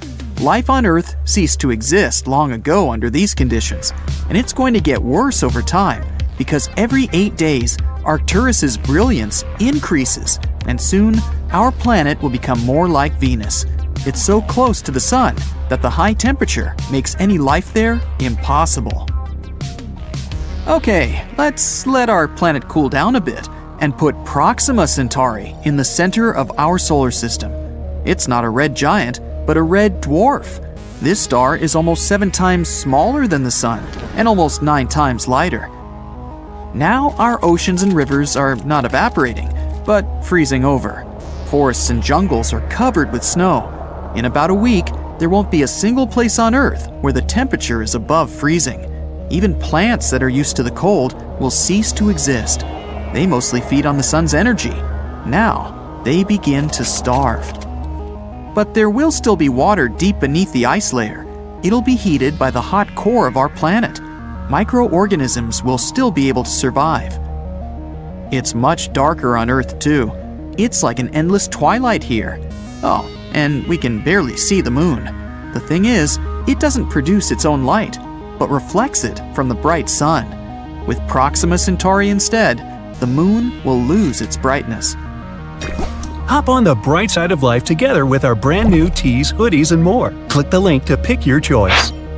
But an even bigger problem would be with our orbit. The sun has a certain gravitational force, and it keeps us just in the sweet habitable zone, where we're not too hot and not too cold. Proxima Centauri's gravity is much weaker, and Earth is slowly drifting away from the star. We now run the risk of encountering asteroids flying through space, or even other planets. But the worst case scenario is if Proxima Centauri simply can't hold our planet, and we fly away into dark space. Then, you can forget about any forms of life here.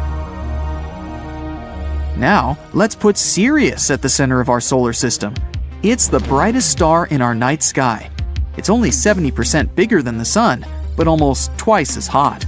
So its glow is not only bright, it's sizzling. And its light is not yellow, but somewhere between blue and white.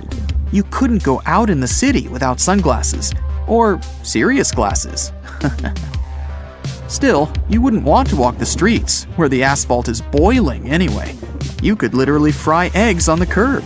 Of course, by this time, all life on Earth has long since disappeared. But it's not just because of the temperature. Sirius emits enormous amounts of radiation. Our atmosphere serves as a shield against the sun, but in the case of Sirius, that shield wouldn't be enough. Now, why don't we take a more bizarre approach and make ourselves a double star system? These are 2 stars that revolve around a common center. And there's our Earth, safe and sound. It's all about the size and brightness of the stars. These 2 aren't too big, and they give off as much light as our sun. All that matters to us is that our planet is in the safe zone of the double star system. At sunrise, you first see one star appear from below the horizon, and then, a couple of minutes later, the other. The only problem is that this beauty may soon explode with enormous force. In binary systems, one star is always heavier than its companion. Sooner or later, it starts pulling matter away from the smaller star. Gradually, the bigger star just eats its neighbor. Then the big brother can reach a critical mass and explode. This explosion would be about as strong as a supernova. It would destroy our entire solar system. The light from this explosion would be visible for hundreds of light years away. And after that, there would be a huge nebula in the place of our star system. It's stardust and particles that are left from our world. Going to the realm of the crazy now, a black hole. Yes, there's one at the center of our solar system now. We know black holes are scary, mysterious objects that pull in everything in their path. But even around a black hole, there is a habitable zone. You just have to be far enough away so that it doesn't drag you down into its black abyss. Mercury and Venus would be too close to the black hole, so most likely they'd be torn apart and then head for the event horizon. This is the last stop before hitting the singularity, the heart of the black hole. There are only two problems: light and time. A black hole pulls light in instead of emitting it, so the Earth will quickly become dark and cold. And time goes slower around heavy objects. Near a black hole, 1 second can be equal to weeks or even months away in outer space.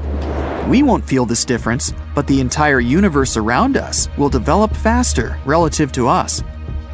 Any object can become a black hole if it's compressed to a certain size. For example, the Sun can become one if it's shrunk to a width of 3.7 miles. And even the Earth, if you squeeze it to a width of 0.7 inches, it becomes a black hole.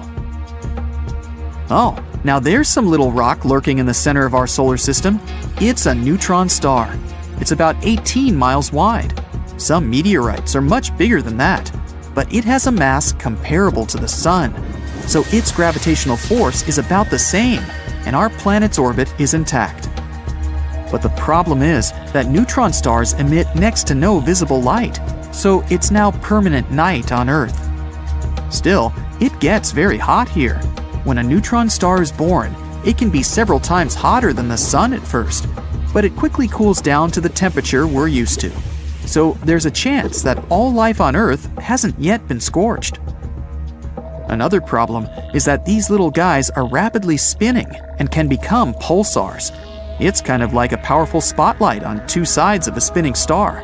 Neutron stars also eject radiation at tremendous speeds. These rays will make our planet literally sterile. No life form would be able to exist under these conditions. And now, it's time for the biggest star ever known, Stephenson 218. This red giant is 2,150 times larger than the Sun, and if we place it at the center of our solar system, its edge will lie on Saturn's orbit. So Mercury, Venus, Earth, Mars, and Jupiter are already swallowed by the huge star. Saturn, Uranus, and Neptune are roasting like chestnuts on a fire and will soon evaporate. In fact, this could happen to our Sun as well.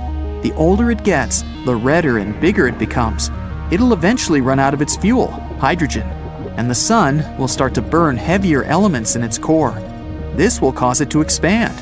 Then we'll see more beautiful sunsets and sunrises, but the temperature will become too high. In theory, the Sun will get so big that it'll swallow the Earth, and then it'll explode in a supernova, leaving nothing